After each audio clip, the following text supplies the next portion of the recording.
Hey, I am live again with another show, guys. I'm back again, Chit Chat night, and it's Monday, and I've had a good weekend off, and my batteries are recharged somewhat, I have to say. I was a little bit tired earlier on, to be honest. About 5 o'clock, I had a little bit of a wobble there and was considering, do I do a show tonight, do I not? Then I got my second wind, but you know what it's been like. It's been quite a busy weekend, quite a hectic weekend if you've seen what's been going on the YouTube and everything else that goes along with that. So anyway, here I am, and we have quite a few people in already. How many do we have? Let's have a look. 54 already. That's pretty awesome. Delbus Watson, nice to see you in, my friend. And Colin Dresser, Leah Templar, the Snooch, page 42. So many people. Professor, nice to see you in, fella. Even Sean Hawkins. Amanda Young, nice to see you in. I moderated you this evening. And along with Leah Templar, you got a moderation tonight as well. Storm Williams, nice to see you in. Many others. Rude Earther nipped out to go and do an errand, but he'll be back on later. Lee Redpath and many more. Who was the first one in? Let's just see. Mike Dornan, nice to see you in, fella. Anyway, it's been quite an eventful day today. There's been lots going on, I have to say. Let's just see if I can get this up, because this was from Flat Earth Data. Now, I've put this out for critique. So let's get it open first, and let's have a look at it.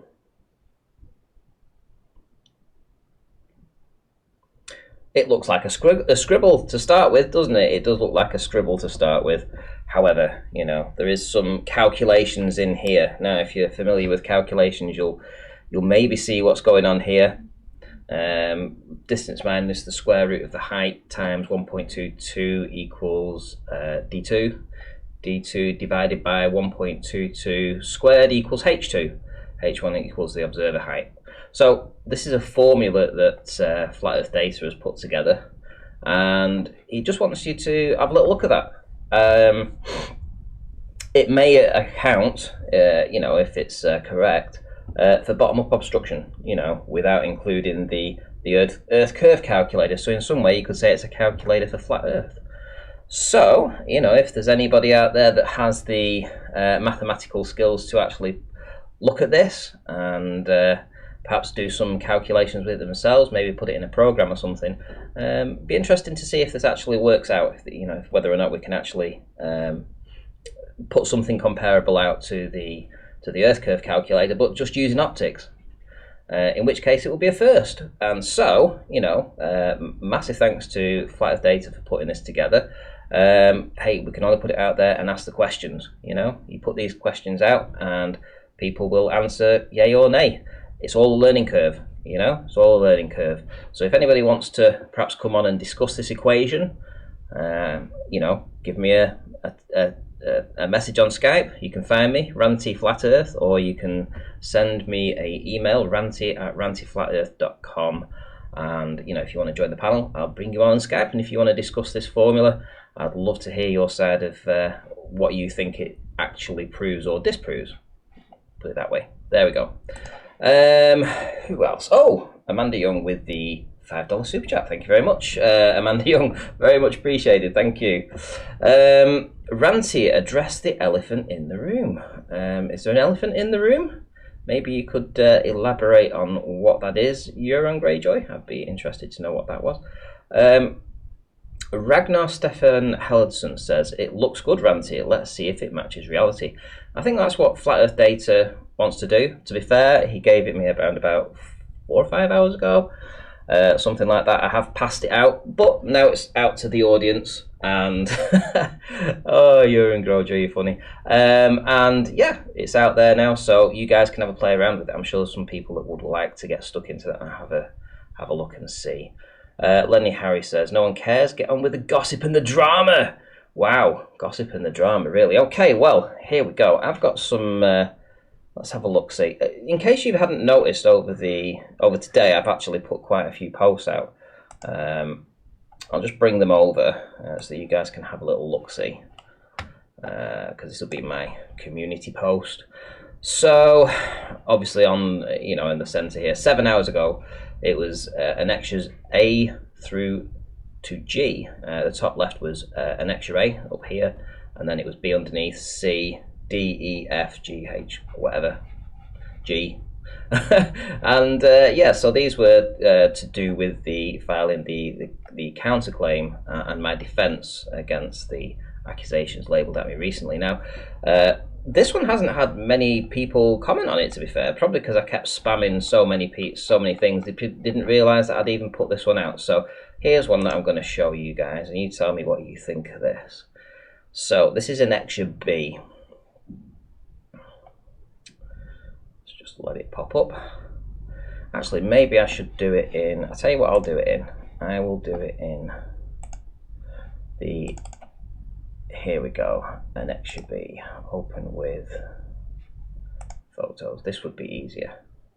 Here we go. Okay, so I just want to put this out there, guys, because I have to defend my situation. If you've known what's been going on, you'll understand the claims labelled against me and the names that I'm being called, etc.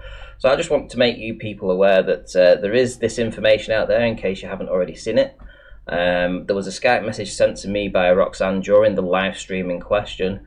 Roxanne inquires to me, can you put Gem Panda and Toadie straight in the chat room? They got the wrong end of the stick. If you're here in the UK, if you get the wrong end of the stick, it means you've got something wrong.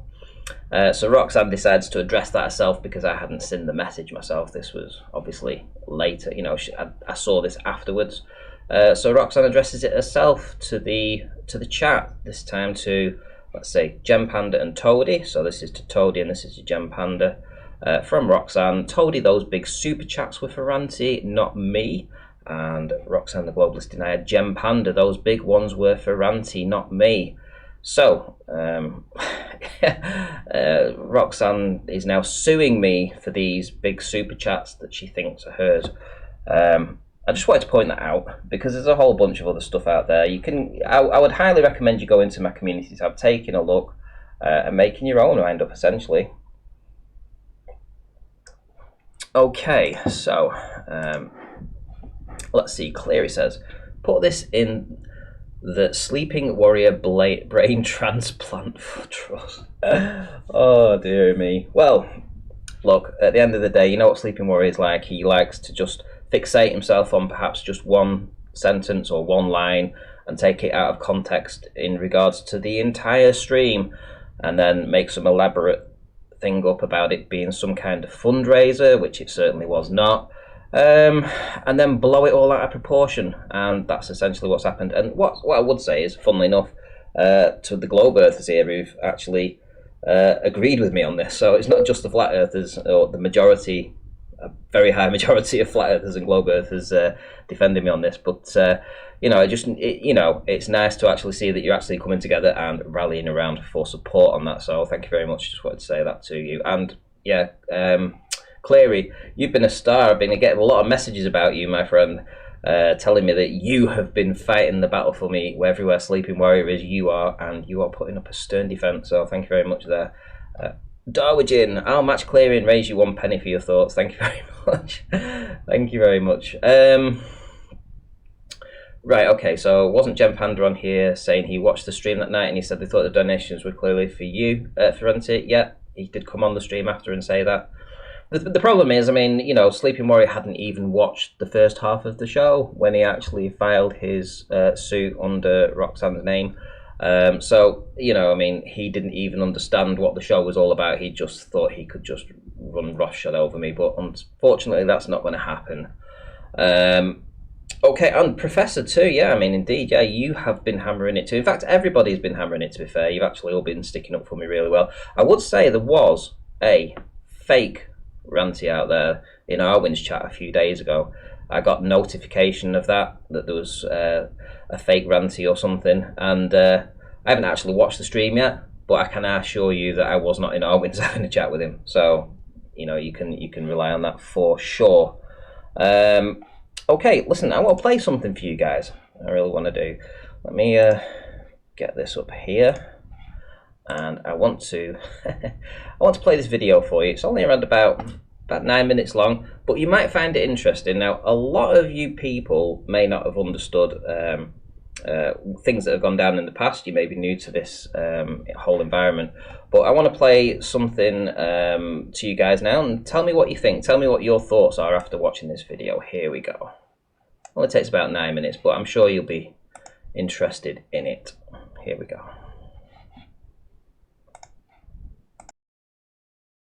Every month, you Burke.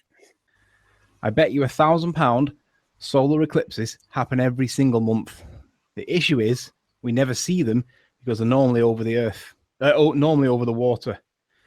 There's the £1,000, Matt Taylor. Put your money where your mouth is, or shut up, because you don't know what you're talking about. It sounds fucking credible. I'm just saying.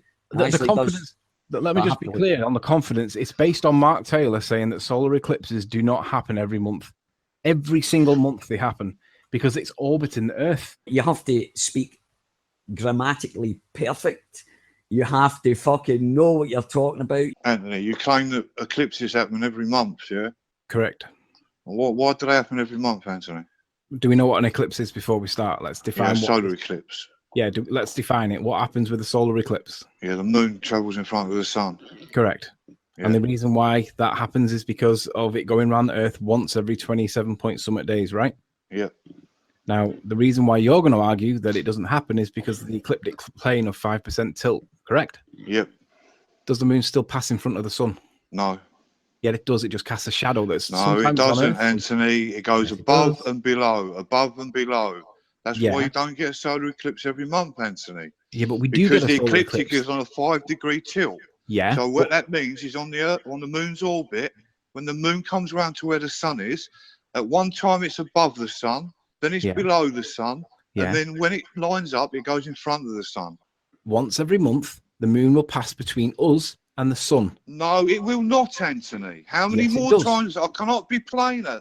That is not right. On your model, once every month, the moon will pass in front of the sun and us. Once again, Anthony, no, that is not right. I mean, why do you keep repeating things? Jamie, will you pull that video up and play it so everyone can see that Anthony is clearly wrong? He doesn't know what he's talking about. And even if we did get an eclipse every month, it wouldn't matter where it was because the Earth is so populated, somewhere on the Earth, people would see it. I don't think there's ever been a time in recent history that there's been a solar eclipse on planet Earth that no one has ever seen. That is an utterly ridiculous claim to make. You link one article now, or link one YouTube video that proves we get one every month. Maybe not take the risk. Let's just agree that it's because of the 5% tilt of the ecliptic plane. Do we agree? Yes, that's the reason you don't get one every month, Anthony. Let's just break this down into basic maths. No, why? Why, Anthony? You haven't got a clue about basic maths, Anthony. You're a fucking idiot, Riley. You're an idiot. The fucking sun's in the sky. The moon. If it goes in front of the sky, if it goes in front of the sun, the sky goes dark. Are you fucking clueless?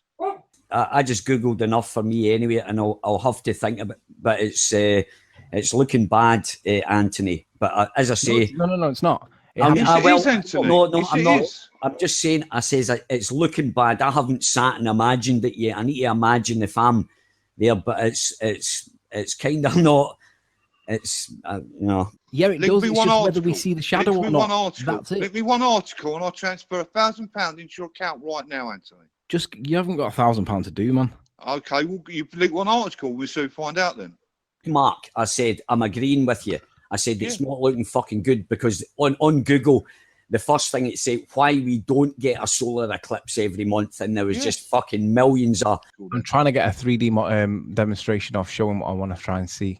No, I want an article, Anthony. You said you was going to link an article, and if not, you was going to pay me £1,000. So where's the article? You said for a video or anything that.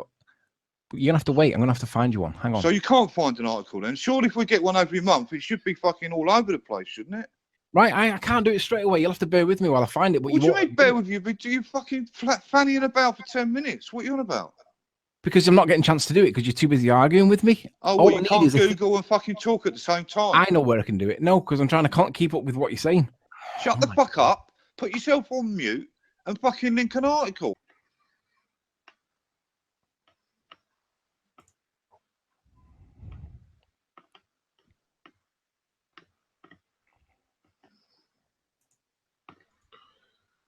He's fucked off.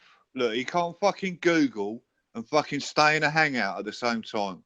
So now everyone can see the fat fucks run away. You don't want to pay me my £1,000. Pay the £1,000, you fucking lying prick. No, the minute that sun goes between the moon goes Oh, between look, here us we and the go. sun, Look, oh, I'm it's a not going solar to pay eclipse. you now because I'm a fucking idiot. I go online and talk bullshit, and then when I get called on my bullshit, I don't even need to demonstrate it. so there's no... It's totally and utterly intuitive. No, it's Because- not. Yes, it is. No, it's not. Yes, it is. The bit that No, you're it's not not. accepting, the bit that you're not accepting is that the shadow being cast elsewhere means that the eclipse doesn't happen. But it does, because the minute it happens in between the sun, So that's the eclipse. how is it on a planet with 7 billion people on it that when the fucking moon blocks out the sun, no fucker sees it, Anthony? No, because it Link can me happen one over fucking water. eclipse. Link me one eclipse, Anthony, that's 'Cause it happened happens in recent memory that no one has seen. Well, I'm gonna have to come back to you in 10 minutes when I find one. It's not something I can What? do So straight- you still can't Hang on, find hang one? on. So you dispute Well, how come I that- can find thousands? Hang even on. Addy B's found them on Google. Hang that says on. we don't get one every month, Anthony. Right. So the issue is that you don't accept that the moon orbits the Earth. Is that right? Oh, shut the fuck up, you idiot! Who the fuck's ever said that? Because that's the bit that you wanted me to prove.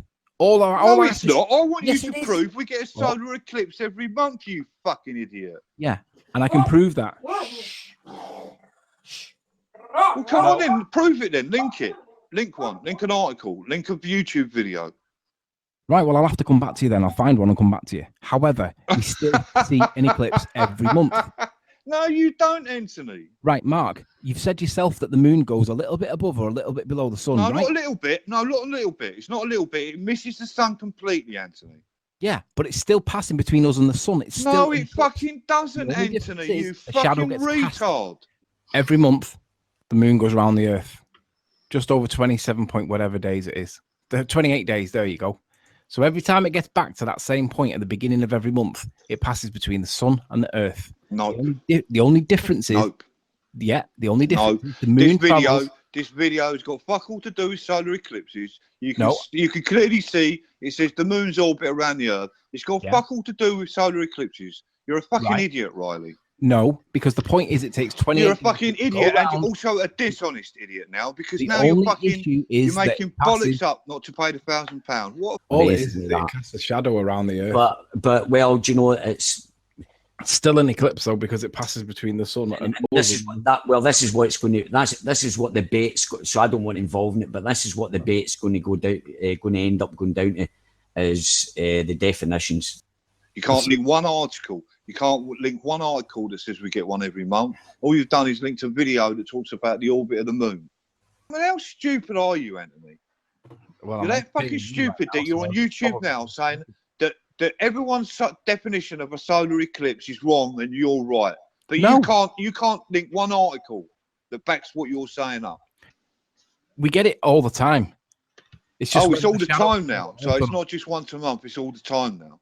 So Yeah. everyone in chat now, it's gone from we get it once a month to all the time now. Yeah, it's frequently, but it's where the shadow gets cast, and that's the only variation.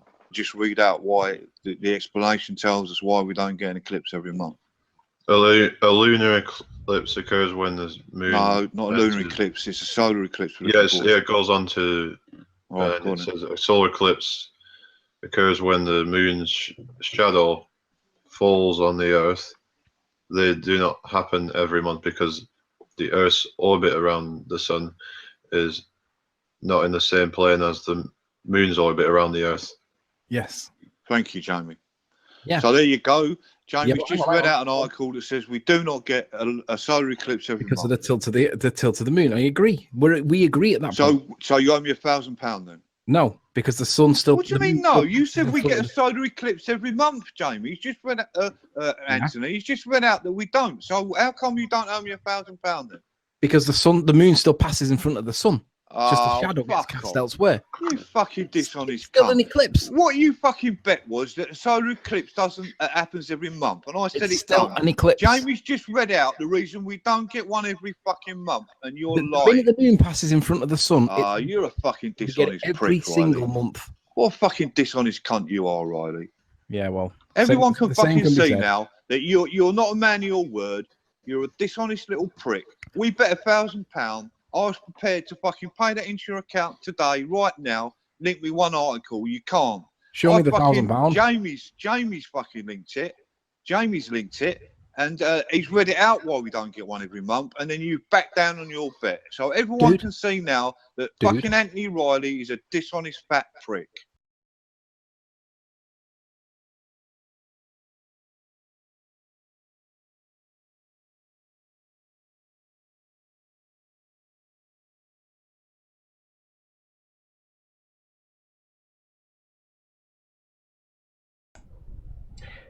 And there we have it. And there we have it. So that was Sleeping Warrior with his bet with Mark Taylor. Now, I just wanted to bring that up because, hey, it's my show and I can do what I want. Thank you very much to Dangerman5 who smashed the super chat here and says, this is for Ranty's legal fund. Thank you very much. Much appreciated, much appreciated. Yeah, as you can see, Tony never paid the bet. I didn't get involved in it, to be fair. I just didn't even comment on it. It had nothing to do with me. I stayed way out of that. That was Tony's stepping in the doo-doo there. It's quite clear that he lost the bet. He never paid, and I like the last bit at the end where it says, what was it? Let's get this up. 1 week later, he closed his YouTube account. And he actually did. 1 week after that, he closed his YouTube account and started off again. How very interesting. But yeah, that's Tony Riley for you, in case you didn't know. Okay, let's see. Who else have we got in chat? You're enjoying. Greyjoy says that was devastating. He brought it on himself, mate. You know, I mean, some of these things need, you know, bringing up now and then when the time arises, I should think. Okay, I want to look at this. Hang on, let me just open this up 1 second.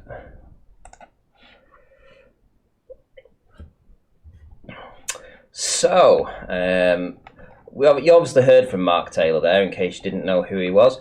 I don't like Mark Taylor one little bit. I'm sure he doesn't like me. And however, he did actually get in touch with me, and he contacted me, and as well as other people contacted me actually. And here we have some of the conversation that Sleeping Warrior has actually been having with Mark Taylor recently. So this was on the day that I did the video continued. So prior to the video, so it would have been about, let's say 1 AM that I did it. So this would have been the previous evening at 4 o'clock, so 7 hours or so before that. And here he is already talking with Mark Taylor. How very interesting. Now, we all know that Mark doesn't like him, but Sleeping Warrior has no morals in this. He literally doesn't care. He will go and speak to anybody. So let's have a little look at what he's been discussing, shall we? Okay, so they're talking about Roxanne here. Let's go down further. Mark Taylor says, that's a bit dramatic, Riley, there, but okay. Sleeping Warrior says, now, this is all because it's all about Roxanne, you see. It's all to do with Roxanne and Roxanne's alleged money that she's owed. Seriously, this is what Sleeping Warrior says, seriously, he will be done in this topic. He will literally have to leave both in shame and in disgrace.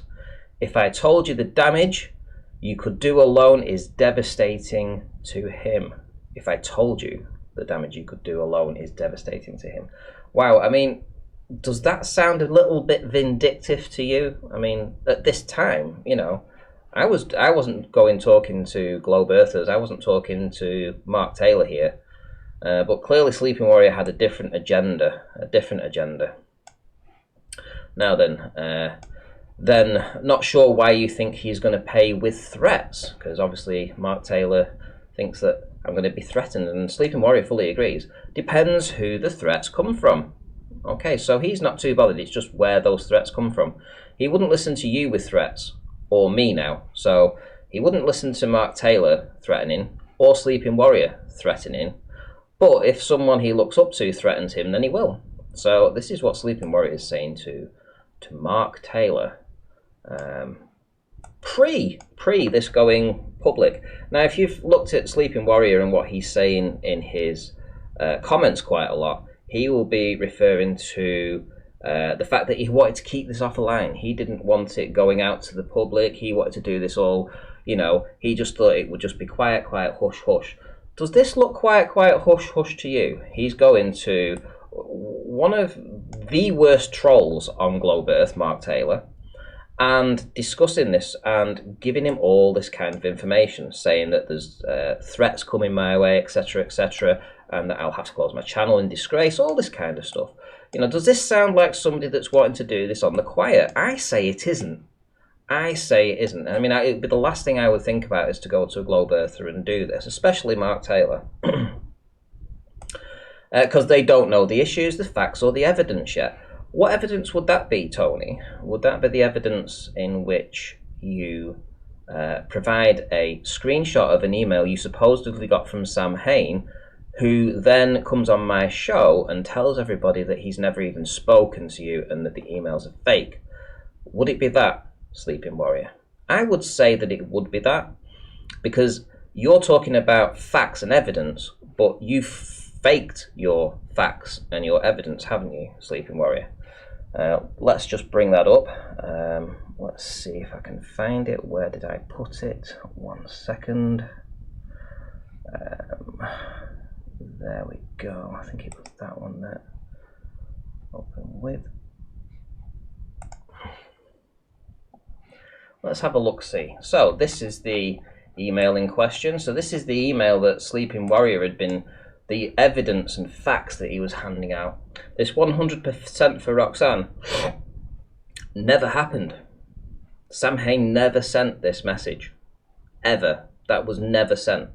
And if you look through his current correspondence, Sleeping Warrior, he's trying to distance himself from these emails. Yeah, because what Sleeping Warrior did is he went to people like Globebusters and Jeronism, and he was touting this email, touting it, the one he'd forged and faked from Sam Hain, to tell people that the money that Sam Hain had donated, he wanted to give it to Roxanne, which is in total opposite to what he told me over a month ago, and when he came on the show and told everybody. But Sleeping Warrior, the same guy that you've just watched that 10-minute video with Mark Taylor from, the one where he bets £1,000, yeah, that guy is forging these emails to try and pass these off to people, Globebusters and Jeronism, to threaten me. So based on these emails and this evidence, the email evidence, I got messages from Globebusters Bob and Jeron, because they were seeing this from Sleeping Warrior, this forged evidence. So of course they're going to contact me over that. But it's fake. So the reactions of other people are fake too. And I have to say that Sleeping Warrior, you're going around saying that Bob's supporting you. I can assure you that isn't the case. In fact, I didn't screenshot either of the responses from Jeronism or Globebusters after I'd had a quick chat back to them. I never did that. I could do that, but I might save that for Court Hay, because when it comes down to it, you're not trusted in this community, and I'll be honest with you, you're not. Anyway, you faked this email, this evidence that you pumped around. So at the time that you were doing that, you were talking to Mark Taylor and telling him that there's issues of these facts and this evidence that wasn't there. You didn't have any facts or evidence, did you, Sleeping Warrior? You were forging them, faking them. Let's see if I can bring up Sam's response. Let's see. Let's have a look, see.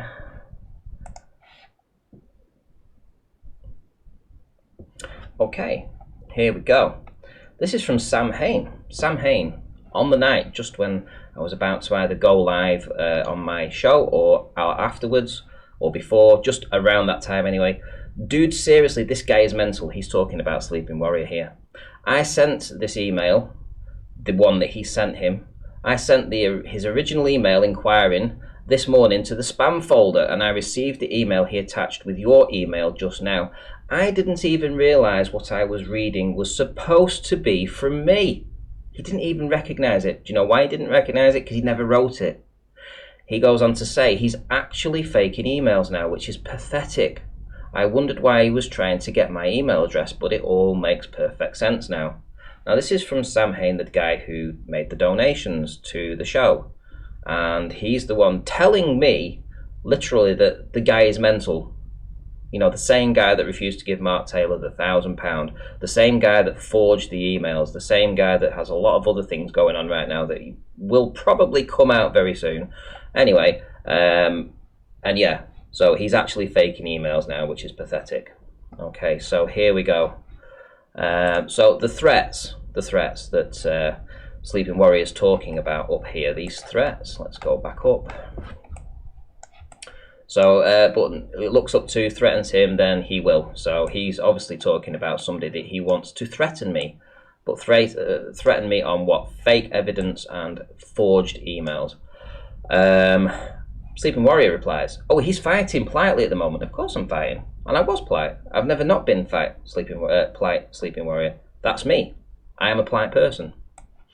But it's about to get messy, Sleeping Warrior says. Why is it about to get messy, Sleeping Warrior? Thought you wanted to do this all hush-hush. So you're telling everybody you want to do this all hush-hush. The reason it's going to get messy is because you decide to go to Arctic Reflections, a Globe Earth channel, and try and instruct him how to formulate a video against me. You literally instruct him how to do that. Going and talking already with Mark Taylor, and let's see what you get to speak about later on, shall we? So this is Sleeping Warrior, the guy that's also going to Jeranism, Bob, Paige, who comes on the channel, constantly messaging her, constantly messaging Rude Earther. In fact, all the panelists that come on my show, yeah, he's messaging them too.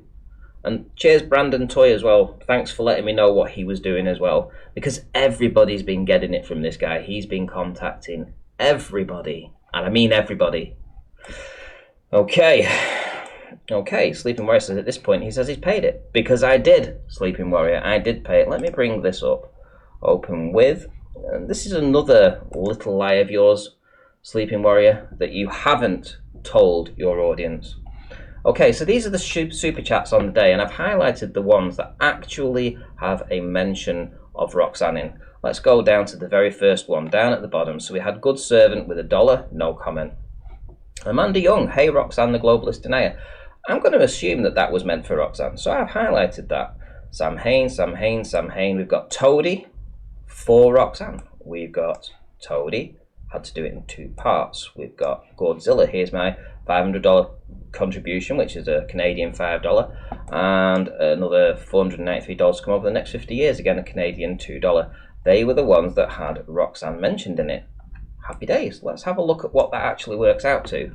So $14.99 plus $23.99 plus $5 USD plus $7 Canadian dollars equals £47 and a penny at today's current prices. £47 and a penny minus 30% commission equals £32.97, and I gave her £45. So I actually gave her more than she actually got.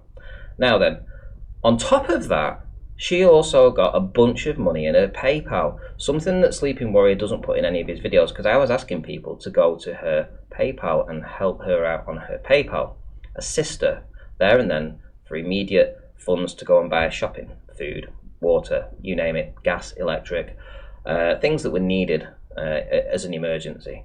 And people duly went over and they supported her very much. And she got well over £200 direct into her bank that day, right?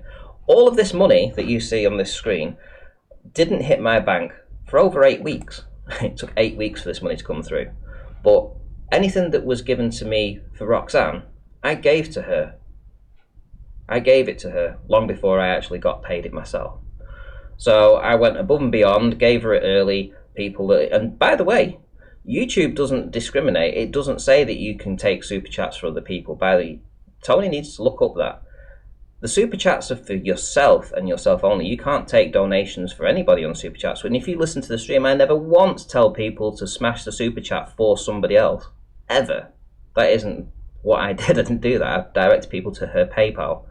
But anyway, just wanted to set that record straight. Roxanne had a substantial amount of money on that evening.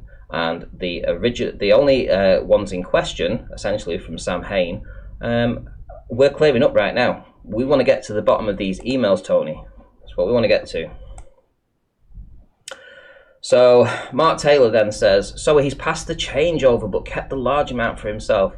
You know, he's really laying it on thick here. Okay, let's go further down. Sleeping Warrior says, this is far more sinister. Mark Taylor laughs and says, sinister? If I told you and showed you the evidence and he didn't put things right, he would be gone. What evidence was that, Tony? The faked email evidence? The faked email evidence from the guy that's also saying that you're mental? That same guy that's telling you that you forge and faking his emails? That sort of evidence, you mean, Sleeping Warrior? To drum up a case that was never there, non-existent. Okay, so, minutes, he's deciding right now. Mark Taylor says, who's it come from, Bob? Yeah, Bob from Glowbusters. He can't say yet. I can assure you it was from Bob. I mean the ultimatum. Now it's an ultimatum, you see. Now I had an This is all going on behind the scenes. You know when they said they wanted to keep it quiet, Sleeping Warrior? We wanted to keep this quiet. So I'm getting an ultimatum right now, but Mark Taylor knows about it. Yeah? Sounds like you really kept it quiet there, Sleeping Warrior. Anyone would think you had a different agenda. Sleeping Warrior says, it's come from a group of flat earthers that know what he has done. Well, what did they know that he had done? Let's have a look. Let's bring up the actual messages that I got from Glowbusters. Okay, so let's have a look at Jerenism first, shall we? So Jerenism says, not trying to get involved in your business, but I'm having videos sent to me and people asking why you are not forwarding the super chats. And would you and Adam and Eve it, Jerenism sends me the email that Tony Riley faked. Right? Jerenism sends that to me. So his entire message to me is based upon this 100% for Roxanne that Sleeping Warrior forged and faked. So Jerenism is now feeling, looking at me and thinking, what am I doing? Why am I being like this? And feels the need to actually contact me because he's getting lots of videos and people asking him. I wonder, would that be the group of people, Sleeping Warrior, that are all acting on this fake email that you made up, getting people to come over and make it out like I'm a cunt? Yeah. You know you fucking did this, and I'm exposing it, mate. It's all fucking coming out. And here we have from Glowbusters Bob, again, going into the same thing with a link to a video that says, essentially, do the right thing. This is your last chance. You know, and all based upon, you got it, Sleeping Warrior's email. Yeah? Faked email. Okay, so it has come from a group of flat earthers that know what he's done. Sleeping Warrior building them up for a big expose only to get crapped upon when Sam Hain completely destroyed you and exposed you and told you that you had faked his emails, yeah? But you still press on, don't you, Sunshine? Okay, he has to do both, agree and pay. If he pays, no one will hear about it. Well, he hasn't done anything wrong and done the right thing, hasn't he? It's all down to what he decides to do right now. Ultimatum time, you see. Ultimatum time. Let's carry on further. I want to give him every opportunity to do the right things to Sleeping Warrior. Of course you do, Sunshine. Then he can't moan if he gets a backlash. Really? Well, this is at 00:08 on the day, the actual day now, an hour or so just before I actually go live with my stream about this. So at this point, you'd already been discussing this with Mark Taylor. Mark Taylor, perhaps the biggest troll on Globe Earth, who knows all the other trolls, and you're feeding him all this information. You've also, at this point, already contacted Jerenism and Globebusters. So is this giving me every opportunity to do anything, Tony? Or to get any backlash? Or have you already set those wheels in motion? Sleeping Warrior says, you about? Yeah, why? Bob has been unsuccessful, just waiting on the green light from the group. The group? Like it's a literal group takedown on me. Would you believe it? Well, you guys, you've seen all the evidence. I've got lots of evidence of this. It's all on the page. You've seen my response to these ludicrous claims. You watching Ranty right now, get him on if you don't. So he's directing people to go and watch my stream right now. Listen carefully to his rant now. He's about to commit YouTubicide. Spread it around. So now he wants to get Mark Taylor to spread it around. Come on over and listen. He's about to die.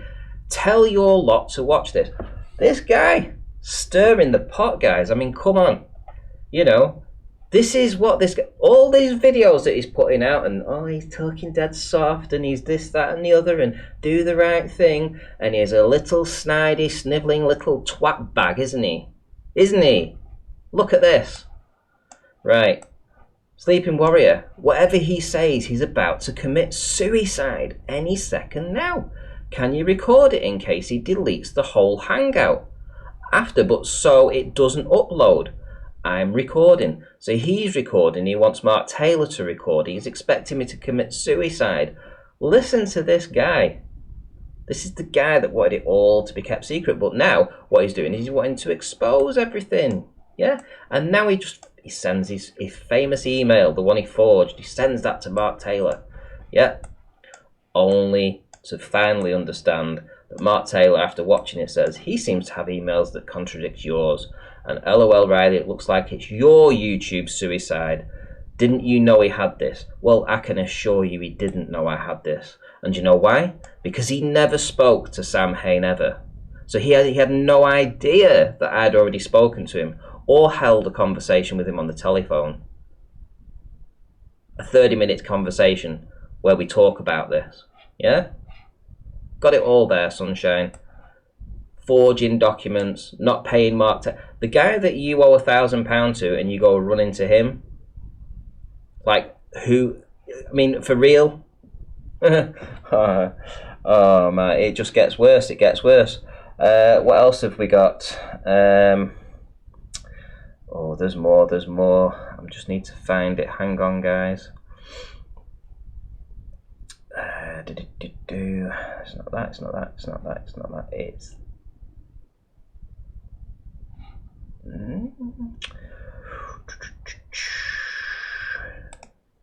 Yeah, I think that's it. Open with photos.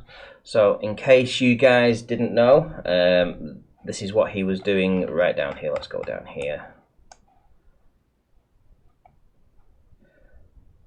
So this is with Arctic Reflections. This is his messages to Arctic Reflections. Now, Arctic Reflections put a video about this because he realized that essentially he was going to be being used in this proxy war.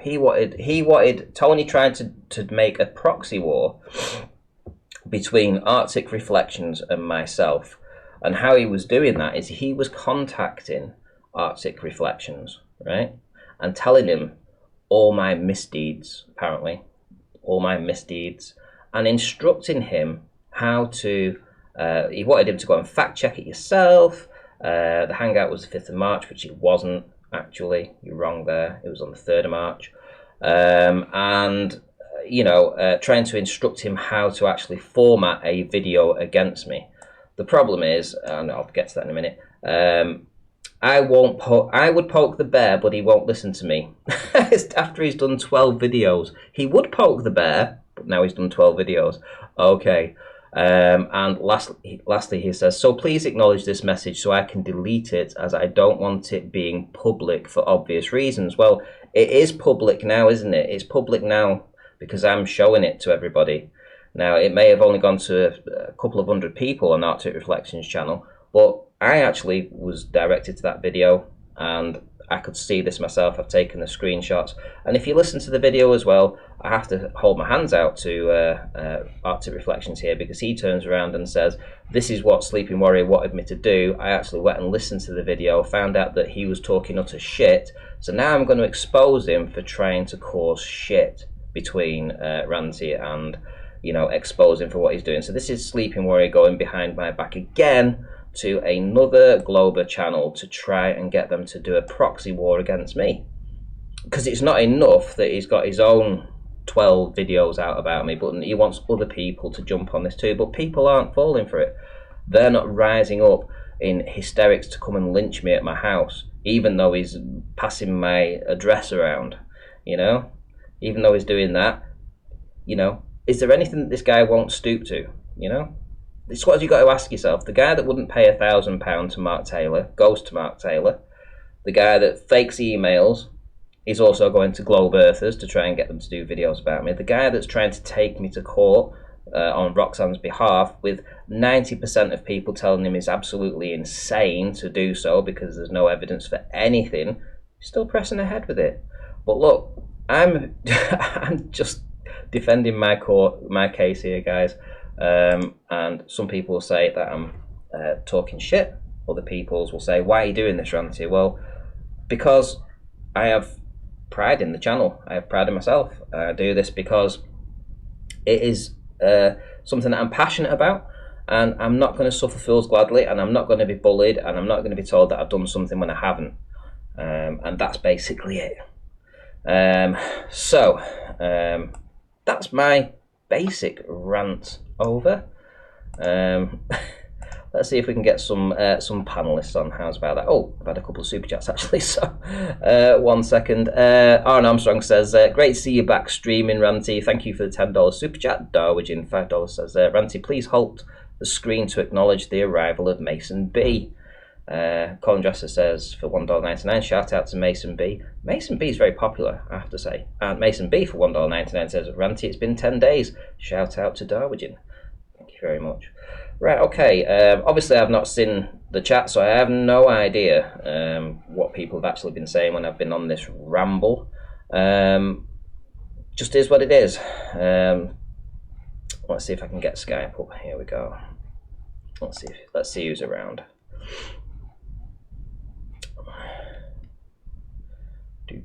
Do.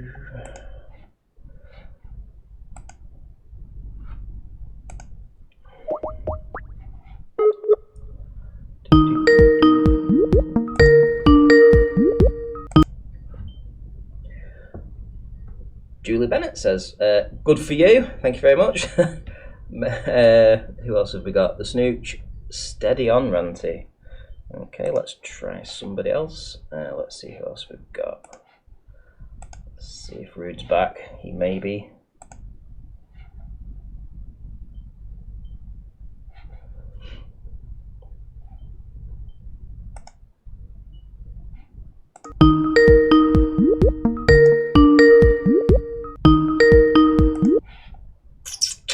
Right, let's see who else is on then. We've got a few people to call, so just bear with me, guys. We'll get some people on, don't you worry.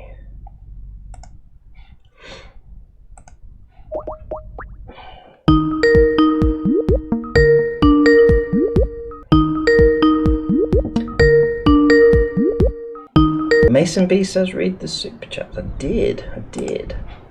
Hello, Paige. Hello, sorry, I'm just sticking you on speaker. No worries. Are we live? We are. How are you? Cool. Yeah, not too bad. I was just catching up on the stream, so I'm still behind probably where you are at the moment. I'm just looking at the bits of exchange between Mark Taylor and Anthony.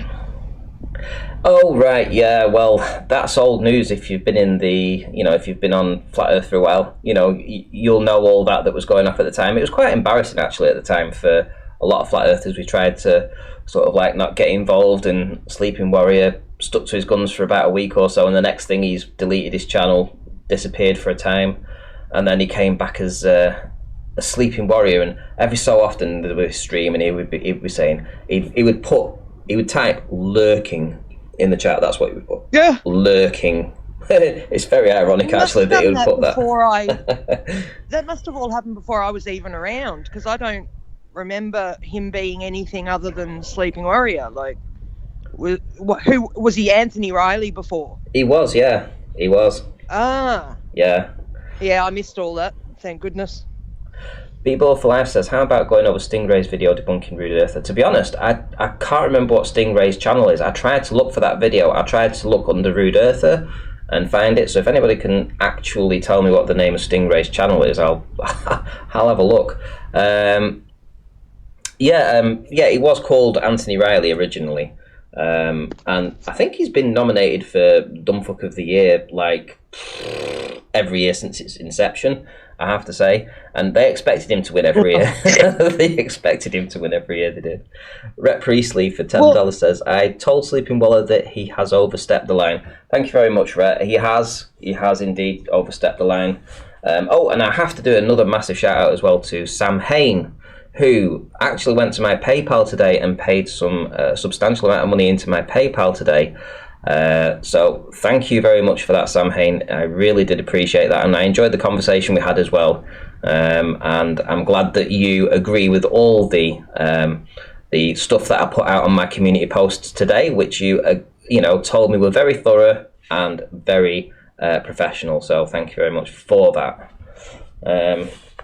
Yes, so Paige, you were saying, sorry. Yeah, no, you're fine.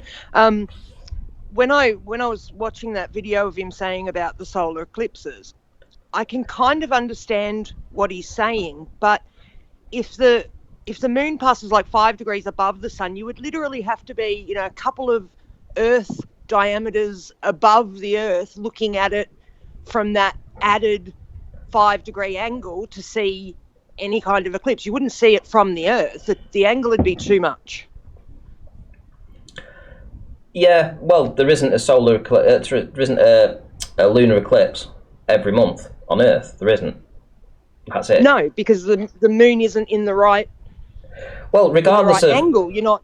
It just doesn't happen. We don't ever see that. That here for whatever reason we don't see that. And that doesn't have to mean that it's a globe or a flat. It just means that we just never experience it. That's it. So. But how is he ever gonna prove which way it was when, if no one ever sees it, how do you prove it's happened or not? Do you know what I mean? Like he's saying it happens over water. So, well, nobody's there. So how would you ever know if that happened? Not that it does, but would you ever know? How would he think he could prove it?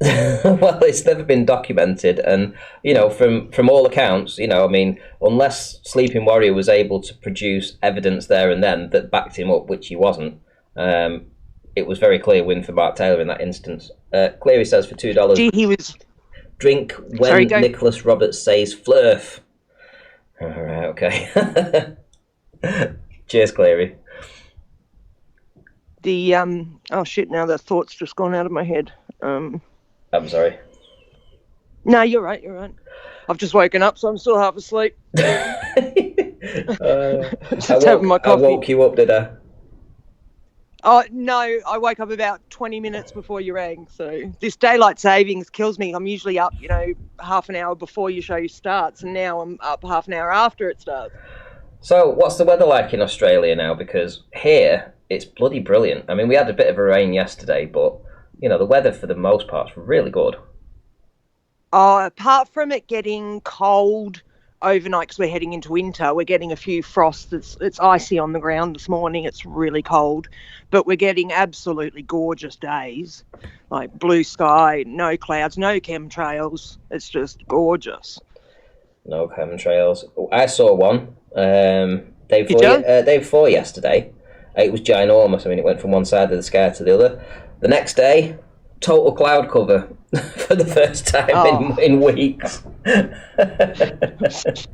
Unbelievable. Yeah, it is.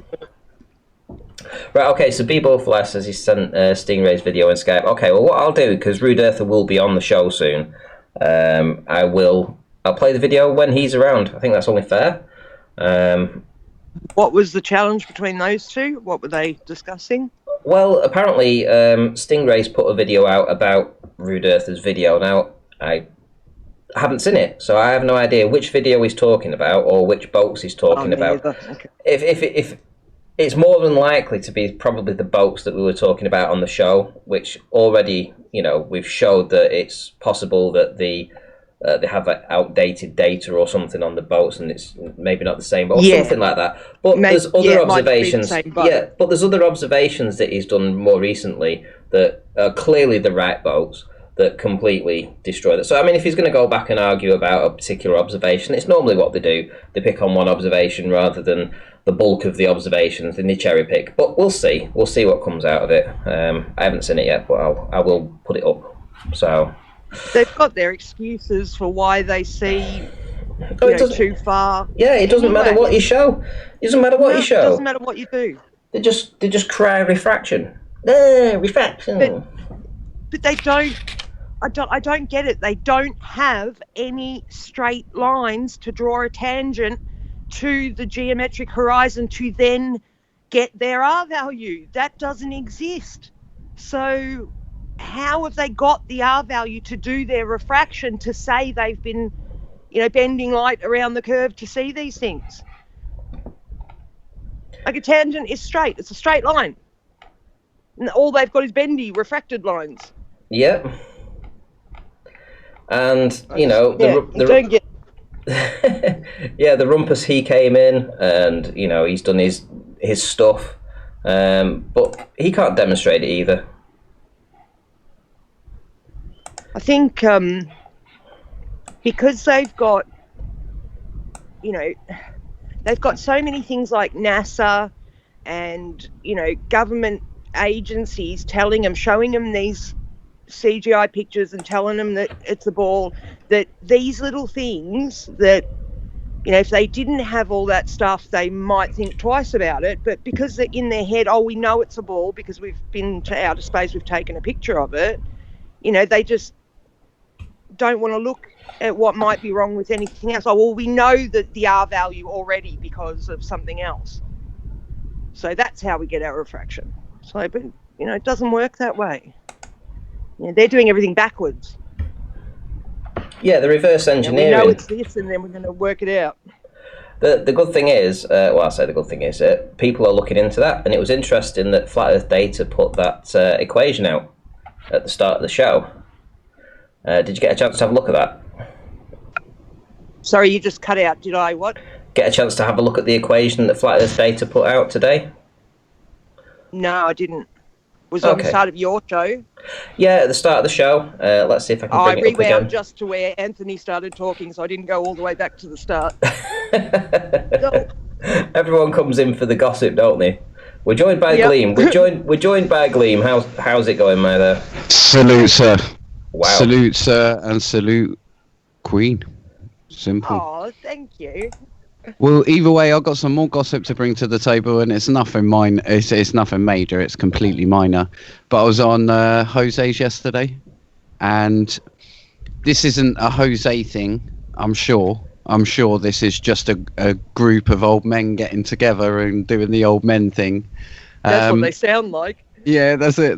But they literally, the question we was taken out of the flat Earth discussion specifically, and Jose said, "Gleam, from an outsider looking in,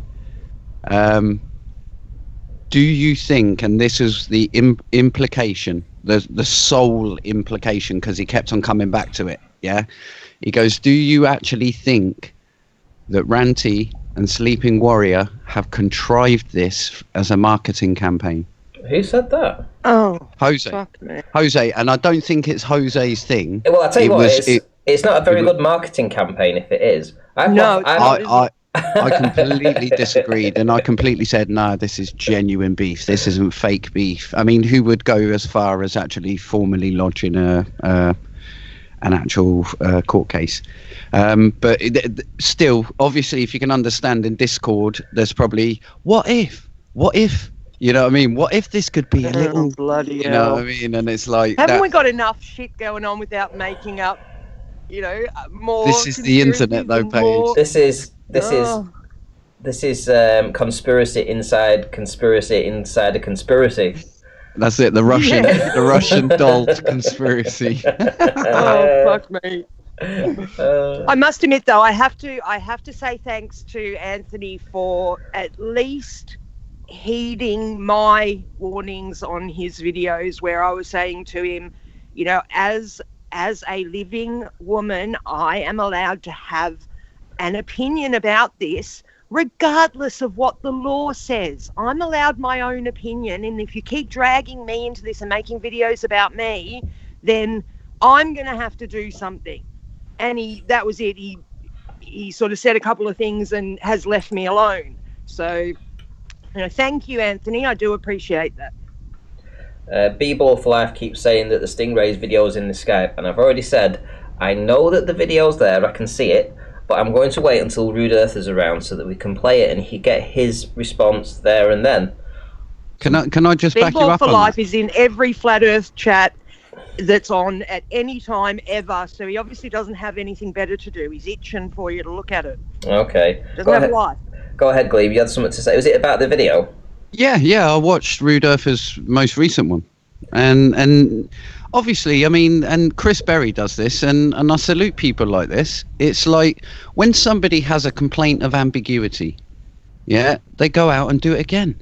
You know what I mean? They don't just rest their whole heart on that one video. They'll keep on doing the observation and make sure that they're getting it right. And even if he had made a mistake, and even if Stingray had identified, because I watched Stingray's video as well, even if he had identified that he'd made a mistake, as I say, the Rude Earth has gone out there and he's gone, well, wait there, here, I've got another one here now that I can show you physically. Instead of it last being, yeah, I just noted it down, this one is showing you a physical GPS device and showing you that it must be that ship.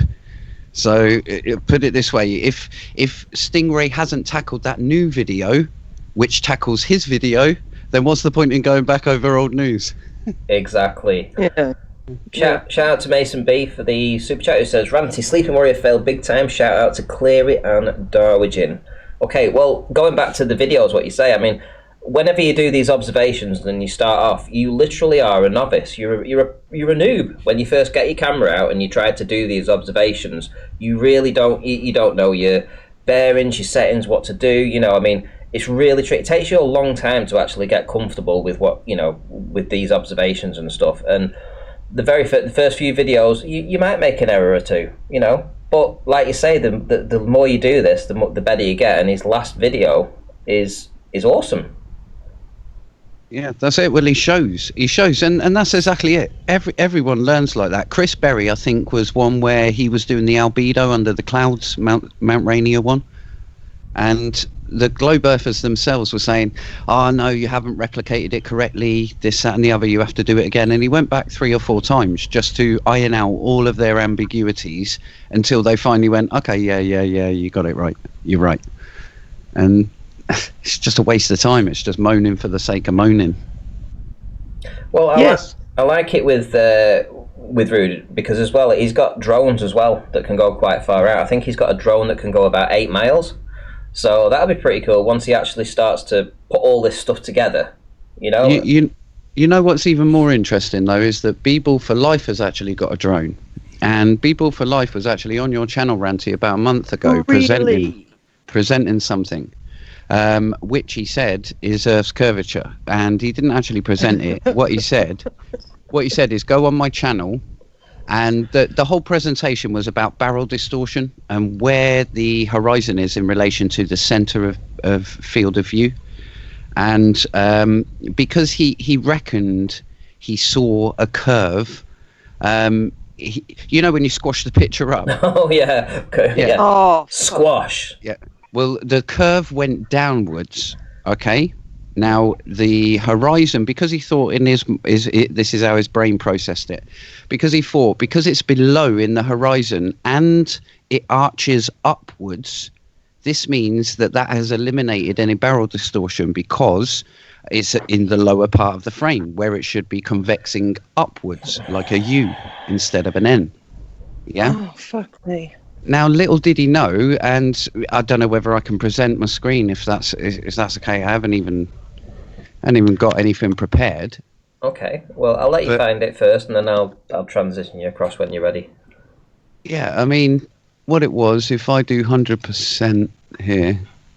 So this was the picture he presented, or he presents in his video. Sorry, this is his drone. It goes up, it stabilizes a little bit, and then he takes this photo, this snapshot of the video, by the way. But either way, so he says, if you see here, hopefully you can see my mouse cursor. Mm-hmm. But if you see here, it looks or appears let's use that lovely word, appears as if it curves down this way. Mm-hmm. Yeah. Yeah. And if you squash it up, Yeah. yes, there is that. But hold on, let's go back to the image. Isn't that just a field of view? No, what I actually found out is you see these clouds here in the foreground. Mm-hmm. You see them clouds in the background. Yeah. Yeah. You see here, specifically here, I see. it is just literally bloody clouds in front blocking the horizon. Blue water. Watch this though. What I've done is I squashed it up and I inverted it. Yeah, so all the colours are completely inverted. And what you get, this is the horizon right here, and I've put the X above it so you can actually see. I mean, this is just pure beige going up, but this is the horizon line. And once you remove the clouds, there's the straight line right there. And this is the cloud bit here that he classes as his curve there. Which is amazing because it's not on this side. That's the funniest thing. It's not on this side, so it only curves. It's wonky. The globe's a bit wonky on one side. It's a pair after all. Yeah, that's it. But the harshest thing is, I think I done either way. That enough does it. But I've done a better version, not inverted, and it still shows you the blue horizon and the separate. But the line, if you can see it zoomed out there, the pixelage is exactly straight right the way across. It just gets a bit dark here, which of course it's inverted. It would get a bit light, and it would curve down as if it appears like a bloody curve. Okay, which so is I don't understand why Globers put videos out showing a supposed globe Earth. I don't understand why they do that. Because don't they say that, you can never trust optics? Isn't that their whole mantra? No, I think they need it. Obviously, they need it. How else are you going to do it? I mean, theodolite essentially uses optics. So that is the profession. You have to use your optics.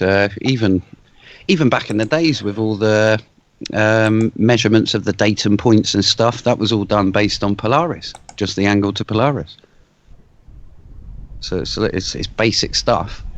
Okay, so B-Ball for Life has dropped another image. So let me, I'm just downloading it right now, so give me a second or two and I'll open it up. The guys on Jose's channel, when I watched about 20 minutes of one show that the Mind of God got kicked from, and I just let it play after he got kicked, and they were talking about 24-hour sunlight in Antarctica, and no one had ever heard of the coffee cup caustic or done any kind of research into the firmament and stuff like that.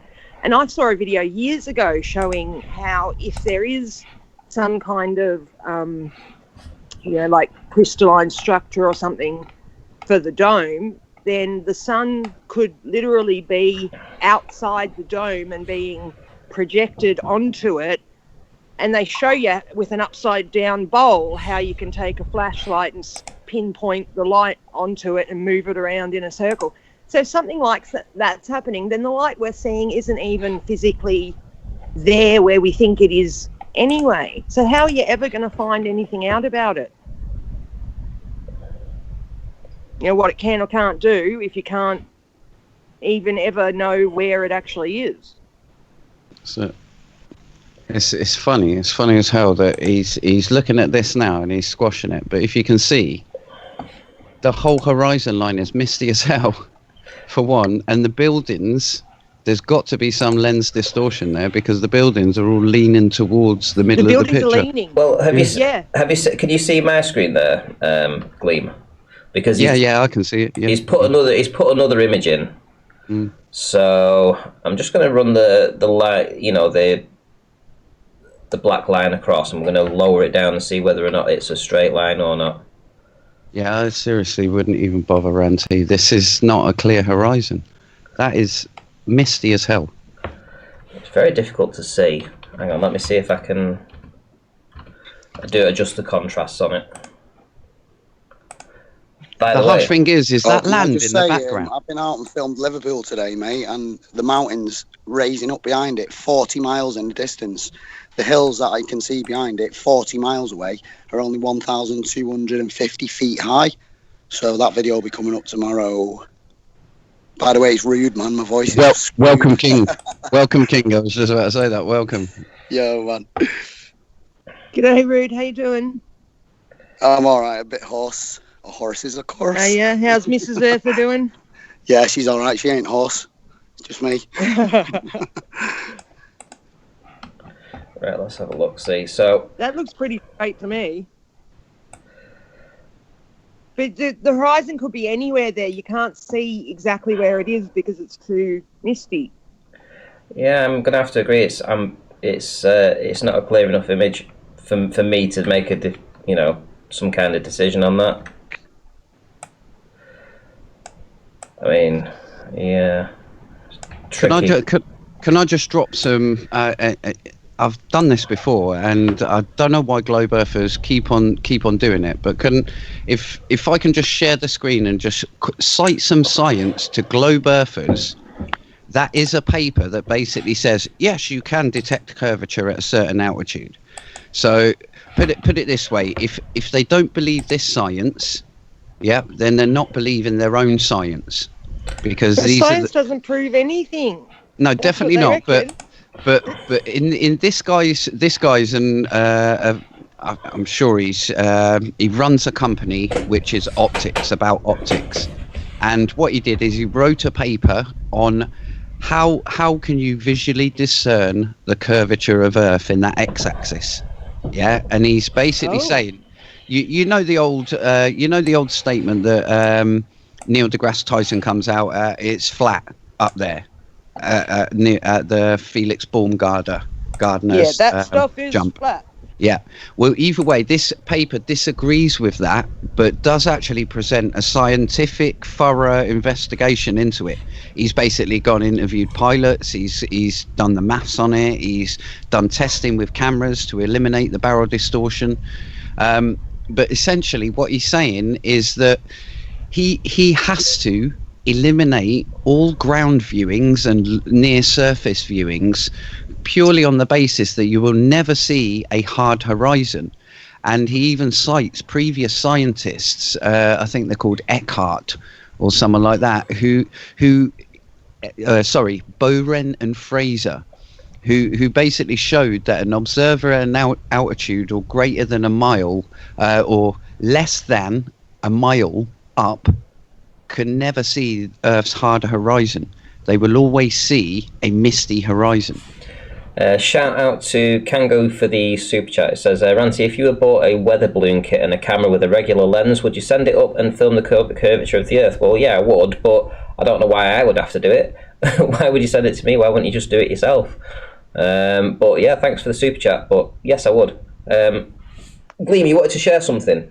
Yeah, if I could just share this, and again, Sure. I mean, on a flat earthers basis, from a flat earther hat, I can say yes. Well, either way, he's intending on showing this. He's not actually looking at it from a point of view to say, oh, it's not a flat Earth because of this. So he's not comparing two things. So he's not actually taking any perspective into account or anything like that. But he is taking into the Rayleigh scattering and stuff like that. Let me read. If you can see that on my screen now, let me budge it over a bit so you can see in big writing. So it says, what do we normally mean by a horizon? Usually we mean the apparent boundary between the sea and sky, or distant landscape and sky. But Bowen and Fraser showed that an observer at an altitude greater than a mile or so cannot see Earth's hard horizon. Sorry, that's greater than a mile or so because of the aerosols reduced. The apparent horizon from commercial altitudes is not a sharp line, but rather a low contrast transition from a bright sky above to a slightly darker sky below. And this is what he does. He does the actual above horizon and below horizon and the brightness of what you get. And you never ever see, because of exactly that, it's atmosphere. You never get to see I think it's there. It says 2 arc minutes difference. Basically, it drops. The horizon drops through that. But you wouldn't see that because of the actual contrast. The contrast can't pick it up because there's too much mist and aerosol in there. And he goes through, there it is. He goes through the barrel distortion right here, which is what he was trying to disprove. B-ball for life is basically saying when the horizon is in the bottom and you squash it up, it concaves that way. Mm-hmm. But what he's showing is a bend up this way, or was showing on that previous picture, the one that I analysed, not this one that you've just had up. Well, you see it on the Felix Baumgartner one anyway. Yeah, but that's a GoPro as well. Yeah. But what this guy basically says is he concludes that summaries and conclusions in view of agreement with visual observations, measurements of the photographs and theoretical curvatures, it seems well established that the curvature of Earth is well understood and can be measured from photographs. The threshold elevation for detecting curvature would seem to be somewhat less than 35,000 foot, but may not be as low as 14,000 foot. Photographically, curvature may be as measurable as low as 20,000 feet. Now, I'm sure drones do not go up 20,000 feet, people for life. So please accept this science because it is saying, yes, you can do it. And as I say, it was published in Applied Optics. So it's actual science. This is not flat Earth related or anything like that. You cannot detect the curvature lower than that by this paper. I mean, you may get other papers that say lower, but still 20,000 foot, you are not going to be able to get it with a drone. Well, so stop pretending. Neil deGrasse Tyson says you can't see it from under 120,000 feet. So, you know. Exactly. I mean, that's a mismatch. I mean, you can from a globe earther's point of view say that, yeah, it's flat, meaning it's undetectable by the human eye. Yeah. So, yeah, I do understand that point of view, where if you do run the maths, it's going to be, let's say, a degree each side, because all he's talking about in that paper, it was a minute fraction of a degree. It was like 0.5 of a degree. Mm-hmm. Sorry, each side. So it wasn't even a whole degree that he was getting in his width of field. And well, what do you think happens with these balloons that, you know, these high altitude balloons? You know, I mean, do you see them? I mean, we've got, is it Keller? Somebody Keller? Dwayne Kellum. Yeah. Yeah, this is a thing I've had an argument with Al Kay on. You've all got to have come across him. He basically put up a video saying, haha, flat earthers, look at Dwayne Kellum's video. He clearly shows curvature of Earth. I laid straight into him and I was like, are you crazy? He just released a video straight after the one that you've just made, saying that loads of flat earthers were contacting him saying it's a fisheye lens. And he goes, I didn't actually believe him.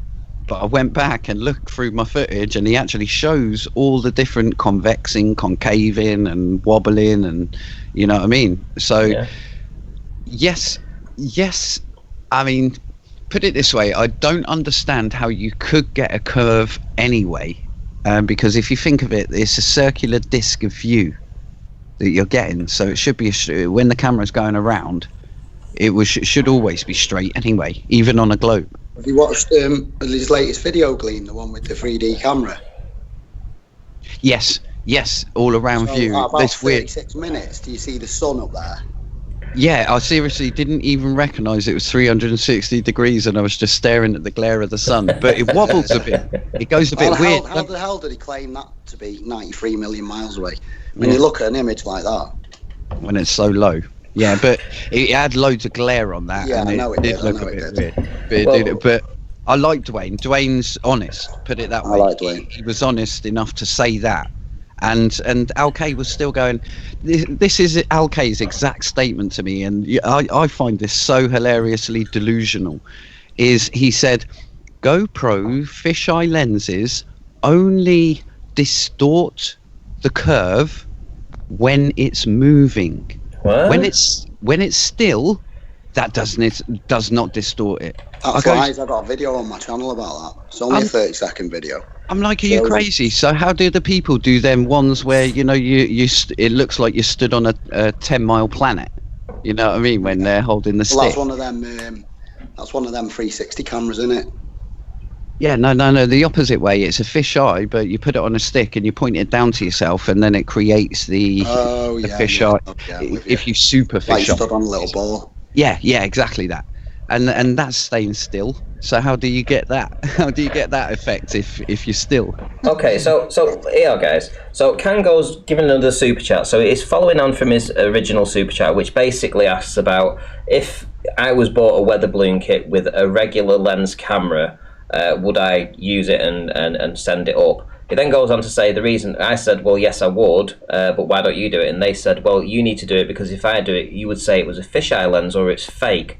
So is there any value in sending those balloons up with cameras like that?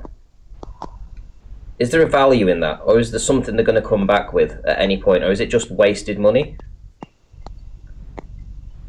I'd like to do a high altitude balloon experiment, to be honest. But how would you improve on it? I mean, what would you add to it that would make it? I'd fire a little rocket out of a tube attached to it when it got to the uppermost limits. See, with a camera on it, and then guide it back to Earth using radio control systems. Yeah. See, the thing I always thought You think I'm joking, mate? It'd be cheap as chips. The thing I always thought is if you could tether a balloon and you had a big enough space, meaning that airspace was not an issue. And drones could fly, obviously, and everything like that. But if you put up balloons as high as you could, and you'd have to put them at least 3-4 miles apart, or even more, 100 miles apart. It doesn't matter. One up in England, one in America. There we go. That is a good few hundred, isn't it? And what there would be is if you'd done a laser across to one and a laser to the other, you would get, I mean, obviously there would be a movement factor, so the laser would be wobbling everywhere. But what you would get is a cross section and a crossover that if you could capture the angle of where they cross over, you would tell whether they are perpendicular to each other, so 90 degrees, or whether they are crossing each other like the Ghostbusters things, and they're creating an X, and then that will give you an angle of how much the Earth has curved from there. Obviously, both balloons would have to be on the same tether, the same distance up. So yeah, well, I wanted to do a multiple balloon launch where you could launch literally 10 balloons at a distance of, say, 5 miles or 10 miles apart. You know, try and get the high vis ones, you know, the high vis type, and launch them all. Put, like, you know, you could attach a little laser on them or a light, some sort of bright light, and just have them all launched in sync all the way down, you know, like across a 10-mile line across the country. The FAA would never allow it. You'd have to just do it. You'd just have to let them all go and see what happens. But that'd be interesting, I think. Or hijack Starlink. Oh. Hijack Starlink. I actually want to try and get that rocket thing, what I'm talking about with the high altitude balloon and the rocket. I actually do want to do that, like, and it's so hard though, because you can't actually make any sort of like solid rocket fuel in the UK. You can't make sugar rocket fuel or anything. But if anyone's out there and they've got like model rocket experience, I know we do have them over here. Like, I've never really looked into it, to be honest. But yeah, it'd be interesting to just see how high up that little rocket could go once the balloon reaches its maximum altitude, sort of. And then release the rocket and see how high it can continue onwards. Like, get some fireworks business going on. Yeah, but I mean, I don't know. Yeah, I mean, it'd have to be, wouldn't it? It'd have to be some sort of firework, incendiary, like, propellant or whatever. But it's just like I'd have to look into it properly and see where. I suppose you could strip some big firework rockets and just take the actual acceleration, the accelerant out of it, just a little acceleration tube. and just stack a couple of them inside it. Maybe, I don't know. I'll have to look into it. I'll have to have a practice. The Navy might treat it as an inbound missile, though. Imagine that. Stuff a drain pipe full. I'm not actually talking about something that big. Seriously, they're constantly monitoring where I'm from down here in the port of Portsmouth. Constantly monitoring all air What have traffic. you been doing, Gleam? Well, no, it's drones. Seriously, the drones are seriously on lockdown down here. You can't fly them. No airspace at all, because we've got helicopters coming in and out every day. I mean, 2 o'clock every morning. They bloody come in, about 6 of them. Yeah, boys, you got to look at this. Let me just get this up for you guys to see. By the way, we're joined by Ruhif. Hello. Boys. Salute. And girls. My mistake. I do apologise. Hello, You've got to see Who was this. talking before about firing lasers off high altitude balloons? Me, it's good little Star Wars thing, isn't it? So, Yeah, but why not just do it on the ground? so We can measure angles on the ground, right? So Hang on, why not Yeah, try but that bendy refraction thing. hold on. Before we get into this, guys, can I just show you this on screen? And Yeah. this is what I've just been sent by B-Ball for Life. So what he's done is he's squished the image from left to right. I mean, do you think that's a real way to find the curvature there, Ruhif? Do you think that's an accurate Yes. way to... Really? Yeah, Are you go you on Jay joking? Toller Media's plane flights, and it's pretty accurate. Yeah.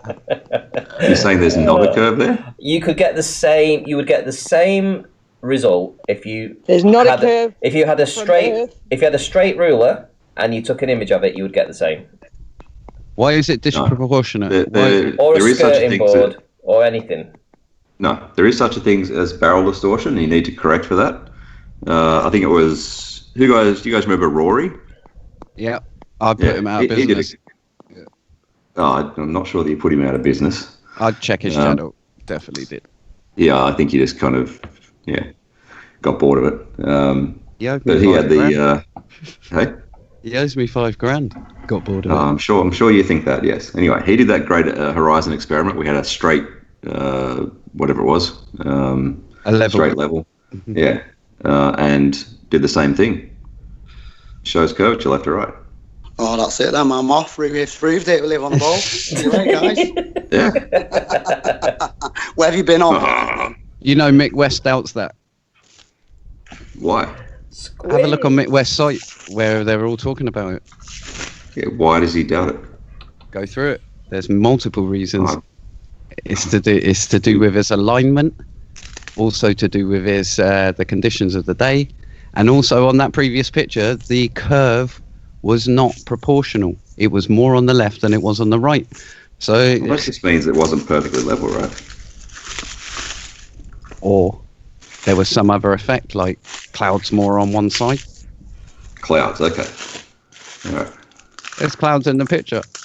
Okay. I thought it was a good Yeah, just like experiment. you showed the clouds stop you from seeing the horizon in the other one, because in the corner the clouds make it look like it's dropping down. So they do have an effect, because eventually when the clouds are touching the horizon, they're not actually touching, but they look like they are. So It's not even that. It's visibility. That's all it is. Visibility.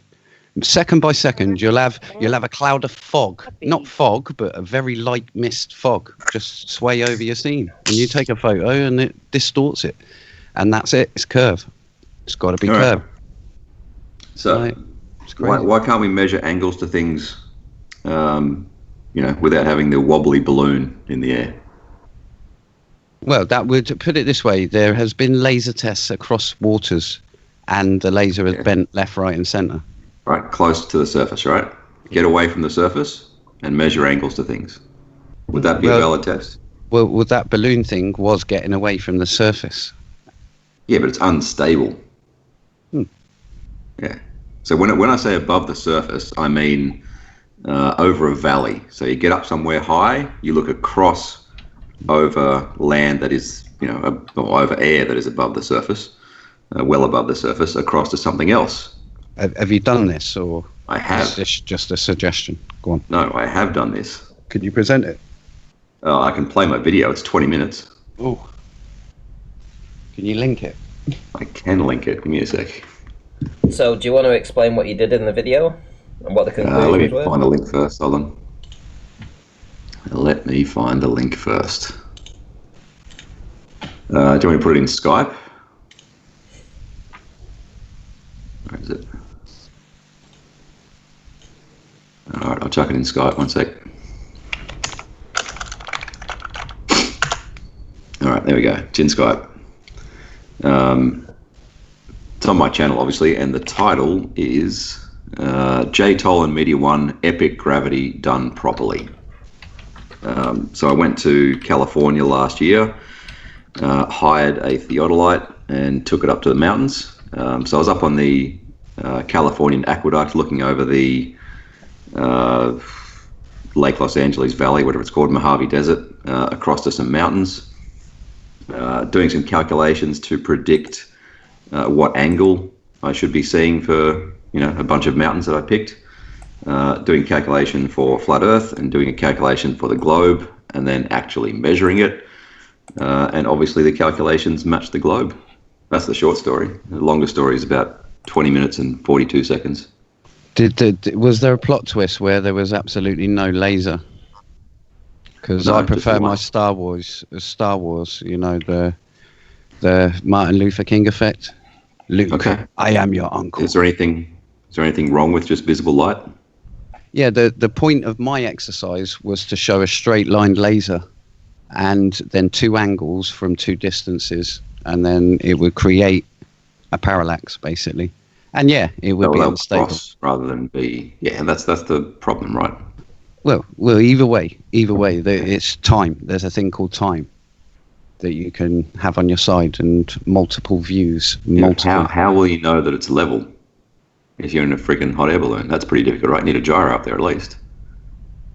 Well, it's a 90 degree. You wouldn't know. Put it that way. Yeah, I know, and that's what I'm saying. You wouldn't know until you brought them back down and weighed up all the data of time-wise of when this was at 90 degrees on its gyro. This is at 90 degrees at its gyro. I know, try and and that's. match that way. Can you But see how hard that is? Yeah, but can you see Yeah. how hard it is with a theodolite without that reference point? What do you mean without a reference point? You're looking through optics. Yeah, you're Yeah. not actually drawing a line like a laser would.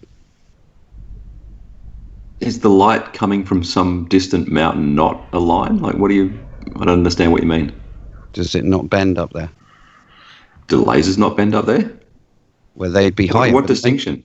What Distinction are you trying to make? That's what I was trying to do. I was trying to get above mountains, above this refraction zone. Well, you How high won't were be you? able to. How high were you? How high? Well, above sea level. I was 900 meters looking across to things that are about 1,000 meters or 1,500 meters, but above the valley floor, a few hundred meters. Yeah, I was looking at a mile. And that was what was in the actual thing. To get as soon as you get above a mile. You'll get a little bit less refraction up there. But either way, I was talking about a laser, and you come in with a theodolite. So I don't understand the relationship. I'm asking what the difference is, what the functional difference is between just One's light got a coming from reference mountain line, and one hasn't. that you can see.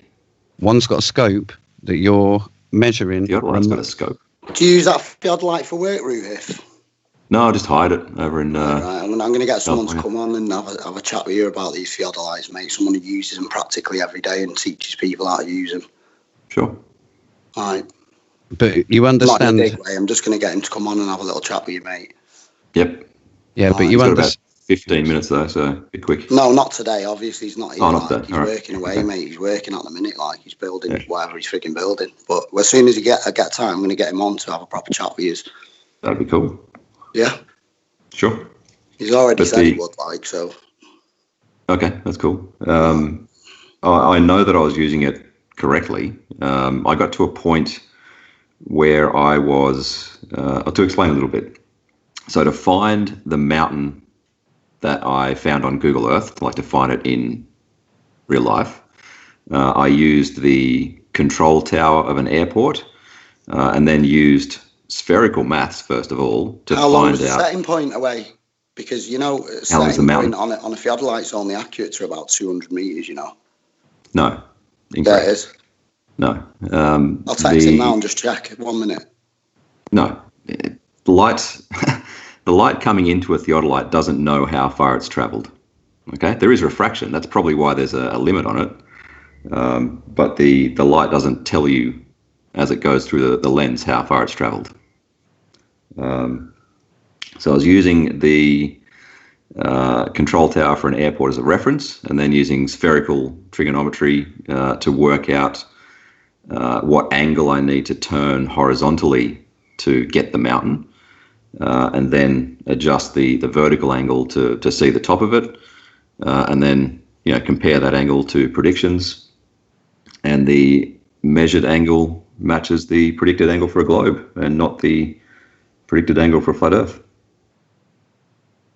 I mean, I got to a point where I could, line up the control tower and then, without even looking through the scope, dial in the numbers, the predicted numbers for a globe, and then look through the scope, and I'd be looking at exactly the mountain I want to be looking at.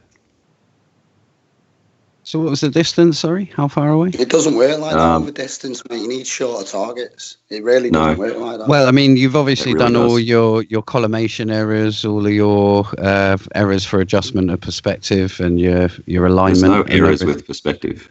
There's a point. No, there's not. This is a line. There's no three-dimensional aspect to it. It's a line. It's a point. Yeah, no, there is. When you're measuring an angle, Well, points don't get smaller with distance. No, but listen, Going from one point to another point, perspective has no effect on that. It does. There's a No, it thing doesn't. called foreshortening. Put it this way. Here we go. If I had a plank of wood, a meter on the floor, 10 meters in front of me, okay, and now I put that same plank of wood, same 10 meters in front of me, but I lift it up in the air, probably about 100,000 feet. Now the angle to it will be foreshortened when I look up. Yeah. So the Are you actual. saying that it's not exactly perpendicular to you, right? Yeah, it's exactly Yeah, that. If it's that's not taken into directly account, that's fine. in. Well, sorry, that was taken into account. Did you say? Yeah, I'm looking at a single point. So I know where I am, latitude, longitude, elevation. I know where the mountain is, latitude, longitude, elevation. I'm just doing a point to point. So it doesn't matter whether whether the mountain's fucking tipping over or whatever. Going from the point where I am to the point of the top of the mountain. It's not 3D, it's a point to point. It's a line. Yeah, no, that still wouldn't matter. It's not a 3D thing. It's more Correct, if it's you're not a looking 3D up. thing. If you're looking up, if it was up higher than you, if you was on the ground and you were looking to the tip of the mountain, there's a different perspective to when you were on another mountain looking directly at it and its central view. The peak is at your central view. You give me the latitude, longitude, and the elevation, and I'll tell you what angle. Well, either way, everyone's got calculators online we can jump on. Sure. May not actually go through the math. Half the reason this video is 20 minutes is because I actually go through the math again. Yeah, I'll have to look at it because Have a look at it. Hit me up on Skype. I mean, if you've got collimation error in there and perspective error and all this in there, which I don't even know what you mean by perspective error. These are all theodolite standards from what I've read in theodolite manuals. As They're in all- distances. No, there's sort of like seven different errors that you must account for, and one of them I being a guarantee temperature perspective profile. errors. No, Perspective error. There's a perspective error looking through the scope. Like you've got to move your eye up and down to make sure that you've got the reticle in the middle. Yeah, no, I'll have to drop you the ones that I've seen. It's from Lecker, you know what I mean? The Lecker Geosystems, the guys who do it.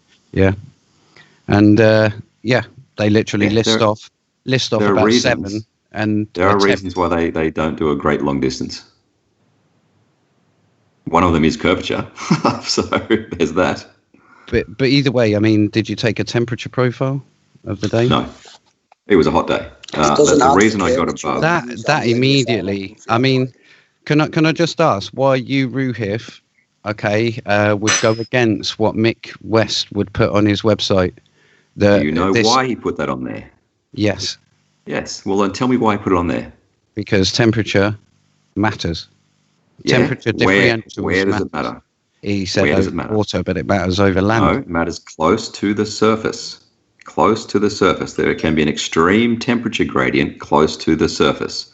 This there can is be an why extreme between the tip and the surface.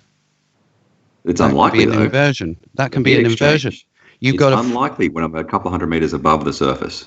Do you agree that it's unlikely that the mixing of air will make the temperature gradient more stable? not at all. There's wind You all the don't. time, which is blowing There's the hot air wind, up the but there's mountain not- to the cold peak, which is frozen. Let's say. There's not a huge amount of heat exchange, like close to the surface. Like, it was a hot day, right?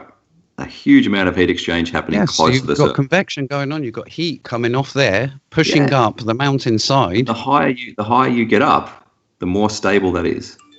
That's why I got higher. Okay. And guess what? Guess what? The calculations using 7/6R were almost exactly spot on. Phenomenally close. Find me a professional. Put it this way: I had the same argument with Miles Davis, and he'd done 5 hit pieces on me. So this is not. I'm not a stranger to this topic. Put it this way: in the top, if you go through and read his comment section, in there are 3 professional surveyors, including Jesse Klosgowski. Yep. Yeah, including Jesse, all stating that 137 kilometers, which is what he was taking the picture of, they would never, ever think about professionally surveying that distance without a temperature profile. Sure, over land, points, close to the surface.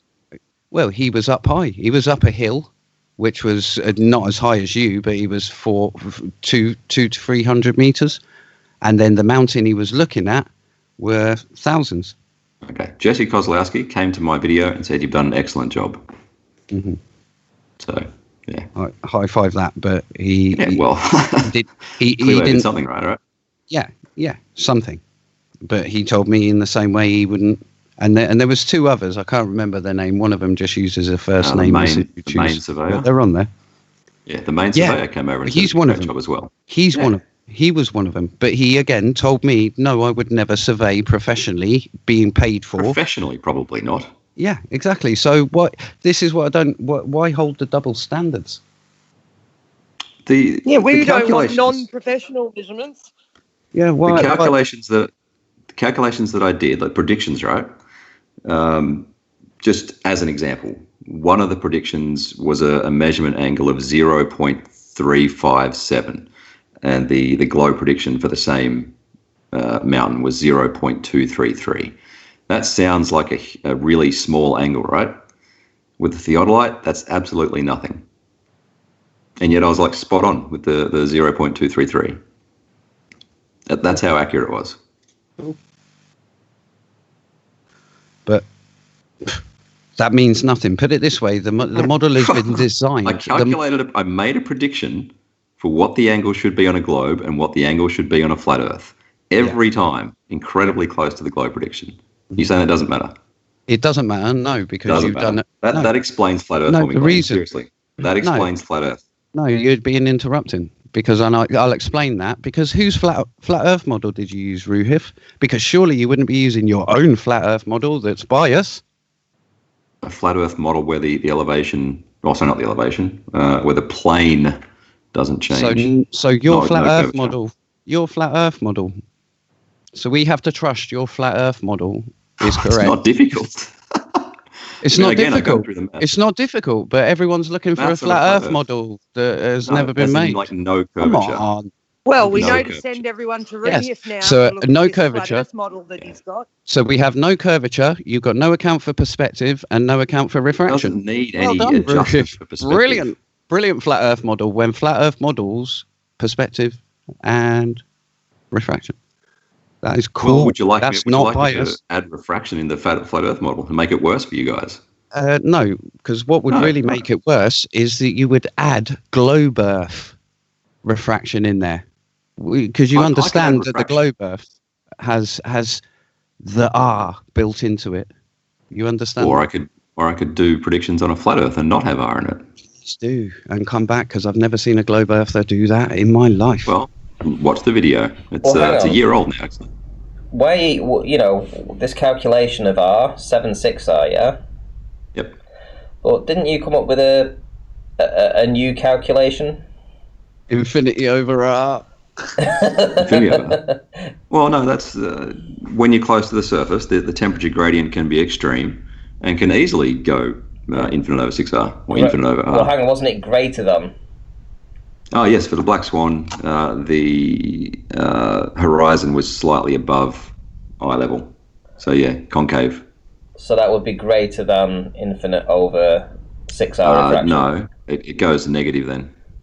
It was 11 So over it goes, 6R. it goes from 7 over 6R up to infinite R, and then goes negative infinity and negative.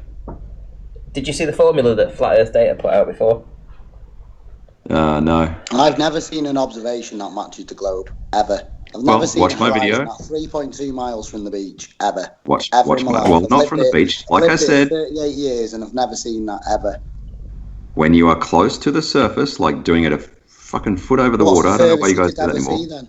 What's the furthest you could ever see? According to your you've got all the calculations, Root. If you The know furthest all I the could ever measurements. see, the furthest I What's the did see furthest on the the day, horizon would ever appear to be for an observer 6 feet tall at the beach. it can be infinite. That's exactly what infinite Can't over be infinite, 6 mate. are. 'Cause you live on Yes, a it can. ball. That's just a cop out to get out of flat Theoretically, Earth. It can be theoretically, infinite it on a can be flat infinite. Earth, but not on a ball. Theoretically, Can't it even can be have this infinite. convo, mate, because my voice is knackered. But it can't be infinite on a ball ever. That is why you get above the surface, to remove the possibility of these extreme density gradients close to the surface. That is why I got up in the aqueduct a few hundred meters above the surface. The further up you go, the further up you see, and it applies on a flat Earth as well on a plane. So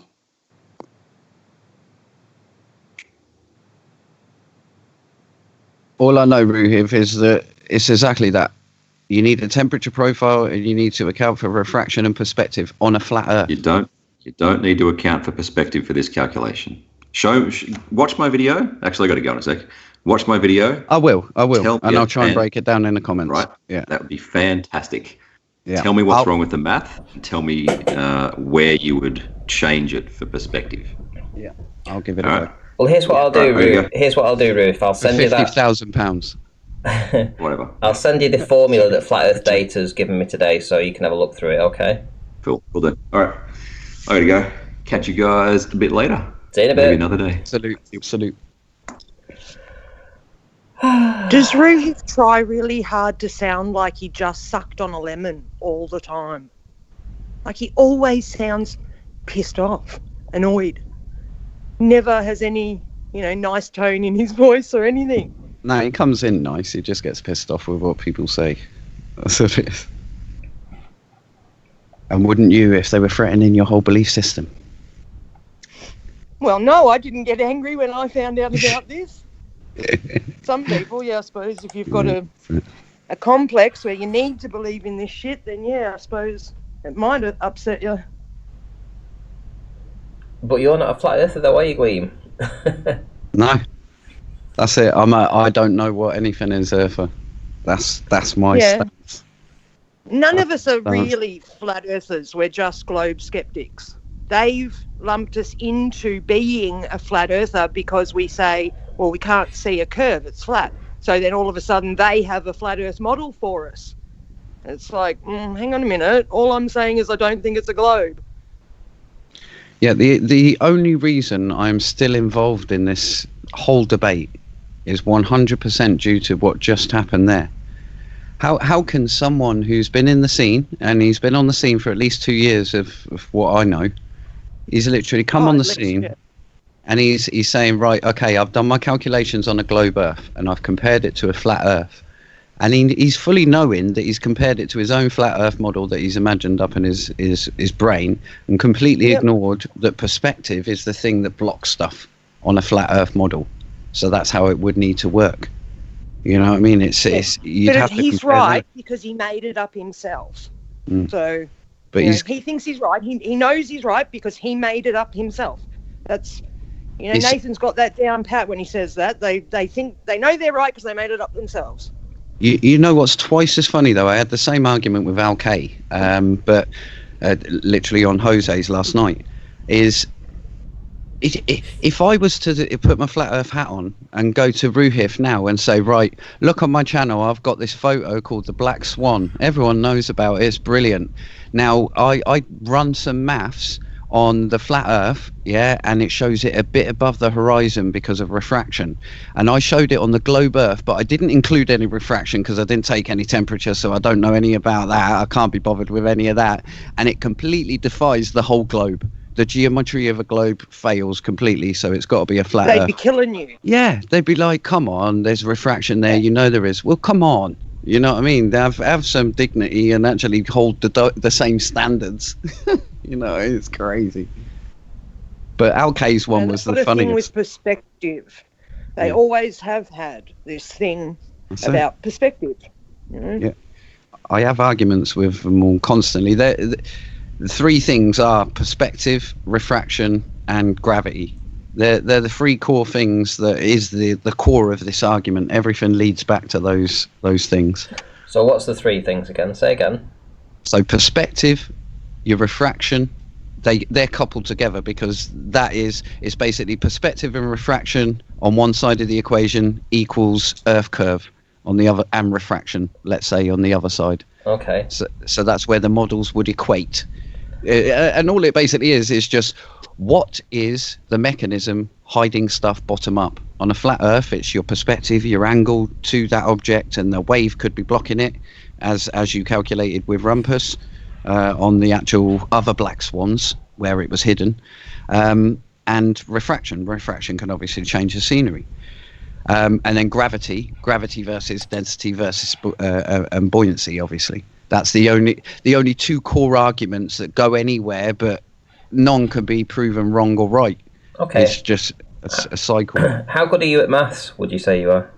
I'm not amazing. It was my top subject, but I'm not amazing. Don't give me no calculus or anything. But I love Excel. Put it this way, I'm a coder. I'm a data analyst. Put it this way. So I analyze data. Now, as far as doing data, I understand this. This is flat Earth data's definitely. Yeah. Can you see? Can you see that? The square root of the height times 1.22 equals yeah. Yeah, and this, put it this way, I've had a hit piece done on me from Blue Marble Science by using this exact same formula, and it is the globe Earth formula, and globe Earthers themselves. I think I pulled up a website that says, how do you measure the curvature of Earth? And it says one way, or the final way that you can measure it, because it goes through all the normal ways of measuring dip from curve and this, that, and the other. But then the final way, it goes, you can assume the Earth is flat. And then what you can do is use this formula. And this is what it derives to. And it's all because of perspective. Because the 1.22 is the common factor of a lens, as well as obviously right the way through diffraction and your limits, your angular resolution limit, visual acuity. So yeah, it works. Put it that way, it works and matches the horizon, that's the point. If globe earthers say, right, you flat earthers haven't got anything tangible that actually predicts stuff, it's on the screen right now. That does predict stuff. That predicts the same as what the curve does because they're mathematically equivalent.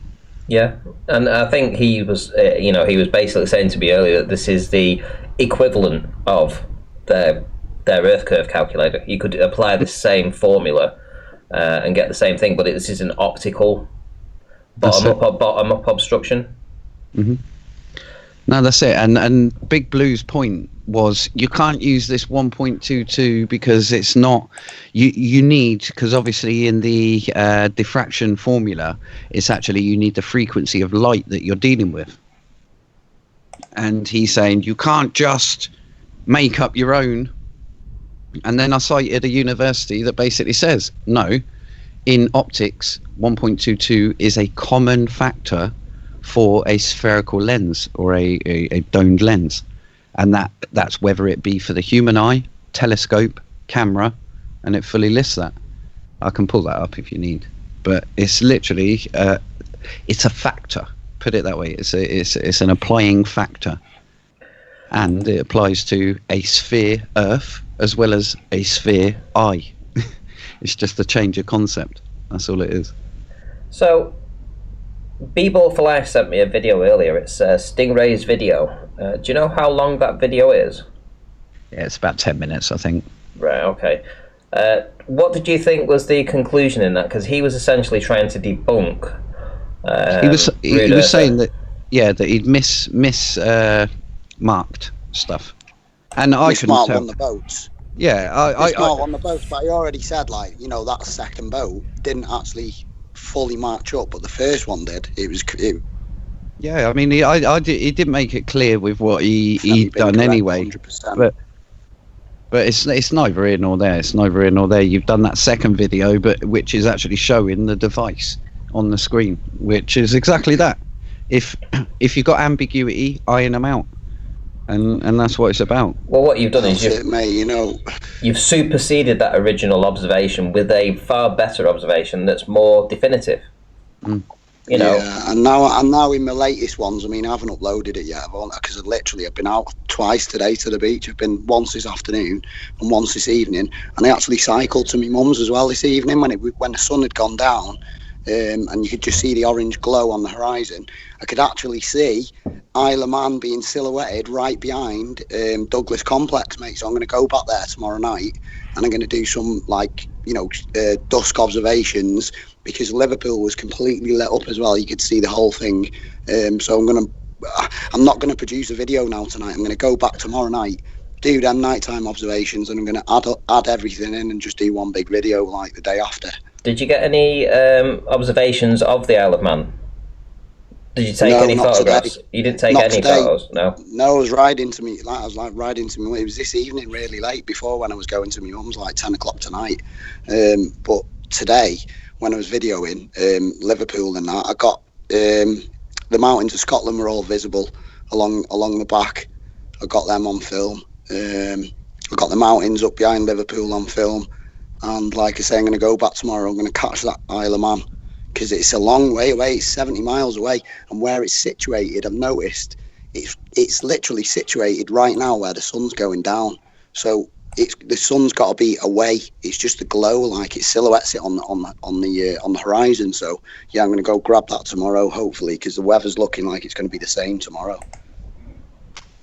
Yes, somebody linked me to an image of Blackpool, of the Isle of Man from Blackpool, actually. I'm just trying to see if I can get it up. It was obviously not taken with the best camera, but I'll drag it over and show you guys anyway. So this is on screen. Let me share my screen for you guys to see this. So this was from yesterday, I believe. So 9th of May, what are we on today? So, no, a couple of days ago.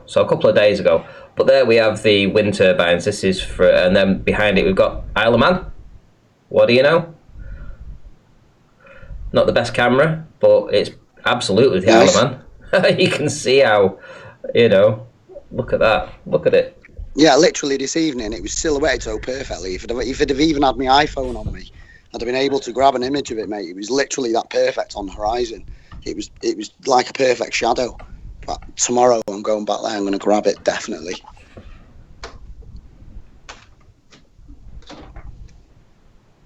Yeah, I wish I'd been down there with the P1000 and had the opportunity to take that same sort of image with that camera. Do you know what I found as well? When it's high tide and it's quite windy, it's like the wind's knocking up all the mist off the sea, and it makes that mirroring band a lot thicker.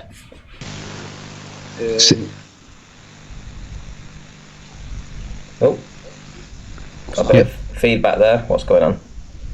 Yeah, I don't know whether that's me. There you go. Yeah, it was you. Yeah, there you go.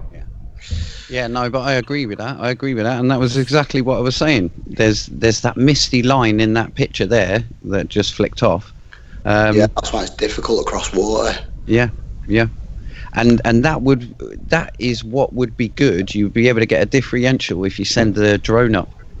Yeah, well, I'm going to do that. I've got a load of stuff that I want to do. Like, it's just you know, I want to do so much. Sometimes I think I overwhelm my mind. You know what I mean? I end up just doing something completely random. I think you should get the rockets on the drone though, because that would be definitely a good defense mechanism if everything does kick off. I've got an old plane. Rockets on a drone. I've got an old plane, yeah, and the boom of it going down to the tail is actually carbon fibre. I was going to line that with aluminium, and I wanted to stuff that with bottle rocket fuel, which is like sugar paste, sugar rocket fuel. Fly the plane up, obviously, on the battery as far up as I can get it to go, and then have the rocket fuel on an igniter, you know, on a switch on the transmitter, and just ignite it and let it rocket up as high as it can go. I mean, but you're not allowed to. I've looked into that fuel. You're not allowed to make it in the UK at all. It's totally illegal. Like, you can't even buy. I need to look into another way to do it. You can't even buy helium at the moment. It's on lockdown. Yeah. Wow. Yeah, there you go. All on hold. So I could actually do a bit of helium at a minute. Bring my voice back to normal. So tell us, come on. We were talking about the balloons before, these high altitude balloons. I mean, is there anything we can do to improve them?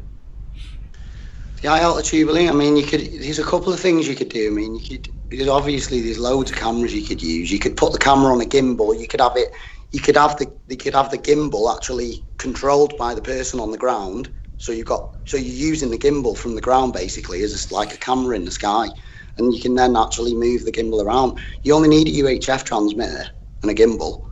That's all you need, and a couple of decent antennas, and you'll reach up there. You know, a lad done it years ago with crap RC equipment that was out years ago. I dropped the link in, didn't I? RC to space, and he actually controlled his plane down from 125,000 feet up. He had full video going. Jeez, that's mad.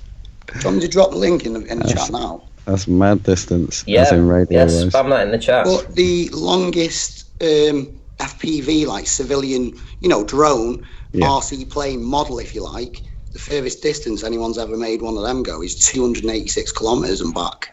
I'm pretty sure, or is it 286 kilometres total there and back? One of the two. And there's another kid online who's building just automated solar powered drones, and they're capable of hours and hours flight on a little teeny battery with a little motor just on solar power. And he's tested it through the night. You know, he's had one fly through the night where, you know, the battery just charged up in the daytime and then just carried it on in the night, and then battery charges again in the day. And it's, you know, he's had it running so efficiently, like it carries on running. Well, what's the issue with the 130,000 foot barrier, so to speak? Why is it that, you know, you can't go essentially beyond that with balloons and stuff? Because the gases that are up there are the same gases that are in the balloon. So it's the gases equilibrate when they get up there. So they want to get out of the balloon. It's, you know, when it's down here, it's compressed in it by the air. It makes sense that the noble gases reside further up in the air because the lighter, you know, it's well known that the planet, you know, the world, sorry, mate, not the planet, I almost said the planet, but the world, you know, produces these gases, mate. You know, it like naturally produces them out of volcanoes and, you know, undersea volcanoes and stuff like that. You know, it's spewing this stuff into the air all the time.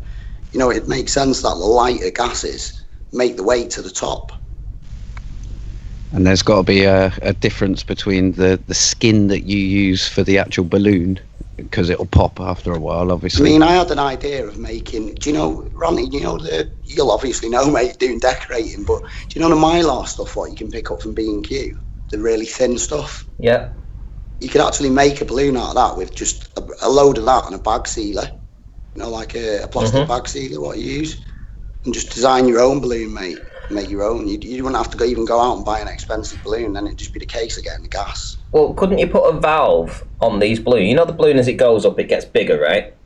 So it's getting bigger. So wouldn't you, if you was to able to set up some kind of valve on it that you could remote control from the floor, and you'd be able to release a little bit of the gases inside the balloon the higher up it goes? No, yeah, I think that's what you've got weight distribution. Obviously, as soon as you let out any of that, it starts dropping.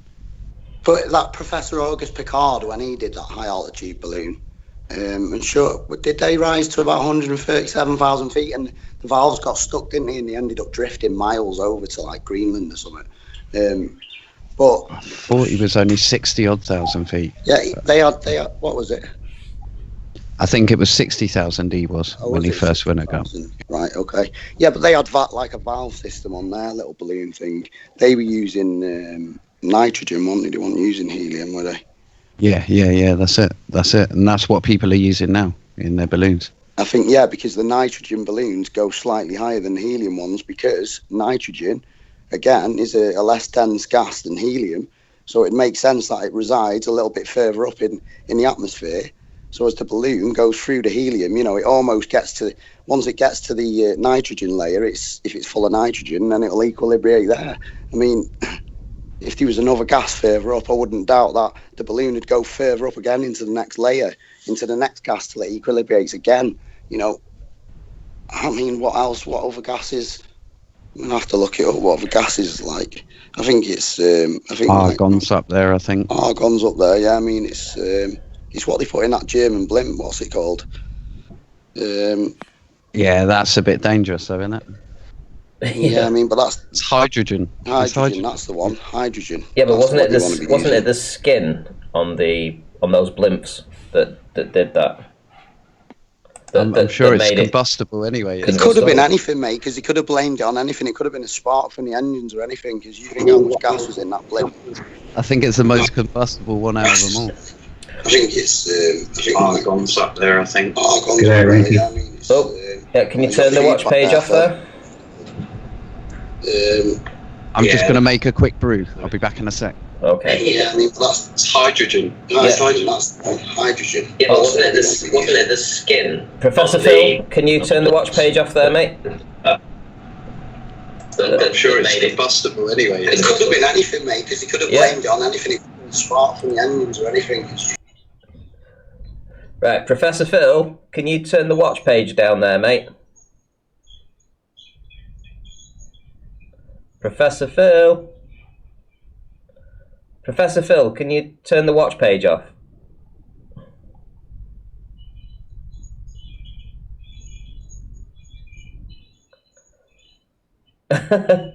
Professor Phil, turn the... Okay, if you let me, I'll explain why a balloon can't go higher. There we go, that's better. Because the gas inside equilibrates. Okay. One thing before you just go, I just want to say that Music Man has actually given me a comment, and he said that I told you a while back that we can use multiple balloons tethered together, underinflated at base level, so they can achieve a higher altitude. Something to think about. That's basically the latex balloons do that. You only inflate them so much, and then they have room to expand. If you look at Dwayne Kellam's latest video, you see when the balloon gets almost to the level when it's going to burst, it's absolutely huge. They're about 26 feet wide or something when they're at the maximum. Let me explain it to you, okay? Okay, go ahead. All right. So a helium balloon will rise because the amount of volume that it contains compared to the same amount of volume that's outside of the balloon, the stuff that's outside is heavier than the stuff that's inside the helium balloon. So the stuff that's outside will displace the volume of the helium balloon and force it to rise. Now, it reaches a stage where there's absolutely not enough air so that the amount that's outside is still heavier than the stuff that's inside the balloon. So when it reaches a point where exactly the stuff that's outside is exactly the same weight per volume as the stuff that's inside the balloon, regardless of what the gas is, it cannot go any higher because it's impossible for the stuff outside to displace any more of the volume of the balloon, of the helium balloon. So it's impossible for a helium balloon to get above like the 122,000 feet. So why does it Cool, pop? so... it doesn't matter how big the balloon is. Why does it pop? After that, then, it's obviously all the gas is getting sucked into the vacuum space then beyond that, yeah? No, nothing to do with that. If it's got the power to rise up to the level of space, why doesn't it get sucked out by the vacuum space? It doesn't go all the way. It only gets about 20 miles. Oh, so what's the barrier that stops it all getting sucked out then? Okay, the reason that it can't get above 20 miles is because the air is too thin, and at that point, The air that's outside of it per volume is exactly the same density as the air that's inside the balloon. So it can't get any higher. But what I'm saying, if the gas has got the power to rise like that, all the way up to the top, why doesn't it continue to rise when it hits the vacuum of space? It can't go any further than 20 miles. And equilibrate into the vacuum of space. Why doesn't it do that? It can't go any further than 20 miles. You can't just say it can't go any further than. Why doesn't it equilibrate into the vacuum of space? I've told you this because the volume inside you're talking about a balloon now, aren't you? Talking about the entire thing now. We're talking about the gas, aren't we? You're talking about the substance. We were talking about a balloon, and you came on talking about the substance inside the balloon. So now, to go on from that, I'm saying once the balloon's equilibrated or whatever, and the gas has exploded out of the balloon, and it's in that upper layer, what is then stopping it from equilibrating into the vacuum of space? Okay, good. I'll answer that question. I just want to establish one thing. You do understand why the balloon doesn't go up any higher? I just wanted to establish that fact. That's all. Yeah, because it equilibrates in its own medium. No, its own medium. I've told you why. Unless you can prove that, you can't tell me that. Unless you can go up there, take a sample from out of that layer where the balloon exploded. We do it all the time. We do it all the time. Our helium, because you can look on the internet and see, it'll tell you quite clearly that there's layers of noble gases in the atmosphere, because that's where they reside. And when the layer of the noble gas just be quiet for a second, medium, I'll explain it to you. Equilibrate. You've just explained it. But no, you didn't get it, though. You've explained it a different way. I did get it. You didn't get it. I understand it in my own way. You don't need to asked me it how with come we know physics of gravity and all that nonsense involved. All I'm saying is the gas equilibrates because it's within its own medium, within itself, or possibly rising into the next less dense medium, which would be, what we were just talking about, the other gas. Okay, well, what's between? Hang on, wait a minute. What's between the gas particles, Professor Phil? Nothing. Nothing. Yeah. Okay, now. Interesting. So this is what you first of all you asked, how do we know what the atmosphere is outside of the balloon? The balloon is there for a reason. It's there to measure the atmospheric pressure.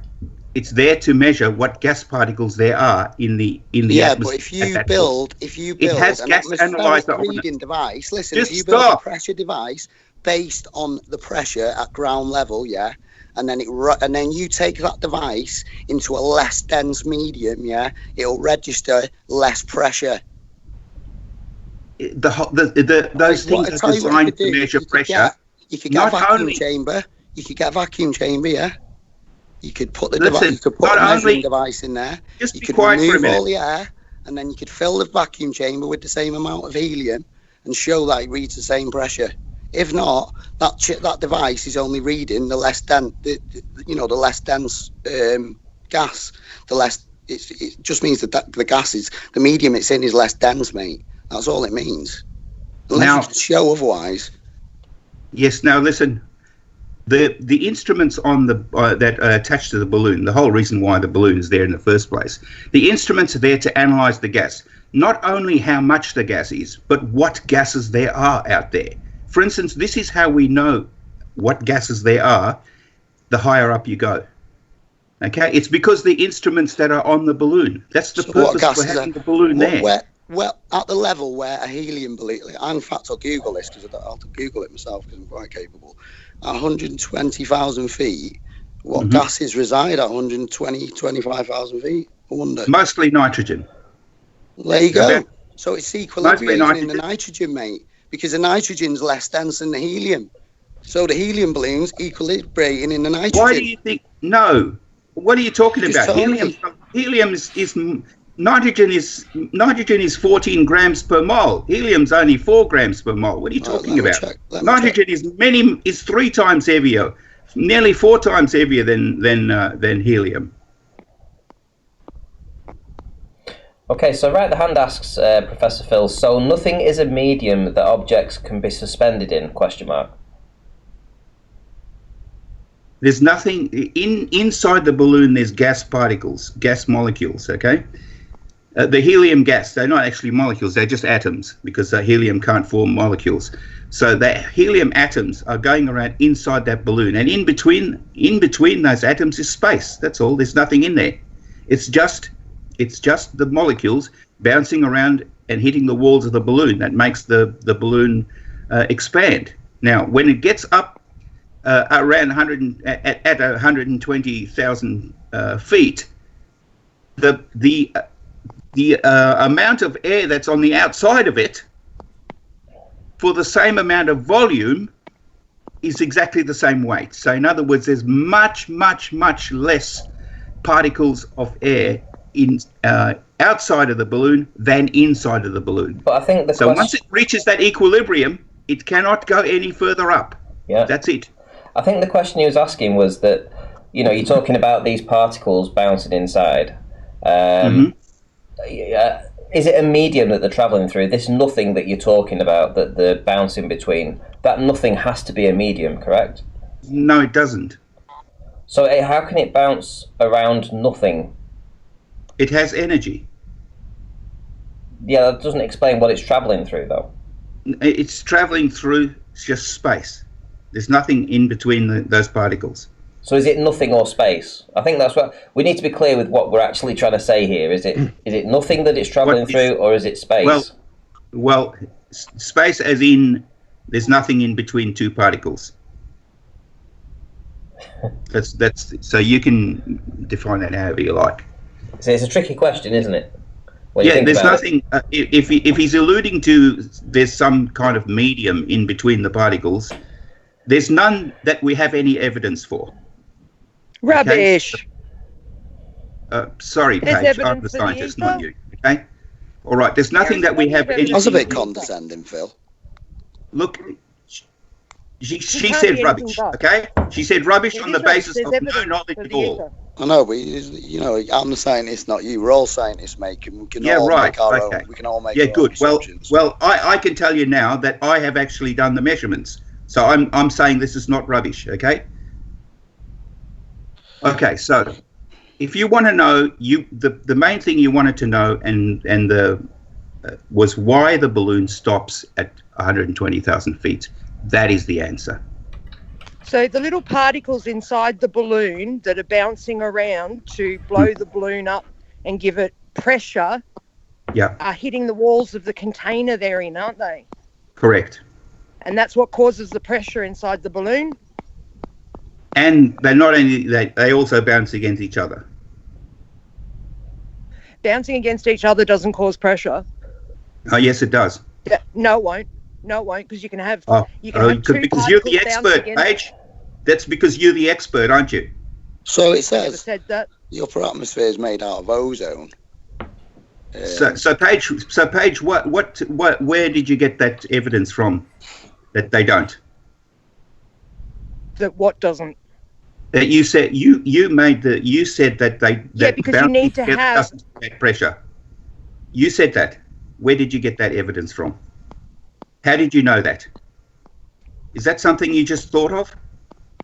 No, because the gas has to be inside something causing pressure. Well, So the gas particles inside the balloon. Trapped inside. So you asked me a question you won't let me answer. So the gas particles inside the balloon collide against each other and the walls of the balloon. I think you just cross-purpose there. She was talking without a container. You were talking with a container. She didn't say that. Okay. I know. I'm talking about that's what she's just implied, though. That's what she's just implied. Yeah, thank you. Right. Yes. Change it, you. Okay. Okay. So you just didn't understand what I said. So sure, Paige. It's not my fault you don't understand. Sure, Paige. Okay, so listen, I have a question from Music Man. So this is a question for you, Professor Phil. What did you use to track the balloon? Can you name the brand name and the model, please? Because he would like to compare it to what he uses. I can't tell you off the top of my head.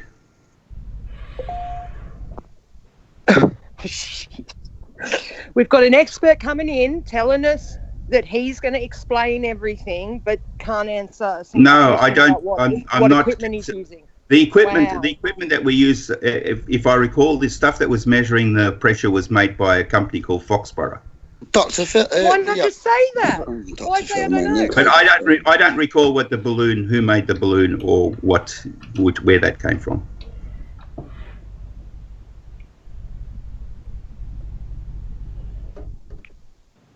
What part of the atmosphere holds the most argon? Because that's the most common noble gas, isn't it, in the atmosphere? So argon is quite a heavy gas, so it would certainly not be in the upper levels of the atmosphere.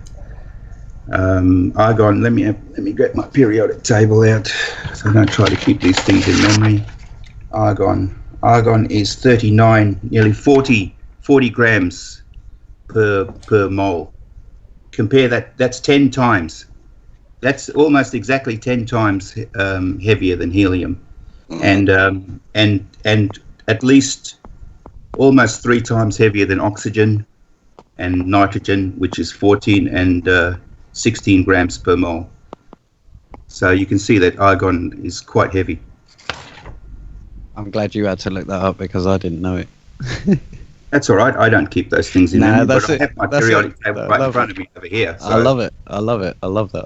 Okay, Professor Phil, since we've got you here, what would you suggest, because I asked the question before, if we was able to get a balloon or maybe a series of balloons launched, what would you add to the balloon to A, either make it go higher, or B, give you a better result optically? What is it that you would specifically want to see on that? Well, it would go quite a lot higher if the balloon was filled with hydrogen instead of helium, for starters. But the problem is that hydrogen is, it's like any kind of in the presence of oxygen, sufficient oxygen would burn. So does helium all can't the do. helium go off to space? Well, the no, atmosphere? it doesn't. Particles, lots of particles do go off into space. So those that have sufficient energy to overcome Earth's gravitational field manage to get into space, and that's why space does contain particles of atmosphere. So why can't we recreate gases being held to a surface via gravity on a small scale? If it's claimed to be done on a large scale, we just say, oh, it does it. The example is the Earth. Why can't we just do it on a small scale? Like a lot of things in life can be scaled. Most things All right, can be so scaled. Why here's can't we scale it? Why can't we scale these things of the Earth that are claimed? Here's a little experiment that you can do. Okay, now I wouldn't advise you to play around too much with bromine, for instance, at a reasonable temperature so that it becomes a gas. However, it's quite heavy. If you pour it, you can actually pour it like you would pour a liquid. So you can actually pour this gas. In fact, you can pour carbon dioxide. Yeah, You but can we're not actually talking pour it. about bromine. I mean, Yeah. that's specifically found to do that. I mean, I'm talking about why can we not show these gases, what we claim, stick to a I surface told you that the by an invisible power. But you the can't do bromine it with. if the you can't bromine do- is enough, it will be a gas. You can't do it with oxygen and show various levels and all that type of stuff. It's just claimed like does it? You That's can just pour basically bromine triple out onto point, a though. table. That means nothing. You can't It's pour like, the oxygen. that's like putting a fish tank on a rotating table and claiming that that's some sort of evidence that water's curved around the surface because fish adjust to the curve. You know, that's almost as ridiculous as that. Because then you could No. say, well, yeah, I mean, spin the fish tank the other way, will the water convex? No, No. it answers your specific question. In other words, is it possible to have pressure in a container and a lower pressure out and a lower pressure without actually containing the gas with a physical barrier? And yes, the answer is yes. You can pour carbon dioxide into a gas jar. For a leave it second, open. not indefinitely like we have in Well, life. definitely not indefinitely, but you know, let's have an experiment where we show like a length of time where this is proved to be the case. You know, How it's much do you claimed. do that? I mean, it's like Well- you know, It's like claiming the ether exists because you've took everything else out of a vacuum and light still goes through it. Can I try and answer from a simpleton point of view? into a gas cylinder, and you'll see into a gas jar, and you'll see that'll last there for quite a while before all of it gets yeah, but dissipated. gas is heavy. You know, you can squirt butane into a pipe, and it'll cloud in the pipe for a minute.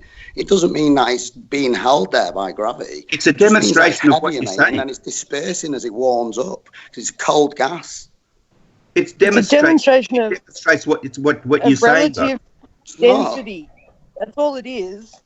Can I answer from a simpleton point of view and just say from a globe Earth hat, it's because you are always under the influence of this massive Earth's gravity. Therefore, any object within this field, you cannot isolate it from that or shield it from that. And therefore, you cannot show something orbiting something within that field. It's a nested field, basically. To a point, that's quite correct. Yeah. Yeah, and that makes it difficult to make any demonstrations of gravity on Earth simply because the gravitational field of Earth is so massive and so weak at that. I mean, put it this way: a mere fridge magnet stuck on your fridge defies the whole planet's gravity just by sticking. Stronger than that, yes. Yeah, of course.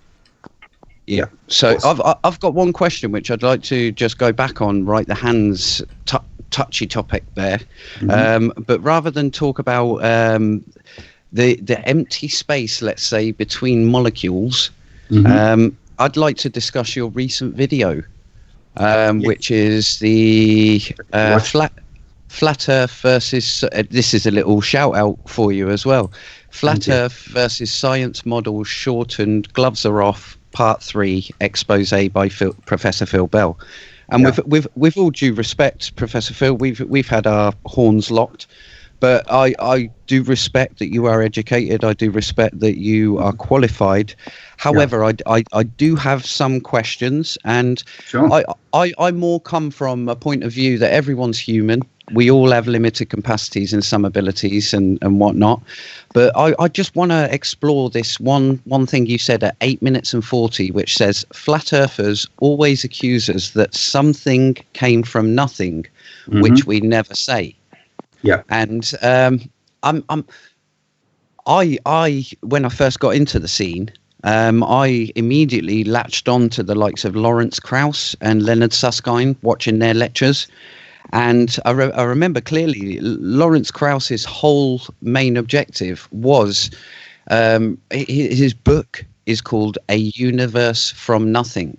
And his whole thesis is basically that the empty vacuum produces something. If you sit there and watch an empty vacuum for enough time, there will be these virtual particles popping in and out of existence, therefore creating spontaneous emission or spontaneous pair production, whatever.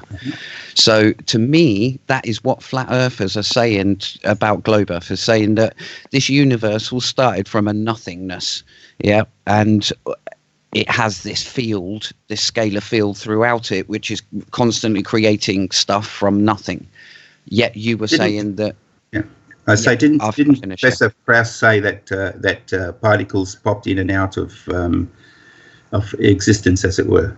Yes, that was it. That's his whole thing of virtual particles. That is nothing. Yeah, it is nothing. Well, that's your definition of nothing. Well, he says he's saying something from nothing throughout all of his lectures. It's a colloquial thing. It's just language. He did say that particles pop in and out of They're virtual, didn't he? Virtual particles. So no, he didn't say virtual particles. Paige, read the paper. That's what Glenn said. It's not what Professor Krauss said. Okay, so if you go back to the paper, you'll see that it's not nothing. Nothing as in absolutely nothing there. In fact, it's almost impossible to think about what is nothing. No thing. Yeah, there is no such thing. Yeah, no thing. Yeah, that's right. It's much easier if an ether is there for things to pop in and out of existence into. Well, that's a fine model for you, Paige. That's great. Yeah. Now, all you need to do is to provide evidence for it. There is. Well, what is the evidence, Paige, for ether? Oh, come on, Phil. Fuck me.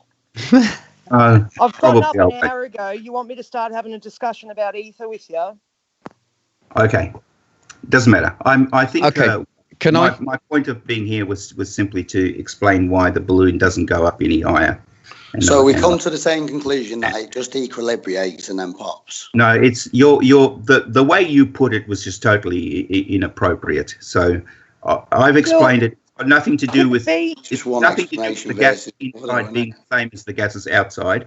They're not the same gases. It I mean, just that's what we could do. We could send an atmosphere altitude. it's a We could send an perfect high altitude balloon up and test the air with an air testing device on it. That's what that'd be an idea. We could, we could do it, and you can buy them, can't you?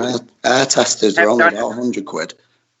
We have done it already. We do test the air at different altitudes. All right, Okay. cool. That'd be good to see. Sorry? That'd be good to see. Well, yes, there is data on it. You can have a look. Is the video on it or just the data? Data comes from just those, the numbers, the data, the figures, or have you got the actual balloon video footage that you sent up with the air testing unit on it? Why does everything have to be a video? Well, no, I'd just like to see the video of it anyway. No, well, it's So you haven't not got the everything is video. video. We don't That's put all a I'm camera on asking. the balloon. You've just got the data, the figures, the numbers. We don't necessarily put That's a camera. fine. On, That's all I was asking. Put a weather station on. That's all I was asking. Yeah. That's all I was asking. All right. So Is it possible that the atmosphere just You're so triggered, you keeps guys. getting thinner and thinner until you literally can't make anything that gets through it because we're not meant to get through it? You know, like the helium balloon gets to a certain point and it pops because it's equalized with the gases up there. And then, even if you use a lighter gas and get it a little bit higher, it'll pop. What if there's another lighter gas above that as well? And then the only reason you think that you can actually go higher than that is because a space agency told you they did it. well, the one proton is about as small as you can get in terms of an element, and that's hydrogen. Just one single proton. One single proton, one single electron is about What does that look like? is about as small as you can get in an element. What does it look So like? if there's a gas that's less than a proton, then you've got me stumped. Okay. What does an electron look like, Phil? Have you microscope? You'll get a Nobel Well, Prize. there must be things pop in and out of nothingness. Well, then It's got something that's pretty friggin' small. they're not protons at that stage. I wouldn't think. Okay, this would be energy we're talking about. But it's just my idea. I'm just saying that That's because okay. You're welcome. as a person, you yourself can never get high enough to, pop out through the atmosphere into space, and you can't. Hey.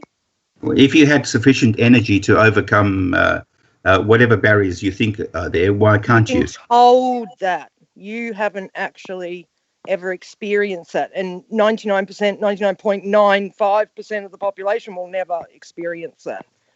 You know, there's probes that go all the way to the sun. Yeah, they tell you that. Yeah, sure it is, Phil. Yeah, they tell you that. No, it's a fact. What Okay? material do we build on the Earth that can sustain the heat off the sun? This This is probe a ridiculous guy claim made up. now. You're making nonsense claims now.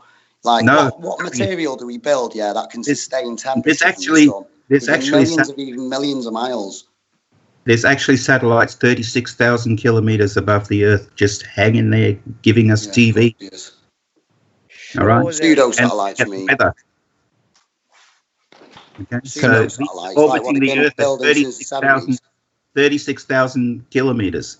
That's why the Yeah, whole well, Earth that's is the signal. That's hardwired under what the ocean. software's telling you. You can't go No, up that's and what down like that. the satellites. Not only that, they beam back images. They Ooh. in fact, the polar satellites, which are only a few hundred kilometers from Earth, take an image 300 millimeter by 300 millimeter of the I've seen whole them Earth. cartoons. Every I've seen square inch of the Earth is But can you photographed at least every admit 12 that hours. you believe those things? You believe the men that tell you they're doing that. I don't have to But believe that's the it, only difference Paige. I'm between you and me involved is in I don't Twitter. believe what they're saying. I don't You have do. to believe it, Paige. But you do, It's a because you fact. haven't done Okay. it yourself. Listen, You Listen. don't believe Okay, what they're please. saying. Let's listen to his response because I'm sure he's going to say something. You was going to say that you're involved in these, Professor Phil? Yes, yes. Right. Could you Yeah, you make give us The data. Could you give me right? So for the audience, because we've heard this quite a lot before, could you just sort of like clarify exactly what it is that you know that you have? What is it that you do in that particular thing, and what knowledge you would have that they do what they say they do? Okay. Well, first of all, putting a satellite into before closing the fairings, inspecting the satellite, making sure that it's seated in the ejection carriers correctly, making sure the cameras are all aligned properly, and then closing the fairings. Once the fairings are closed, the rocket is then assembled. So in other words, the final stage is put on top of the rocket, put into place. Rocket a launch date is fixed. Once that's done, it's launched. When it gets into its required orbit, then which is usually a transit orbit, then the satellites are then released. You can actually see these on video. Okay. And then once the satellite's Superman on video.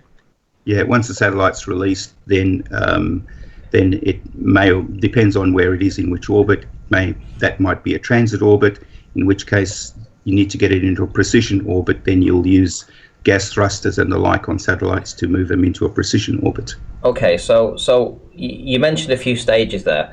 What part of the state, what stages are you into? Are you in the preliminaries, setting it all up, etc.? I follow the whole thing, but my main area is in the moving it from transit orbits to precision orbits. Yeah. Okay, so my field of expertise is in orbital mechanics. Okay, so you don't see it being assembled, and you have none of that input. I have done that. Yes, I don't, not all the time, but I have done it on occasion. Yeah. Okay, so when you was doing that, were you doing both? Yes. So you were assembling it, and did you follow it to No, I didn't assemble it. I'm watching it happen. Oh right, okay, because we have technicians who do that sort of stuff. Yeah, that's what I mean. So that everything's sort of like in its own little compartment. You are compartmentalized to what you actually do. It's like you would see the graphs and saying, oh, this it needs a bit of a thrust here and a bit of a thrust there to get it into position, but you aren't actually seeing it, you're just seeing it on a computer screen. Yeah. At the stage where the rocket is we've lost the rocket and there's no more cameras, yep, we have to use telemetry to be able to work out where the satellite is, what it's doing, what orbit it's in, all that sort of jazz. Yeah. Yeah, and the people because there's no camera at this stage. The cameras are on the actual rocket, and the rocket's lost. It's gone. Yeah, and the people that assemble it, though, the people that put it on top of the rocket, ready for it to go, so they put something on top of a rocket, and then the rocket disappears and goes. Somebody else then transports it from point A to point B. Then somebody else takes over the controls of that said rocket that sets off.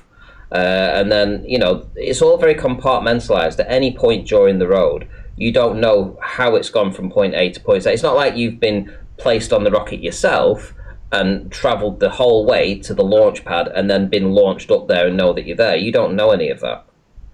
Okay, so what happens is when the stages separate, which is these days it's mostly computerized, when the stages separate, and then you lock onto the signals from a particular satellite, so that you've got the telemetry of that particular satellite. Well, you know that you're getting a signal from a particular object that's orbiting. You even can tell how fast it's orbiting. You know how far it is, and you know how fast it's going. There isn't some magical signal coming from the middle of nowhere to you. It's coming from an object. Okay, so how high would the satellite be? Let's give it an indication. Give me an idea of how high these satellites are that you're talking about right now. 400 kilometers, let's say, for the polar satellites, and 36,000 kilometers for the geostationary satellites. And you've handled both? Yeah, absolutely. Okay. And so look, I know you can buy the satellite thing or not buy it, but I can only give you what my experience is. That's all I can do. I can just tell you the stuff that I know, and For instance, I do know about the balloons, have been involved in them, and so I do know what the weather stations are like. I do know about the atmospheric pressure that's measured in balloons, and I know exactly why a balloon can't go up, a helium balloon can't go up more than 122,000 feet, although a hydrogen balloon would technically be able to go higher than that because it's 4 times less mass than a helium balloon for the same amount of gas. Okay, so... Oh, Phil, sorry, can I just ask, were you the guy talking on Jose's the other day about Antarctica, going to Antarctica at the end of the year? Yes. Would you like to go? Would you like to go?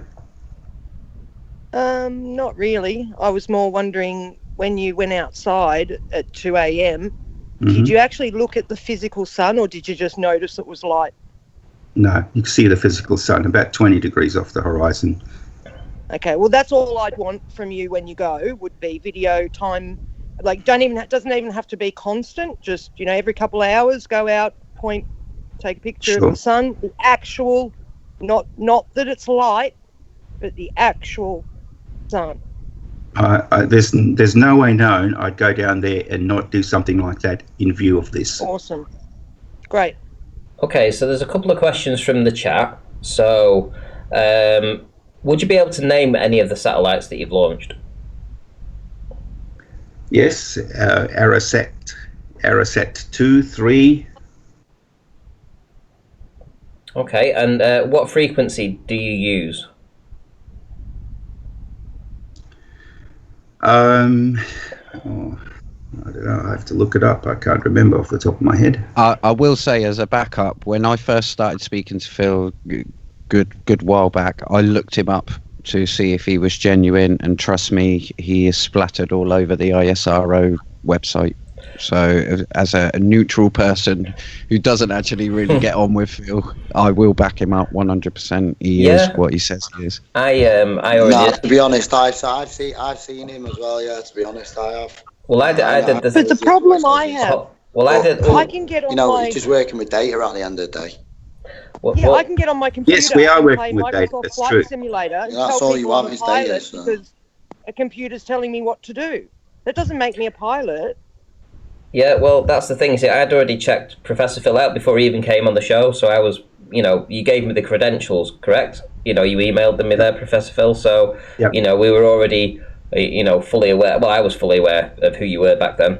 But it's exactly what Paige says, and exactly what Rude Earther says, that it literally is. It's just data that you're looking at. You're not actually following something And by that the you way, can... to answer your question, it's 2.3 gigahertz.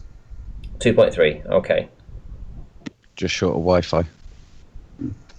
Yeah. And I have to take my hat off to the people doing this, because to literally have companies doing this, employ people, go through all the rigmarole to keep this alive is pretty amazing. And you got it. Well, I don't think people like Phil actually know. He's just doing his job. It's compartmentalised. Yeah, he's just working with data. He doesn't know. You know what I doing mean? one little He's just backing part. what his job tells him to do. It's not like, did you ever see that Go Fast rocket, Phil, where it was an amateur rocket launch and they expected it to reach X altitude? I can't remember off the top of my head, but it got so far up and it just stopped dead for some reason. Hung there for a few seconds and then fell. Did you ever see that? I have seen that. That's when they made the big crack sound. It just stopped dead and then it sounded like it was in water. Yeah, to be honest, it's the noises it was making. It was like creaking like a boat in water. I saw. That one. This was very, very early in the piece, so I didn't really pay attention to it, so I don't know. If you want to go to I just wanted to get your take on it. That's all.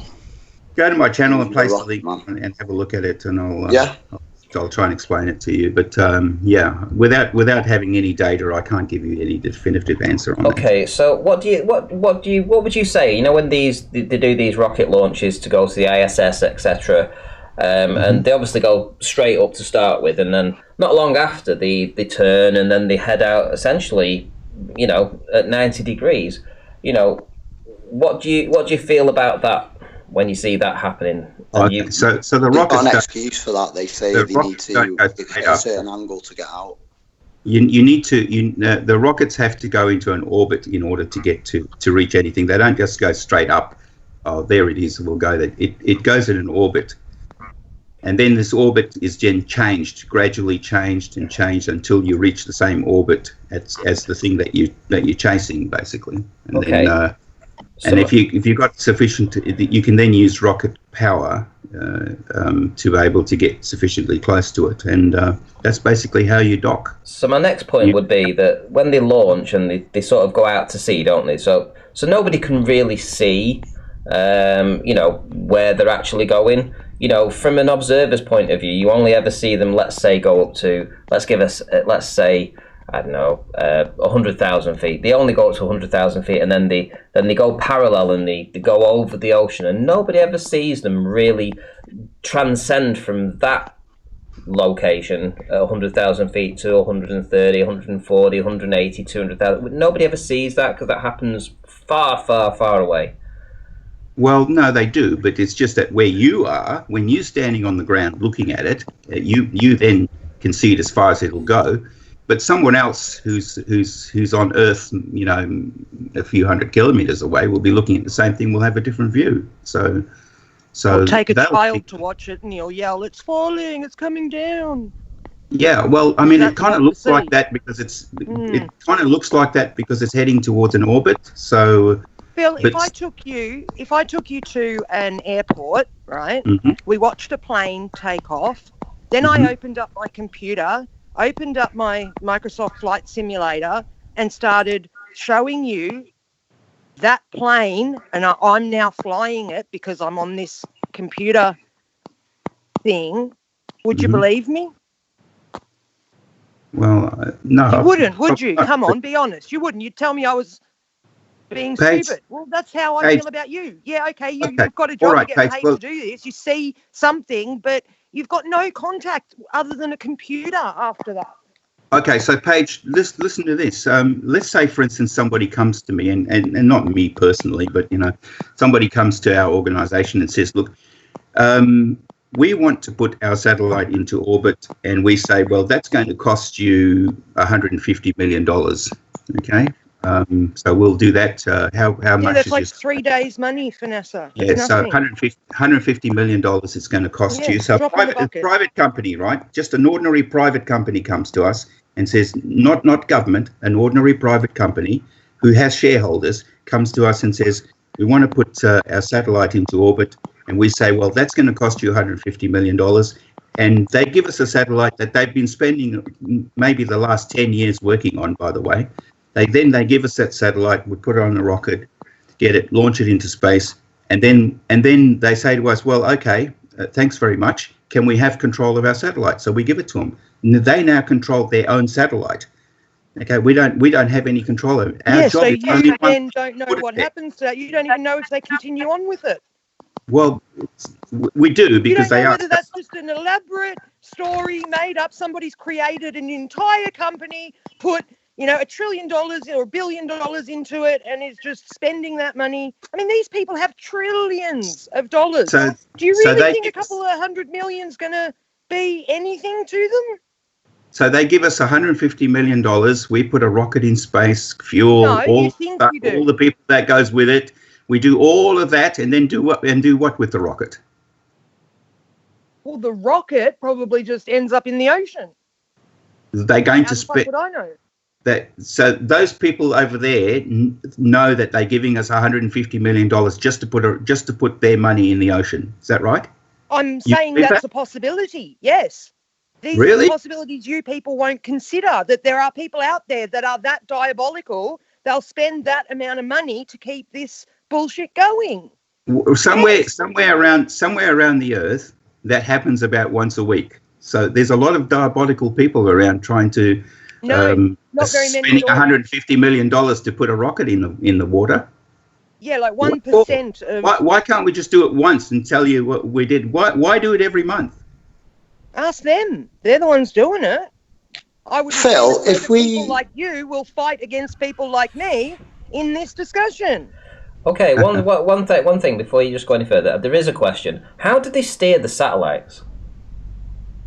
Okay, satellites have gas thrusters, so they reckon they've got a fuel now that can give them pull bush and all kinds It's of not. shit. No, it's more What like. I was going to ask is why spend Yeah. billions and billions of pounds launching satellites when 99% of all data, transatlantic and everywhere else, goes Yeah, through the the whole undersea Earth is cable system? hardwired. Well, even if that were true, It is true. It says it on the internet. It is true, whether you say it or not. True. That's What the about fact displayed on the internet. 99% of all data goes through the undersea cable system. 1% of Yeah, data goes because through the satellite hardwire system, is apparently. faster. Well, Will Google always it. be faster. yeah, Google so it. the Even if 1%. Starlink admits that sometimes the latency is not as good, they have to actually go and use ground relay bases. Like this whole Starlink thing is a big load of absolute rubbish.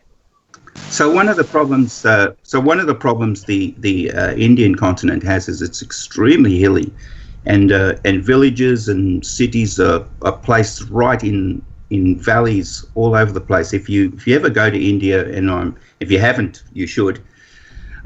You'll see that it's a very, very hilly and mountainous country, and so it's almost impossible for them to run cables and the like, and even water systems all over the place.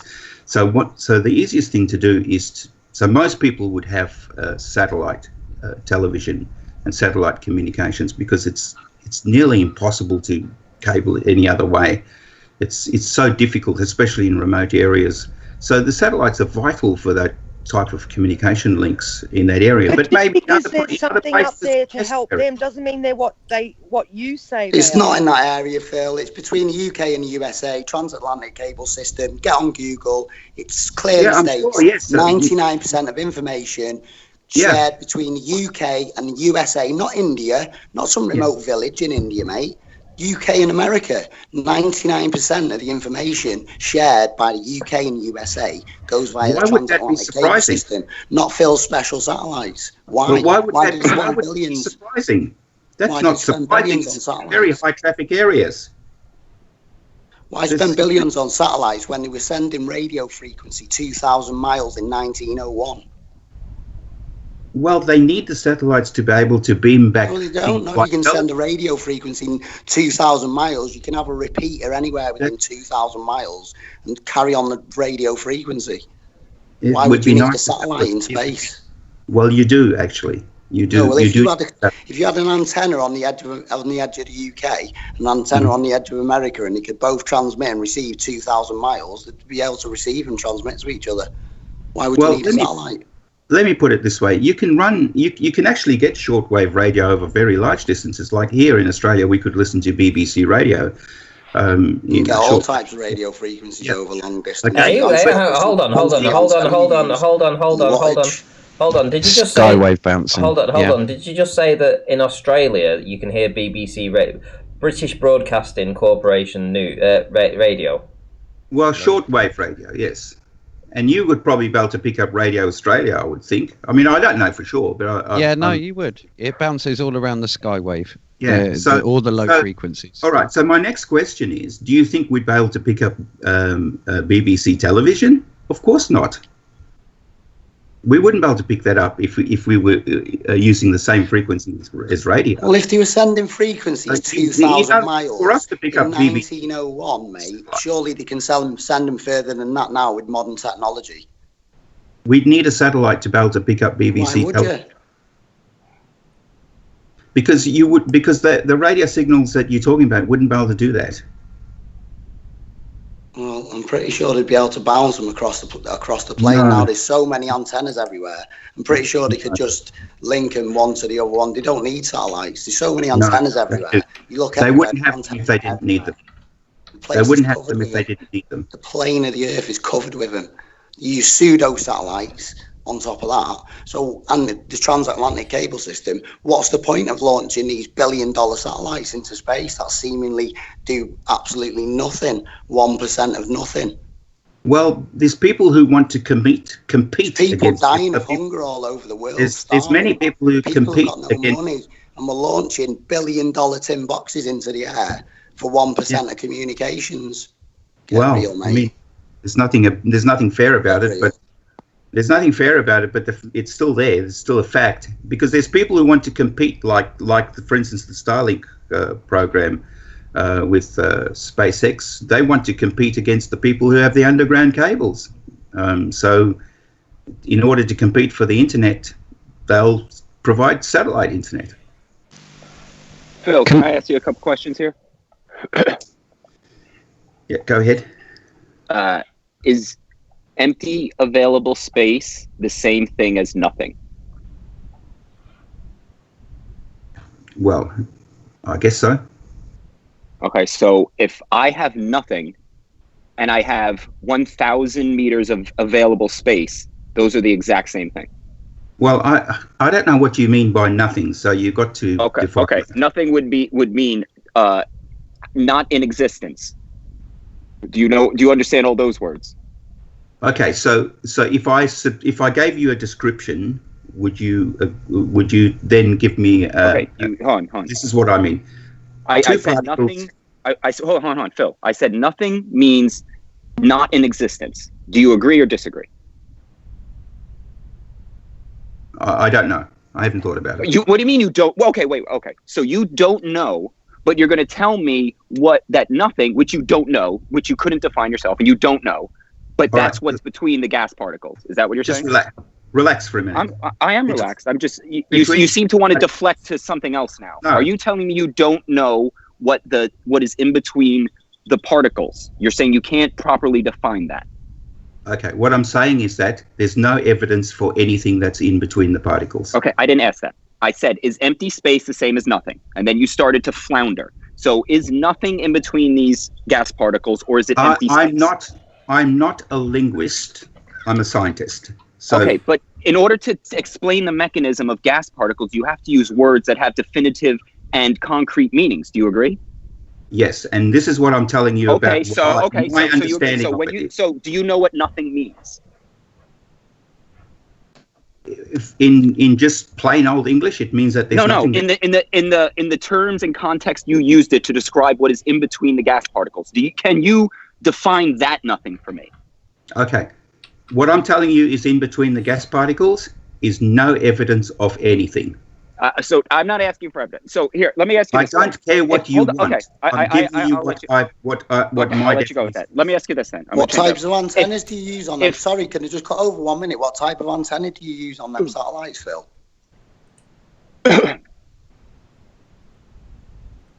What types of antennas do they use? They'll be short dipoles. No, they won't, mate.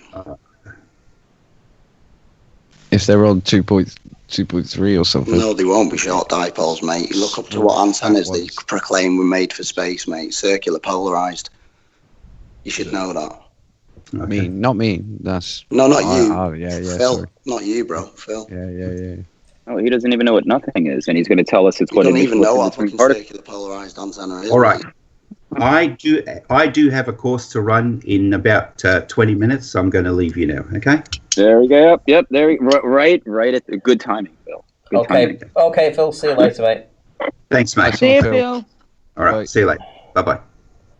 So now you can see the problem in the heliocentric quote unquote explanation that they have to have this nothing, this undefined something that because if you define nothing as not in existence, okay, which is what nothing means, it means it's not in existence, then you're going to say that something that is not in existence is what these particles are bouncing around in, and that's just retarded. And Phil foresaw that, so he bounced up out of here.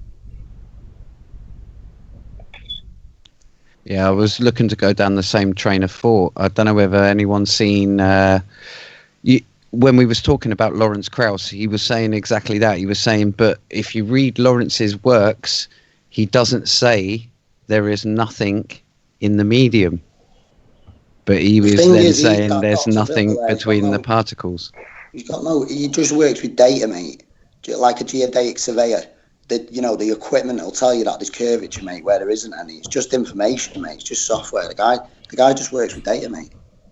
Yeah, it's numbers. It's just screen images is all he does. No, his entire. And I was thinking about this today. Think about school, and from kindergarten to no matter how advanced you want to get, you do not do a single ounce of critical thinking. It is 100% memorization of everything that is presented to you. if you memorized everything, right? Math, if you knew the entire calculation times tables from 1 to 1,000,000,000, you could ace every, it's just memorization. It doesn't take any critical thinking to digest the ball earth. You just have to memorize. Yeah, they think that that's intelligence. The more you can remember, the more intelligent you are. But yeah, separate things it's not, that's what we're trying to explain to them, that just because you've got a good memory doesn't make you intelligent. Okay, guys, listen, and ladies, is there a possibility you could sort of like run through that and pretend that Professor Phil was still here and he was giving the answers that you were looking for? I would have loved to. That's what I was really looking to do. I was going to say I can entertain the fact that he does launch satellites, but what I can't entertain the fact is exactly what he just said, is that space is empty. There's nothing there.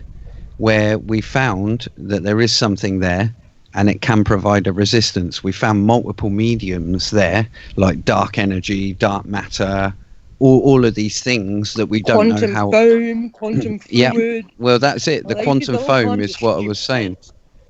Yeah, and that Lawrence Krauss done a, if I can share my screen, he done a massive conference called The Energy of Empty Space That Isn't Zero, and it was about confronting gravity, and he literally got in all the top boys, including the likes of Stephen Hawking, Alan Guth, Kip Thorne, Harvard, LIGO, CERN, all were there, funnily enough on Jeffrey Epstein's island. But the one thing really? Yeah, the one thing I really wanted to ask Professor Phil, which I asked Miles Davis, and he flipped a lid and started doing videos on me about something completely different. But what he actually says here is that they had a beautiful event, and it's right here. It says, I wanted to have a series of sessions, and he was basically asking everyone from CERN, LIGO, whatnot, what are your impressions on gravity? We want to solve this quantum gravity problem we've got. What are your impressions? So there's lots of open time for discussion, and so the meeting was devoted to a lot of open time for discussion and a lot of individual time for discussion, as well as some fun things like going down in a submarine, which we did. It was a delightful event where we defied gravity by having buoyancy, I guess. Now, if you look up here, he's got a little video, and I don't want to play it just in case you get any strikes, but I'll put this in the chat and whatnot. But he literally says it how I just said it there, and it may have sounded as if I was really putting on something, but he says it was a delightful event where we defied gravity by having buoyancy, I guess. And what I was going to ask is, why is a Harvard physicist guessing about basic buoyancy, and how did they defy gravity in the first place? Okay. Yeah, so that was what I was trying to get to, but it was. Could you do me a favour? Could you do me, because Right the Hand's come in, so he's obviously got, and you aren't a flat earther here, so could you be Professor Phil? I could give it a go. And could Right the Hand sort of like hold your toenails to the fire? And but I will promote the medium too much. Me and Right the Hand actually fully agree. But yeah, let's go and pretend mode.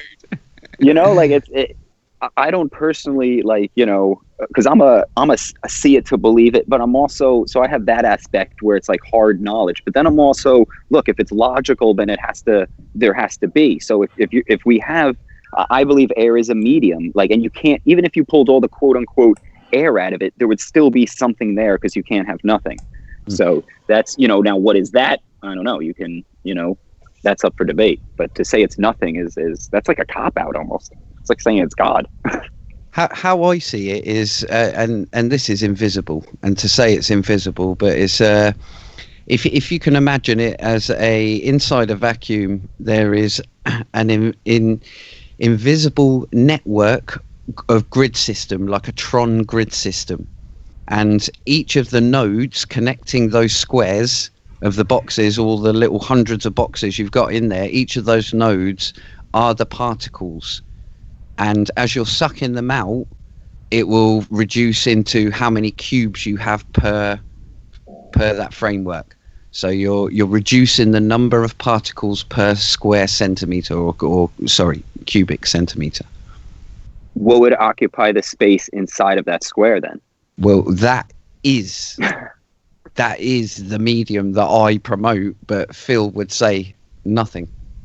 And I don't agree with that, because there has to be something, because there's no such thing as nothing. Have you ever looked into theory of everything? I know there isn't a specific... As in Hawkins. Yeah, so it all comes down to string theory. And, you know, I think, again, this is just me pushing my stuff. I think they already have, like, when they came out with mass attracting mass, they knew that wasn't going to hold, right? They knew, like, look, man, people are going to be able to put big weights next to each other and figure out that there is not this attraction from matter, right? So then they preceded it or superseded it with space-time bending. You know, now we can't really mess with that. But then when people start looking into it, it doesn't explain things. Now, I think they already knew all of this, and they had the last explanation, but you have to make like you worked there, you know, because if you just came out, oh, we already know it, they're like, how'd you figure that out? So I think when you Google this theory of everything, what will happen is they're going to combine all the four fundamental forces into one thing, and there won't be different particles. It'll all just be this fabric, this with no empty spaces. It's just like a cloth fabric that, or just a fabric that can, instead of an atom, you have strings that connect everything, and the strings are packed together, and there is no empty space because all the strings are touching, and the strings can wave and twist and intersect. So that will give you like a proton is just a probability distribution, right? The cloud of the thing. Mm-hmm. And that could just be where the strings are crossing up. There'll be a high density of the strings crossing in the middle where there's the most amount of intersections. And then on the outer edges, you know, just as strings interact. So I think that's where they're going. I think it explains it, because at the end of the day, you can't, you're always going to keep coming down to the same problem of this area of nothing when you get so small. So why not have, it just makes logical sense to have the medium that gets filled with objects. So when you just start removing these objects, you are still left with this ethereal medium. Yeah, that's it. And gravity is just the interaction of that medium. And similar to like magnetism. I think it's on the same level of magnetism, but how magnetism only works with rocks, metals and such. Gravity, quote unquote, whatever it is, will operate on anything. Gleam, just one thing before you carry on the conversation. Mark Collins, after that link to that website that you just showed. Yeah, I did just try post it in the chat, but I'm not a mod anymore. I did just put it in the chat for you. I did put it in the chat for you though as well. Okay, so I'll find you somewhere in here if you've made a comment, and I'll moderate you, and then you can do that. But yeah, so who on the panel? Well, actually, if you just make a comment right now, Gleam, in the chat, and I'll moderate you. So who on the panels, you know, for the ether I'm assuming everyone's an ether on here. Yeah, I mean, I'm definitely for a medium of mediums, right? You gotta, you know, because if you were going to create, like, you think about in the eyes of a designer, he's not just going to build the earth, right? Because you would have to make an area of space in which the earth would occupy. So first he's going to create this area which is filled with this thing that can then render and become whatever it needs to be. So to me, from a design standpoint, you know, and that also explains the flatness. You wouldn't, if you were designing something, you wouldn't have to turn it so you can't see the whole thing all at the same time.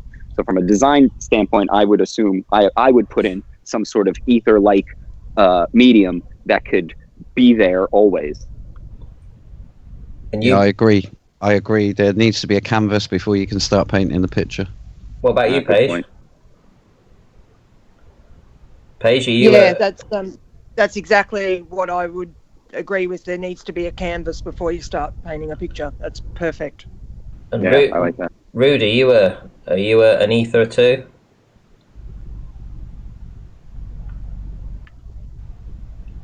Am I a what? An etherer? Are you an etherer? An ether-earther? No, I don't. An ether-earther. I'm not having it, so you can put it in a jar and show me. Okay. Sorry, that's just how I'm rolling, mate. If you're claiming something in a lab, you need to see it, and you can isolate it, and you're claiming it in a lab, you got to show it me, mate. Can you see? All right, okay. Can you see radio waves? Can you see radio waves? No, but you can collect them and you know they're there, don't you? You know they're there. What do you What are they use moving ether through? for? What do you use Yeah, ether what are they for? moving through? I don't know. It's a wave. I just know that it's coming from one thing and being received by another. It's described as a wave with words. But I mean, well, what's it pushing through? What do you mean? What's it pushing through? What's it pushing through? Fucking air. You think it's pushing through, you maniac? We don't live in a vacuum, do we? Fucking air, right? I don't know what it's pushing through, mate. It just moves through, doesn't it? It just moves. You can't just say something is there because something else is. You know, you can't. Get him, boys! Get him, boys! Get him! Jump on him! Get him right the hand. You can't. Well, no, I mean, I got, to me, like I you said, I can't got to say agree it. with him here. You know, I can't see it. I said it's from a logical design standpoint, not from a observable, factual standpoint. You know, like, yeah, I can't present to you the ether in terms of here. This is All right, look at it this way. If someone says to me, look, see this here, this is a device, yeah? And when I turn it on, that light over there lights up. And what's happening is these electrons are going from there to there, yeah? You can imagine that. You can say, oh, all right, fair enough, mate. There's fucking little things going. Now, can you show me one? No. All right, okay, so it's just a description of what you're actually seeing. Okay, it's fair enough anyway. But then when you say, what's ether for? We don't use it for anything except that it's assumed that it exists because there's fuck all else in a vacuum chamber. That just doesn't make sense. I would to say me, it's mate. because the electron, the problem with the electron is it can only come out, right? So if gravity is pulling this rock down, right? Let's you know, again, I'm not condoning that, but electron particles, they have no pull, they have no reverse. You know, it's only a shooting out. Whereas like any type of we don't see uniform electron fluid or particles, though. We just know that electric's stored and it travels through a wire from one point to another, depending on the system you push it through, mate. You know, we don't know that an electron even exists. It's just a description of something that's happening. We're describing the power moving through the system we've laid out for it, and we're calling that power moving through the system electrons. But we can't isolate one and verify that it's actually an electron, that there's actually a thing called an electron. In my eyes, you can't, you know. No, I know. My point is that when you can't see it, like with all, like, you know, whatever's happening in the wire, right? When you send quote unquote electricity through it, once you get to the point where you can't physically see it, then you need to like come up with an explanation. Now, if that explanation doesn't make sense, that's when you're just like, look, I think it's bullshit. And that's, to me, is the electron. It's just, it doesn't make sense. Space-time bending, it just doesn't make sense. You know, this whole gravity thing, it just doesn't make sense. So there's other, you know, like, so with the ether, though, it does make sense. Now, can I show it to you? No, I can't show it to you. But in terms of making sense, you know, it does. From a design and logical standpoint, not from I can see this presented to you. I know exactly what you mean, like, but a lot of things do make sense that, you know, are questionable, you know what I mean? Yeah. Like the system we're questioning it ourselves, you know, a lot of the stuff does make sense. You know, we grew up on it 30 years. It's just that we saw some sort of discrepancy and, you know, it's making us question it now. But, making sense doesn't make something real. Yeah, that's it. Yeah, making sense doesn't make it real. Like I said the other week, you know, because all the cannibals in the village agree that eating people's fine, it doesn't make it good and right, you know, to the outside observer, mate. But if you go in there and try telling them cannibals that they're all a bunch of nutters, mate, they'll fucking eat you. You'll be the nutter, mate, and you'll end up in the pot. You know, it's just like, you know, right and wrong, you know, existence, or I don't know, maybe it's just in the eye of the beholder. Maybe it's what you want to believe, mate. And if you want to believe them descriptions of these things, then that's fine and all good, and it makes sense to you. But if you don't, then you're going to ask questions. So that's my standpoint, anyway. You know, to me, the questions will only come in when the direct observations can't be seen. You know, you don't need an explanation for something that you can see. And then once you start getting into, you know, throwing explanations back and forth, you know, to me, like with that whole rocket where it goes up, you know, rocket goes up and stops, that would function in the same capacity as like if you put a rubber ball underwater and when it gets to the surface of the water, it just stops. Yeah, because it's at this, you know, the medium, as the medium's ability to support it is that's it. So the rocket's probably going to do the same thing. It's just going to get to the top and stop. Yeah, that's what I wanted to go through, Professor Phil, with and say, yeah, what if, or could you be tricked in thinking that you have got this metal object up there and it is 400 kilometers up there? However, this medium is applying resistance and it's not as far as you think. And it is, in fact, a flat Earth, and it's just spinning around the top of the jet streams, basically. Well, I'll say that as well. What I was saying about satellites to Stingray the other week is, you know, just because that satellite's pinging you a signal and the speed, you know, you're verifying its distance with the speed of the signal that's been sent back to you. But if there was like a delay programmed in that satellite, for the, you know, you'd still read like it's 60,000 kilometers up. And if, you know, if you're talking about that, like you were saying the other week, it's infinite lines anyway. It doesn't matter whether it's 70,000 feet up, 100. Once you get beyond a certain point, it doesn't fucking matter. You know what I mean? It's like an infinite line, isn't it? It could be anywhere on that line.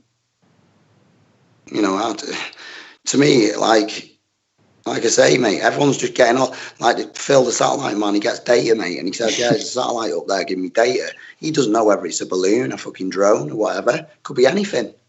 It could be any, you know, it could be at any altitude up, mate. You're just receiving a signal, data, that's it. And if it's skewed, mate, there could be currents by the software in you know, inside the actual satellite, if you like, the pseudo satellite, you know, if the timing's skewed by the software in there, you know, you'll get a false reading that'll seem accurate to the system it's based around, if you like. Do you know what I mean? He doesn't even know if the signal's coming from the sky. That's what I mean. Like, if you can't see the signal input, he has no idea where it's coming from. It's going to be coming horizontally. That's what I mean. It's just a signal. Lucky. You know, if he's going to be like, oh, it's, if he's going to be like, yo, it's moving directly. You know, what if you just put like a piece of metal and you had some sort of fluid going over it, it's going to create friction, and you'll be able to pick up, you know, if you had two bars on the other side and it was sending around, you'd be able to pick up signals and transverse signals between those two bars without any, it would just be using the medium. And the bars picking up vibrations, and then the sensors sensing the vibrations and then twisting them and, you know, figure like, oh, it's unique. Because that's all sensors do, is they're able to determine a uniqueness between one thing and another. So if you can get these different effects and get a unique display on your device, well, there you go. You can just start assigning. He used a similar thing in the 1930s and that in the 1920s, mate. It was just radio triangulation. It was all ground-based. There was no satellites involved. You know what I mean? It's all been going on for years, mate. This satellite bullshit, that's just an upgrade on the accuracy of the old system. You know, using other things like these drones and planes and shit. You know, it's well known there's massive planes flying around, big satellites in the back of them, and fucking telescopes and shit, mate. You know, there's pictures of these things that exist. Huge balloons. Yeah, they can, you know, balloons, they could be floating up there like a rubber ball on top of water, just swirling around in like, you know, in the currents, because we know there's jet streams, and you know there's currents of air that encircle the Earth. So how do we know that there's not like they do the same thing in the water? Well, the exact I mean, they all with say, the how buoys. could you have a static satellite? How could you have a static satellite? Okay, so you have like you have a couple of motors on the bottom of a big balloon, yeah, a couple of low-powered motors, you know, efficient motors, military-grade shit, being charged with battery, solar panel, and all that type of nonsense, mate. And the motor just keeps the balloon stable. You know, it's like one of these drones that you buy, like what Ronnie and myself have got. You can put it in the air in front of you and it'll stay still. It's all just using accelerometers and shit. They're telling us they're going to have solar-powered drones that can stay up for 5 years, right? Yeah, so if they're telling us that's here, what did they have 50 years ago? Come on, if you can't, like, they're not, and that's probably what Starlink is, yeah. It's just a series of fucking drones that are just, you know, super far away, and you know, because it, like you said, if you don't think you can get them to follow each other around on a program linked together, just look at it. I've seen them play ping pong, bro. Look at drone displays, mate. They do make massive dragons and everything in the sky just with drones that have got lights on. It's like a 3D shape in the sky, mate. Thousands of them.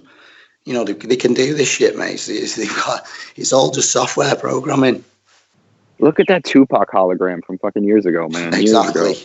And that's now drone technology. Now you got drones with projector holographic technology. Yeah, Get the they're fuck just, out they're of here, just man. thinking as well. You know, they're just music people. You think what the military have got? Crazy. Yeah, it's you know, yeah. So to say, oh, there's no other way to do it, I'm like, I can think of another way to do it. If you're telling me I can think of another way, if there's people with billions and trillions of dollars and all the fucking resources in the world, I guarantee you they can create a network of whatever is above our head that can stay up for a year or two or three at a time that need incremental replacements. Yeah, easy. Easy. Even if it was just planes, you know, we have so much fucking resource. We could just be putting planes up there every fucking day. You know what I mean? You think if they're willing to expend, like, you know, to spend fucking billions on one satellite, and to build a drone, like, I mean, maximum, mate, with all the top gear on it, mate, talking like 10 grand maximum. 10 grand versus billions, mate. How many of them drones can you build? Oh, forever, bro, and to power them, and to, you know, that's probably why the price is so fucking high. You get 100 million, you take 10 million, do some fancy bullshit, you know, for show launch, Exactly, and then the rest of it just goes to like fucking LED and drone technology, and you pocket $600 fucking million. Well, I don't think the rest of it. I think, you know, they spend a very small portion of the budget on actually launching the satellite. Yeah, then they spend an even fucking smaller budget building all the drones to act as the satellite, yeah, and then the rest, what's left over, mate, goes to God knows whatever secret programs or whatever, you know, fucking slush funds and fucking, you know, whatever, mate. It's all going on. We don't know about it, mate, and we do know about it's there and not there. It's all happening. These people fucking live lavish lives in front of us, mate, and we've got nothing. You know, in comparison, what we've got pales in comparison to what they live, the lives they live. These people, like, the shit they've seen, you know, they've probably seen tech and shit that, you know, and we've never fucking couldn't even imagine. Yeah, I guarantee their hospital treatment and all that's completely different to ours. Completely different, mate. That's what if he's like, oh well, you don't understand it, you can't, you know, like if you can't understand it, that's because it doesn't make sense and it's bullshit. You know, start giving us all this stuff that, you know, doesn't make sense. But when you start talking about gravity in the terms of magnetism and how, like, you know, you can float through like how a piece of metal will just float there, and, you know, that stuff starts making sense. But of course, you know, keep people in the dark. You know, if you lie about the mechanics and the mechanism in which Earth uses to, you know, function, then shit, man, you can milk the people because they don't, you know, like, oh, I can't do this, I can't do that, and you provide everything, and then you're telling them, oh, it's $600 for energy and electricity when you're making it for free. Yeah, they know it. Mate, listen, Ian, shout out to Ian Adamins chat, mate. He's fire him. He's just said, you know, they drip feed us this technology. Of course they do. They had the iPhone fucking 12, mate, before you got the iPhone 2. You know what I mean? They're well ahead of the game, mate. Everything's drip fed to us, mate. We get nothing. They have to. Is in technology terms, the actual, what is it called, Moore's law? Moore's law, the actual every 10 years, I think it is, it twofolds. Every year it twofolds. Where technology is getting so quickly advanced that they're advancing it too quick for their releases of the phones. So it's exactly that. We're on 2 to 3 year old phones that are still sort of like ages old. I bet you there's sort of like 32 gig, 64 gig memory phones out there at the moment that you can buy. Mate. Yeah, I remember a few years ago, mate, you needed to get like an external hard drive for your computer to have half a terabyte memory, you know, extra. Yeah. Now you can get that on a little SD card, mate. You get half a terabyte in an SD card. All they're doing is shrinking everything down.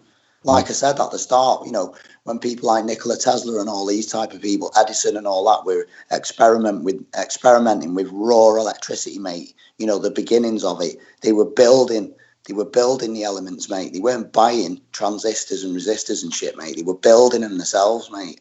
You know, and that is where all the knowledge came from, mate. All this shit we get, mate, when you go out and buy little resistors and all that, that's crap. You know, it's minimum shit, mate. You'd have to go back to building your own, mate, with like vacuum tubes and that, like they did in the old days, you know, to get anywhere. Because the stuff we're given, mate, is super limited to nothing. mean, I watch a channel on YouTube called Kriasan, some Russian guys, and they always messing with electricity, like really high voltage. Do you know what I mean? And when you look at the stuff they've got, like the stuff they're using, you know, it's quite simple equipment, like, but the power they're generating with it's phenomenal. Like, if you look at one of them, you know, they've got like arcs of electricity coming. They've basically wrapped one of the mates in tinfoil, like a tinfoil suit, and they've got electricity arcing off him, mate. He's sat on a chair in a living room in Russia, and they got all these machines plugged onto him, and they're just fucking arcing electricity through him, mate. And he's like moving shit around the living room with the electricity flowing out of his fingers and stuff. It's called Kriasan. It's on YouTube, mate. I'll put a little link in the thing now because it's proper cool. Like, that's it. Sounds like it. You sure he's not the Emperor? He's not the Emperor from Star Wars. Nah, that's what he's like, though. Yeah, one I watch is Electro Boom, and he's similar, but he's more electronics, and he'll do very small ones and circuits and stuff, and he blows himself up. He makes a point. He's a parody, sort of like every single time he electrocutes himself for a reason. Yeah. I'll tell you what I'll do, mate. I'll put one of their intro videos in the chat because they are funny, mate. I tell you. You just experiment with all sorts of crazy stuff, like. Well, that's it. I reckon gravity. I reckon gravity truly is the G word, the God word for scientism or the religion of science, because. How would you explain how all things come together if you didn't literally have another word which wasn't God, which is scientific related, so it must be completely disconnected to God? And it's so mysterious. Gravity works in mysterious ways. And I just reckon there's coding and everything. I mean, you know, obviously to say this place isn't made by something, it would be ridiculous, mate, because there's so many patterns in everything every day. I mean, just, you know, even in simple nature, mate, you know, look at the honeycomb, what the bee makes, the hexagon, mate, it's in all sorts of stuff. Yeah, straight. It's a natural trait, you know, it's mad how they make it perfectly. Like, it's, you know, all these patterns, the Fibonacci sequence and that, how it appears over and over again in all sorts of nature. Like, it's just craziness, mate. You know, of course it's something. Well, it's got to have been designed on it, surely, mate, because things like that don't happen accidentally.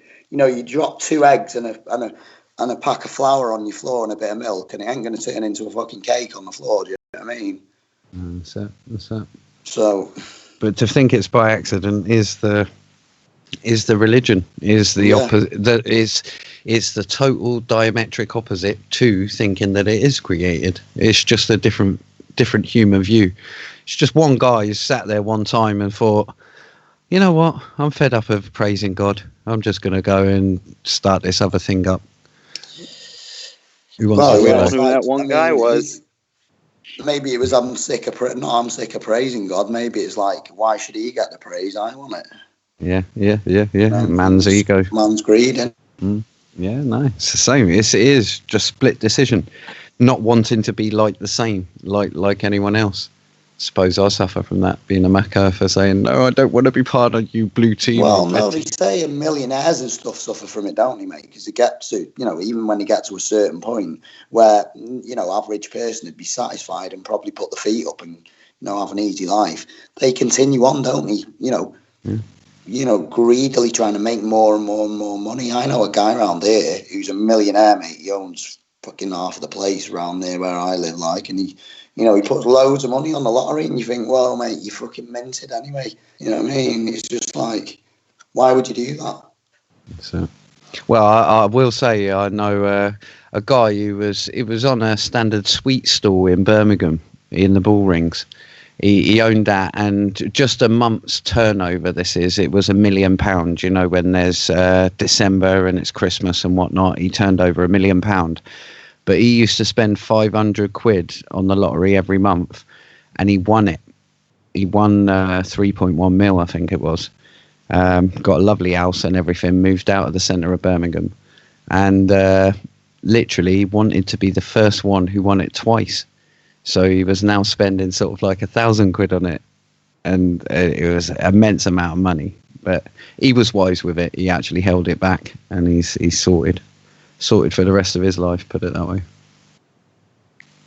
But yeah, it's mad. Yeah, well, that's what the smart man would do, mate, because feeling his money soon parted, aren't he? Yeah. Well, he's bless him. He went back to work. He went back to work. He's an engineer. He was ex-Navy. He went back to work for a hospital, his local hospital, and they had to. He went there voluntary. He says, "Look, I'm bored as hell at home. I've got nothing to do. I've fixed up my house and everything. I want to just volunteer to fix machines and stuff like that and do standard kit."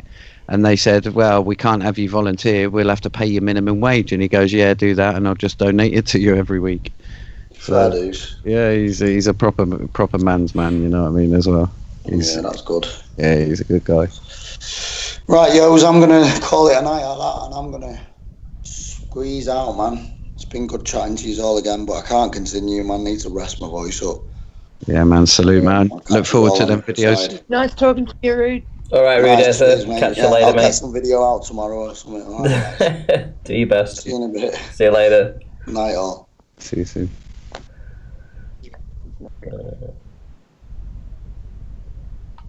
Yeah, he's been struggling with his voice recently. It was gone completely yesterday. I was talking to him and he started whispering to me, so I was whispering back at him and was taking the piss out of him, but he was like, "You twat." Phil Michelin. Yeah. Funny. What, bruv? No, it's more like, "Hello," because he was talking like that. It was so bad. Yeah, his voice had completely gone. But, you know, it's what it is. I've got the Emperor on screen. Have you seen? Yeah, straight. Him versus Raiden. Who would win? Well, I think he would win, the Emperor, because he can come back to life, can't he? Didn't he get stabbed up, though, in one of them? I don't keep up to date with him, but I'm sure I see him in his chair one time and he just got stabbed up by a younger guy. It might have even been Darth Vader. Give me Freddy Krueger. Freddy Krueger would beat these guys. Freddy, Yeah. any day. Yeah. Good old Robert England. It's classic films for our era, isn't it? Classic films. Oh, my sister, I felt sorry for her as growing up because she watched that film and then she spent 2 years being scared of any rattling on a bush or anything like that. She thought that Freddy was going to jump out and get her. She was terrified. Oh, it was... Right. Have you gone back and you've watched them nowadays? Yeah, they don't look anything, do they, nowadays? But... Serious. Yeah, Yeah, it was exactly that, because back in them days it was like, wow, that woman's going up and down the wall, getting splattered by him, wow. and that's nothing nowadays. It's just like, you look at that and you go, yeah, can see the ropes. Yeah, but it was more, I mean, the things that stuck in my mind with that film were being pulled through the letterbox at the end. Right, Yeah. That really freaked me out. I mean, that did me in. But also the fact that you can't sleep, you know, and they had that little rhyme going as well at the same time, you know. Yeah. Freddy's come for you. Freddy's coming for you. 3, 4, better lock your door. 5, 6, grab a crucifix. 7, 8, don't stay out late. Stay up late. Son, you're going to call him. Never sleep again. Yeah, that was it. Yeah, wow. That's it, yeah. Oh, you know, but kids wouldn't get it now. Unless, I suppose... I just got killed by 2 8-foot naked zombies in my game. These massive... They've got naked zombies in this game. It's classic. These poor bastards, they're like 8, 9 foot tall and they run at a million miles an hour and they're starkers. Right, Aaron Armstrong. Ken doll on the front though. They got little bums at the back, but a little Ken doll at the front. Aaron Armstrong's just hit the super chat with a, why do flat earthers care about what ballers believe and vice versa? Because We don't. it threatens their belief system. When someone's telling you this is how it is. Yeah, push it on us. It's like when somebody makes fun of like a sports team, you know, somebody's got to chime in and be like, no, Peyton Manning's the best quarterback ever, you know, because that's what I think. And they're like, okay, yeah, you defend your ball, go ahead. Okay. Yeah. Funny, Cleary says we only care what normies believe, and do you know something? I think Cleary gets it because on here You know, we've got the real zealots, the real Globers, you know, the super zealots. And Cleary says, yeah, we only really appeal to the normies. Yeah, it's people like what we were before we found Flat Earth, where, you know, we just, once we looked, we went, oh, okay, there's something sus going on here. The ones that believe in the ball 100% and will fight for it, you know, what they think doesn't really matter anymore, because we know that they've got all their excuses already all lined up. They've, you know, I mean, what are you going to do when they've backwards engineered everything to be explainable, you know, in their paradigm? What are we going to do? I still hark back to that video that Red Pill Philosophy put out. You know, where you actually saw the cars going over the bridge and across the, you know, to an elevation of no more than 5 or 6 feet above the water, you know, from like 17 miles away. And yeah, I mean, that was just such an amazing observation. Yeah, it's pretty good, wasn't it? And you see the car. I mean, it's not like it's just a stationary thing. You actually watch the cars moving. You know, you're tracking them as they go, and to actually think that all these supposed rays of light are all traveling through this medium that's, you know, super looming, and yet they're all being put into your eyeball perfectly. It just made no sense, because it just seemed that you were looking at what you were looking at. Yeah, you can just see what you can see. And I'm still waiting for a demonstration from the Globers to prove this. You know, the Globers have to go out there and, you know, and prove that they can provide looming proofs. Oh, I'm getting killed. Are you playing a game here? Yeah, there's about 20 zombies. Ah, no, I got a screamer, and now she's called all the zombies, and I'm getting absolutely caned.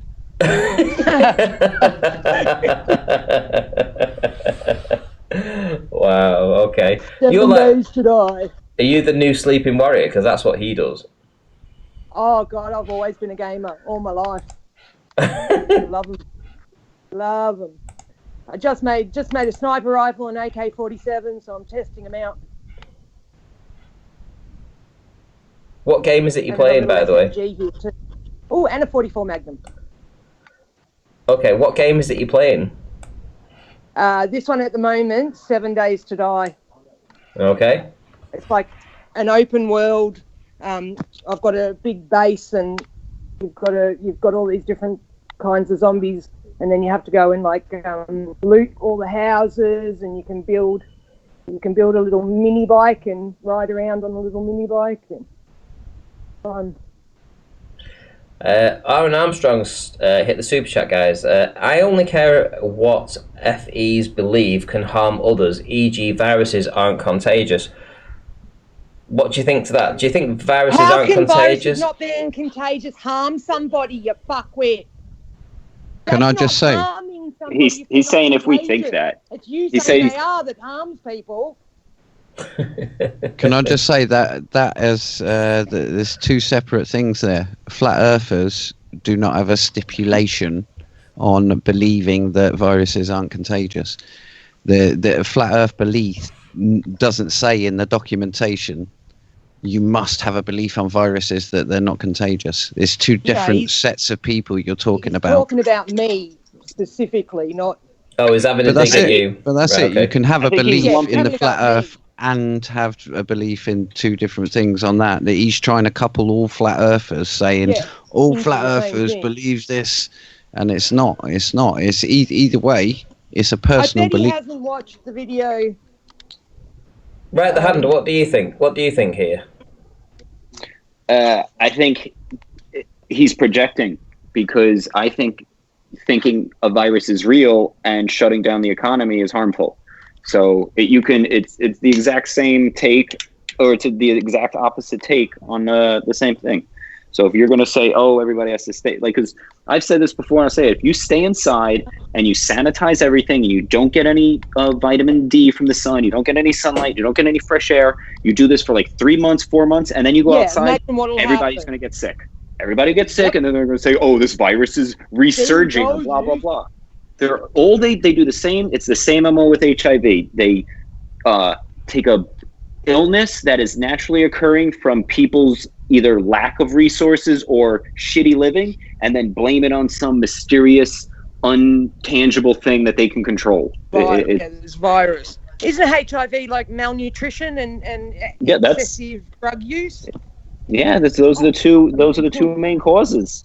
You know, you start fucking with your body, you're going to start getting, you know, if you drive a car and you don't balance your wheels, you're going to start getting a wobble. If you are a human and you don't get certain enzymes and stuff that you need, you're going to start having issues. And how are those issues going to manifest? Some of the most common symptoms are allergies, headaches, joint pains, weight gain. Like all of these are just common. Fever.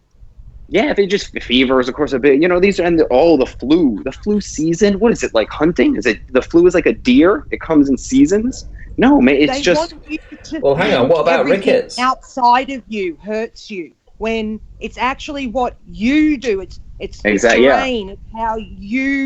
It's how you live, what you put inside your body. You have to have, you know, you have to have been doing the right thing for your body to be healthy.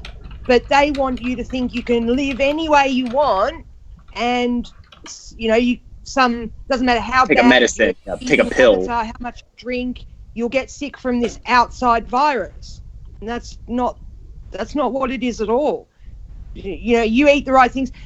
I think it was potassium, the cell salts. They've shown that, you know, if you're lacking in these cell salts, you'll get flu symptoms.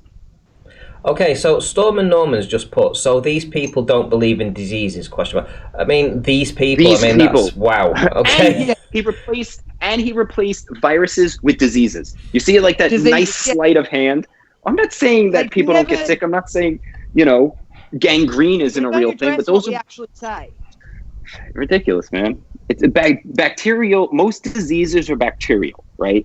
Like you start, now when you come into the viruses, those are all, even, you know, a lot of bacterials are asymptomatic. Like you don't go in and be like, yo, I have streptococcus. You know, you're going to like, oh, my throat hurts, or, you know, it burns when I swallow. So everything is symptomatic. But the difference between viruses and bacteria is we can isolate the bacteria and say, well, here it is. Whereas you can't do that with the virus. Never isolated COVID. And Ranty brought up rickets, and I'm like, you know, rickets is I believe it's with the legs and the hip bones and stuff like that. It's similar to like scurvy. Scurvy is not like a thing that you can, you know, it's not, scurvy isn't floating around. Yeah. And it's vitamin C deficiency. So it's exactly. You know, you don't catch scurvy from someone. Yeah, same with a virus. I don't think you catch the flu. I just think you're just in shit. You know, your body was just in shit. You know, you taxed your immune system. Or I used to work when I was, you know, in high school and all that, and growing up, like working out and playing sports. Like sometimes I would come down with flu-like symptoms after playing a football game on Friday, then having my school game on Saturday, and then working out on Saturday night. Like your body just is like, yo, that was too much, and it just starts. It kind of goes into like a breakdown mode, and you know, a day later you're good. I wasn't like, oh, I got the virus because I worked hard. No, come on.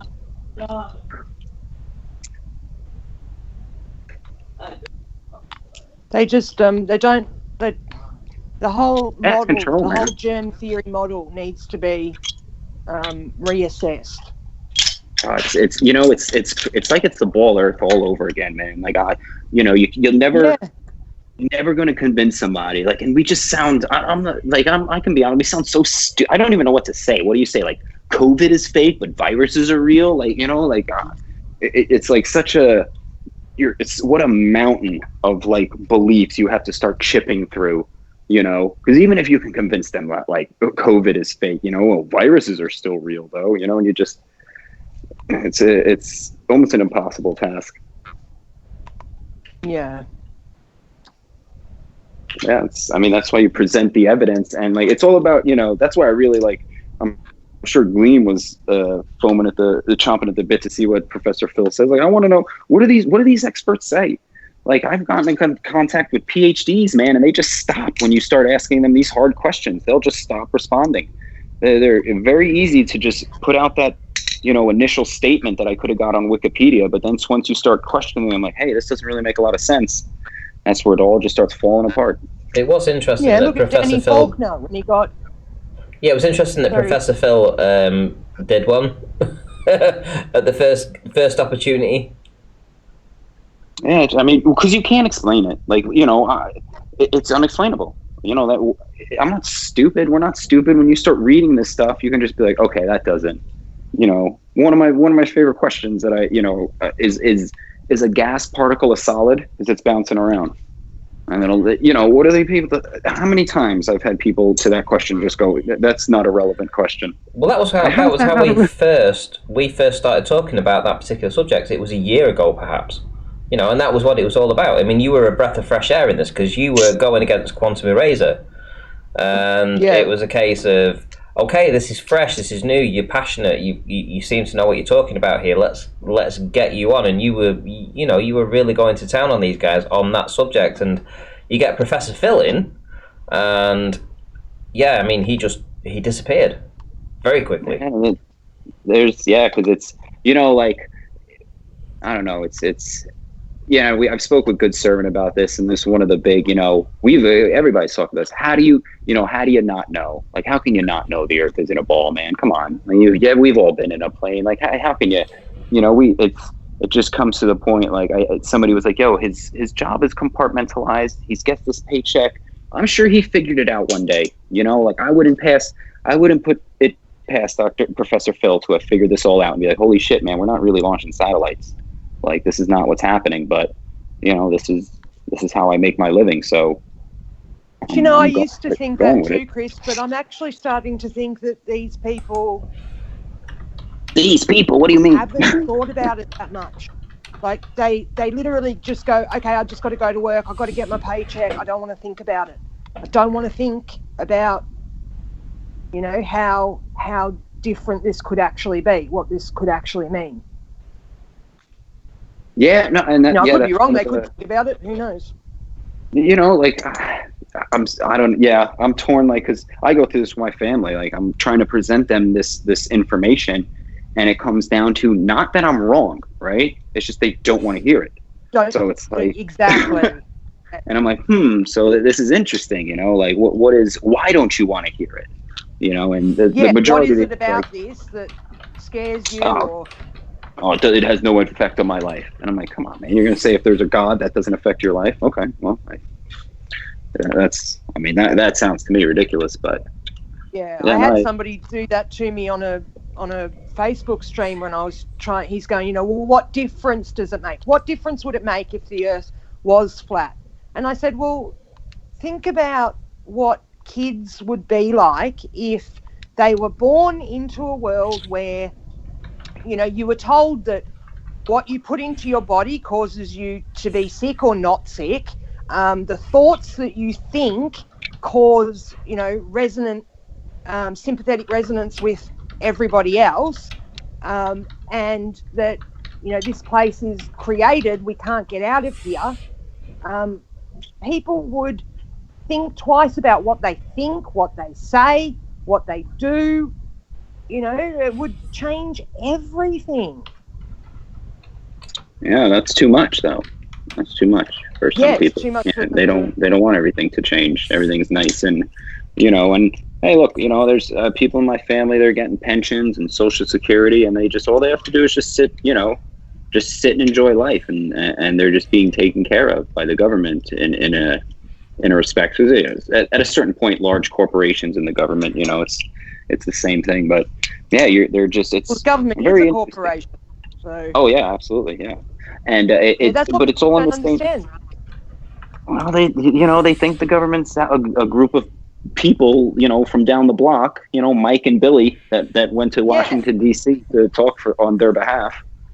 I'm like, come on, people, and you're like, oh, why not be mad if they're stealing? If NASA uses $100 billion a year and it's all bullshit.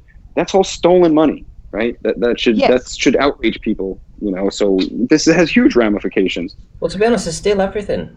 I mean, come on. I mean, what are they doing now? Yeah. What are they literally doing now? I mean, they're just going ahead and doing a reset. They're resetting everything. They're bankrupting businesses. They're just stealing everything over again. You know, it's so fucking 14% obvious. unemployment here. I don't know what it is where you guys live, but here in America, 14% unemployment rate. But wasn't it like 2%? Yeah, 6 months ago, Yeah, it was like 3%. Wow. And now it's 14, which is the highest. I think that might have surpassed 30%.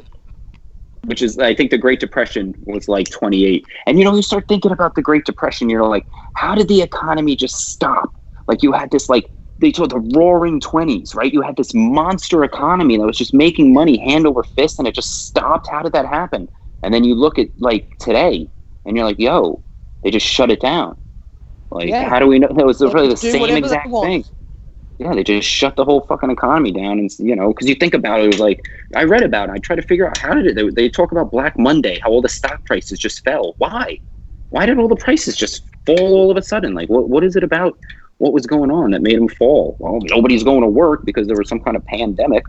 Of course, all the fucking stocks are going to fall, except for like Apple and Walmart, which are all going up.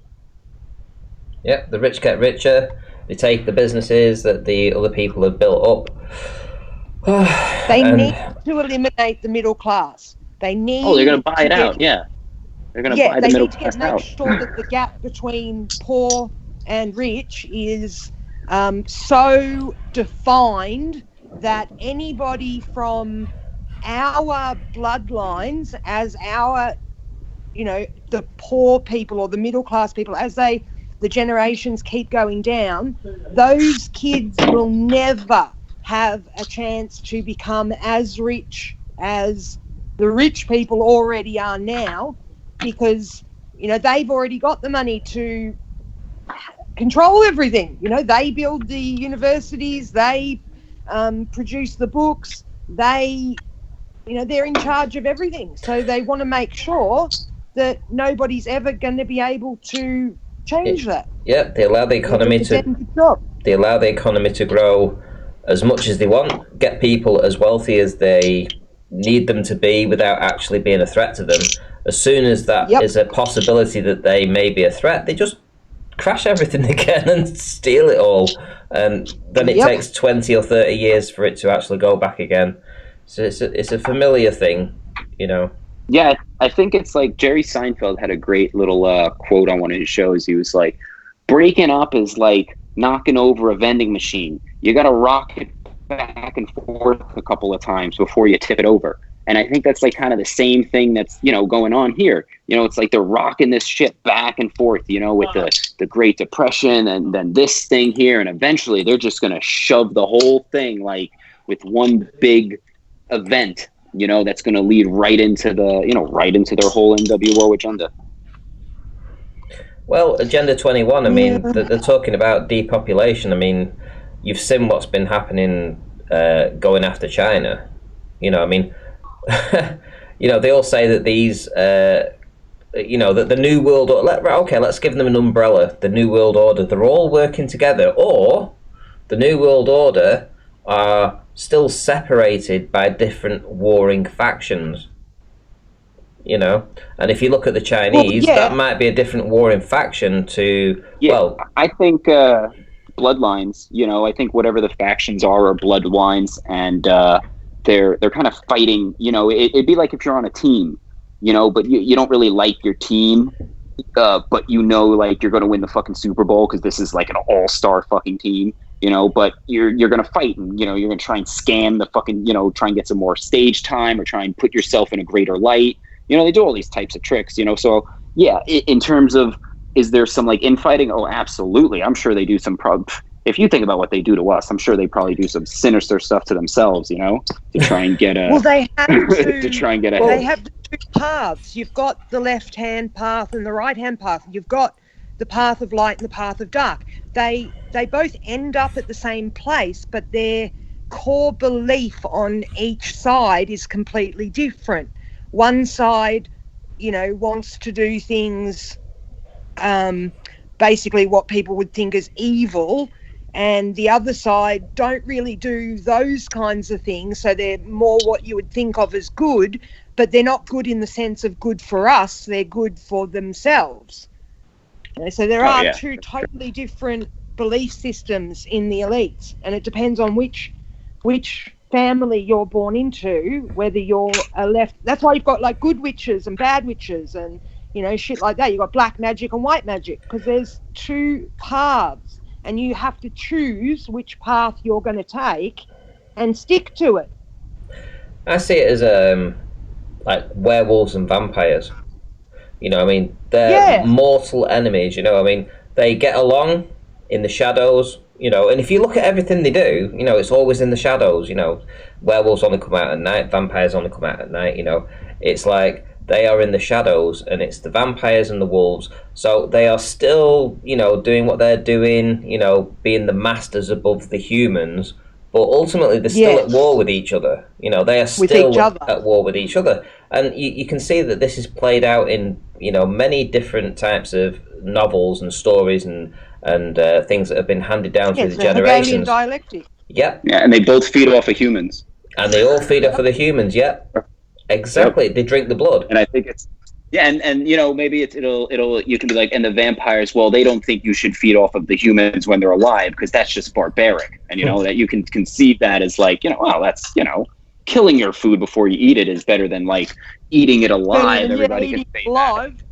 You know, but yeah, you're still eating a human baby. Like, just because you smashed its head in the ground so it didn't suffer, you know, for more, doesn't mean you didn't just kill a human baby to eat it. So yeah, I'm sure there's, you know, that kind of like, yeah, but at the end of the day, yeah, like you said, a vampire and a werewolf still sustain themselves on humans.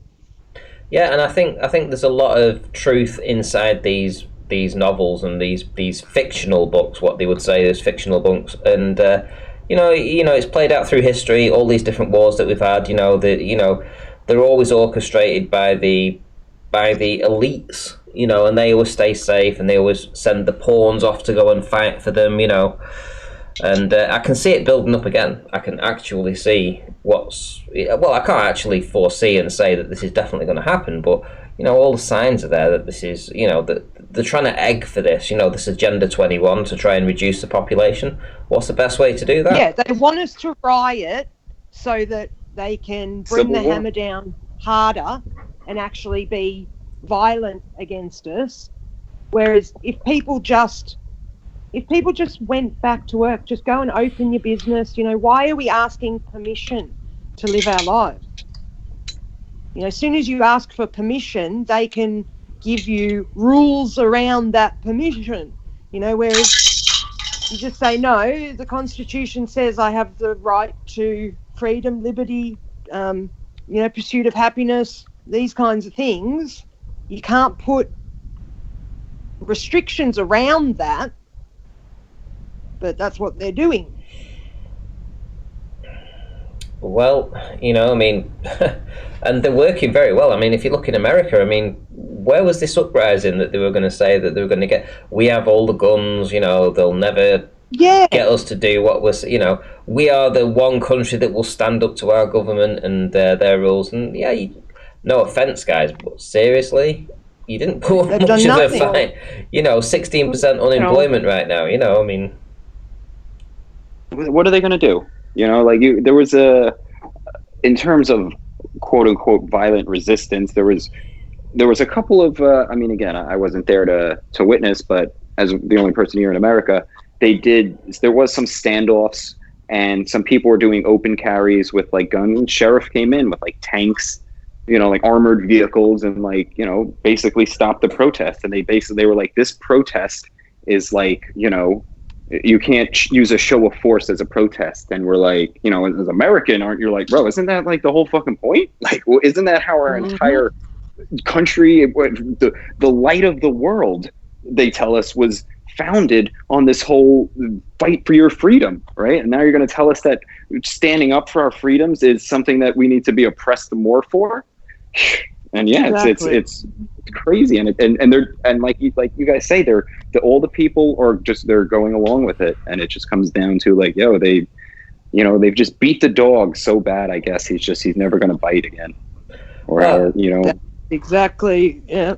I think it was more a case of you talk the talk, but when you came to walk the walk, you couldn't walk it because ultimately you didn't have the grit that the 100 years ago. Yeah. If you go back 100 It's years hard. ago, the grit then, those guys, they had the Because they grit. lived a hard life, bro. Yes. When you gotta wake up at 5:30 every day to farm your land and this shit, and then somebody's like, you gotta put a mask on. You're gonna be like, who the fuck are you, bro? I will crush your little puny head in my big farm hand. So it was a different group of people that they tried to control, and bro, you got to hunt a whole bunch of people that are just like, yo, look, and especially if you believe in God and all this shit, you're like, yo, I'm not afraid to die, bro. So you can come in with your shit. We're just, there's a lot of us. There's a lot of us that aren't afraid to die, and that's like a scary thing to them. And I think that's one of the reasons they remove God, because once you get God in the afterlife, holy fuck, you're not afraid to die. You might even be fucking running up to do it. If you truly 100% believe in your body that you are going to be rewarded eternally for standing up for God's word, how are you going to be controlled? They cannot. Every single person would just be like, no, kill me, fuck you. I'd rather go to heaven than sit here and listen to you. So they have to remove that option first and then make you think that this is all you have, so that when you go, well, wearing a mask and going to Walmart's not too bad. At least I still, I can still get my foods. I'm just like, okay. What are you talking about? So 100 years ago, when they had to get the McDonald's by actually killing a cow, and fucking making the bread in the oven and stuff like that, now they just go to McDonald's and they say, can I have a McDonald's? And they get it provided for them, Totally different. And the ball helps that whole mentality of, if there's no God, if it came from nothing, then, there's no reason to stand up and fight, because we're all just nothing. It gives you the something, right? Like, well, if it wasn't God, what was? Well, it's the Big Bang and evolution. It's good enough. It's good enough to, oh, well, okay. Well, guys, I've been going for 4 hours now, so I'm thinking of rounding it up. Do you want to say anything before we go? No, I'm all good. I'm all good, thanks. Nice one. Everyone's all good? As normal. Right the hand, have you got anything on your channel that you want to promote, or anything that you've got coming up?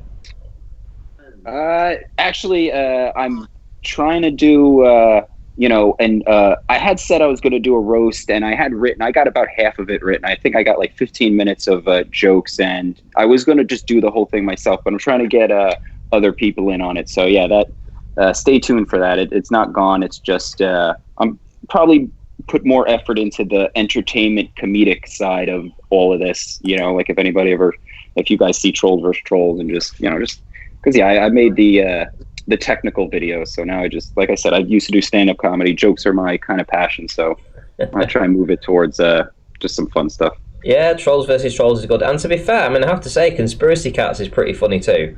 For a Glober, he takes the piss, but he does it well. Right. He does, doesn't he? And that's, again, I think that also help relations, through the whole thing, which again, in the end, will help.